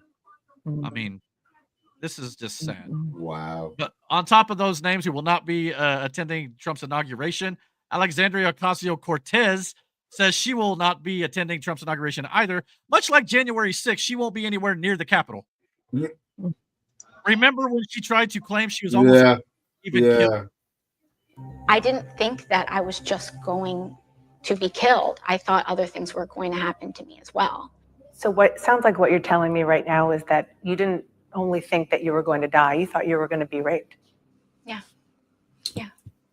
But as I stated, she wasn't even anywhere near the area when the riot took place. She was way down here in the Cannon House office building when the rioters breached. So yeah. Damn. So yeah, she'll be just where she was on January 6th, nowhere near there, which is, fine. Again, I bet you. But look, you knew they wasn't gonna be there because that was the whole thing. Which is funny because wasn't it last week there was a picture of Trump and Obama sitting there having a chuckle? Yeah. So what you busy that day? You got something going on? Like, get out of here with that shit. That's just you keeping up appearances by not being there. You know what I'm saying? Like, this is your hard stance on, oh, no, fuck this guy. But again, they want to preach unity. Yeah. Unless something big's about to go down and they don't want to be in. Let's hope not. Let's pray that the inauguration goes without a hitch. And everybody. I'm just saying, if we put stock in that one guy who's, I guess, he's got prophecies that were pretty accurate. I mean, he did prophesy about that. Well, not only that, I believe he was out this week. The same pastor was also saying that he's seen visions of potential attacks at the inauguration. So I don't know all the details on what he predicted, but it's definitely something people are listening to right now because, like you said, he was accurate about the Trump assassination attempt when the bullet hit his ear. So hopefully, like I said, pray up and let's hope everybody stays safe. Like I said, this needs to happen. But maybe one day Democrats will come back to sanity. But this current breed of far left Democrats wouldn't know truth if a truth bomb blew up in their face. So seriously. But come Monday, this president is all business. That's a cold picture. This is the official presidential photograph that he took for this year. That's a cold picture. Now compare that to the pic he took in 2017. This is the photo of a man who may have been a bit naive about what he signed up for, but this is a man who's been put through hell and he's not playing games anymore. That's a cold picture, bro. So can't wait. Justice is hopefully coming. So yeah. So any other they had to get the lighting just right on that motherfucker. That's a cold photo, big dog. I mean, let's see if I can blow this up a little bit here. But hold on. Let's see. What happened to his eye? Like he looked like he's been squinting. He give you that. That's that grandpa look. It's like, look, this is the look you give your kids. Like, all right, it's enough of that shit. Shut it. Hey, shut it down. Yeah, like any parent knows this look, and any child knows this look because, like, that's the look that you 2 seconds from me popping you in the fucking mouth. I don't care where we at. Wait till we get home. Yo, bro. Real talk. One thing that'll put fear in your bones is to hear your mother turn around and go, like, you just wait till we get home, young man. That look is all right. Y'all got till Monday. You've been figuring the fuck out. Yeah. Now daddy's home, so to speak. So any last thoughts on Donald Trump's upcoming inauguration? Any last thoughts for the final time as Joe Biden leaves the presidency and his presidency overall? Anything like that? I will say I won't feel good until his hand is off the Bible. Yeah. And he's secure, and all that stuff. Absolutely. It's scary, no matter about it. I mean, that's so dumb that's a thing. I mean, if he didn't have conviction in what he was saying and what he believed and what he planned to do, then he would have stepped down from the race after the first assassination attempt. Yep. Oh, I'm not scared in his ability. I'm scared in the attempts on his life. Yeah, he's had a few close calls already. I'm just They're not going to saying, go quietly. from the people that think that everything that he says is lies and he's just going to turn into some sort of dictator, you know. Mm-hmm. And that's how they justify it in their mind too. Yeah, those people, they're going to have to wake up on their own. We've tried. I've tried. Mm-hmm. And you would think that maybe like if he was somehow to get the income tax abolished or things that would actually make real change in this country for the better, you would think some of those people would eventually go, you know what, maybe I was wrong about this guy. You would think. But a lot of them are so stuck in their ways, they're going to be like, nah. It was all Joe Biden. It was his plans that he set in motion that did it.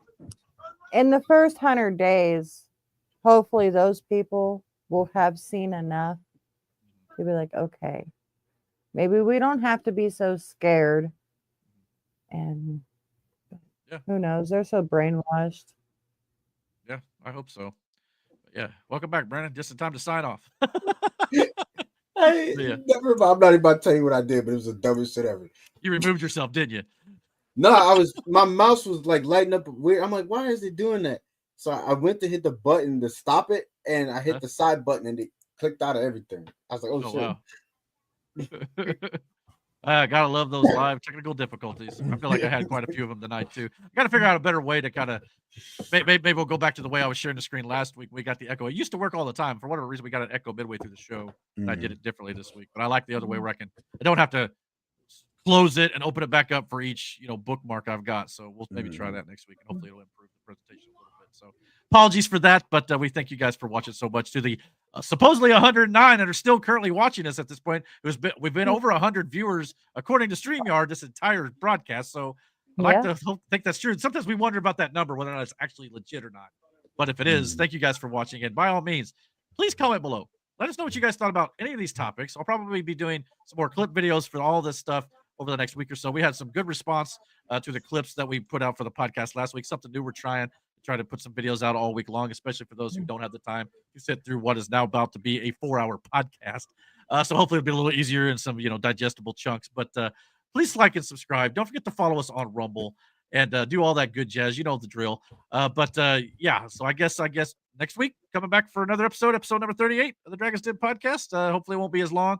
I had a lot to talk about tonight, and Matt loves to get his 2 cents in sometimes, but we love Matt, but sometimes it gets the show a little longer. We love it. Go sports team! Go sports team! Exactly. Trash for that. All right, guys. Thank you for watching. Take care, and God bless. Later. Goodbye. Later. Good night.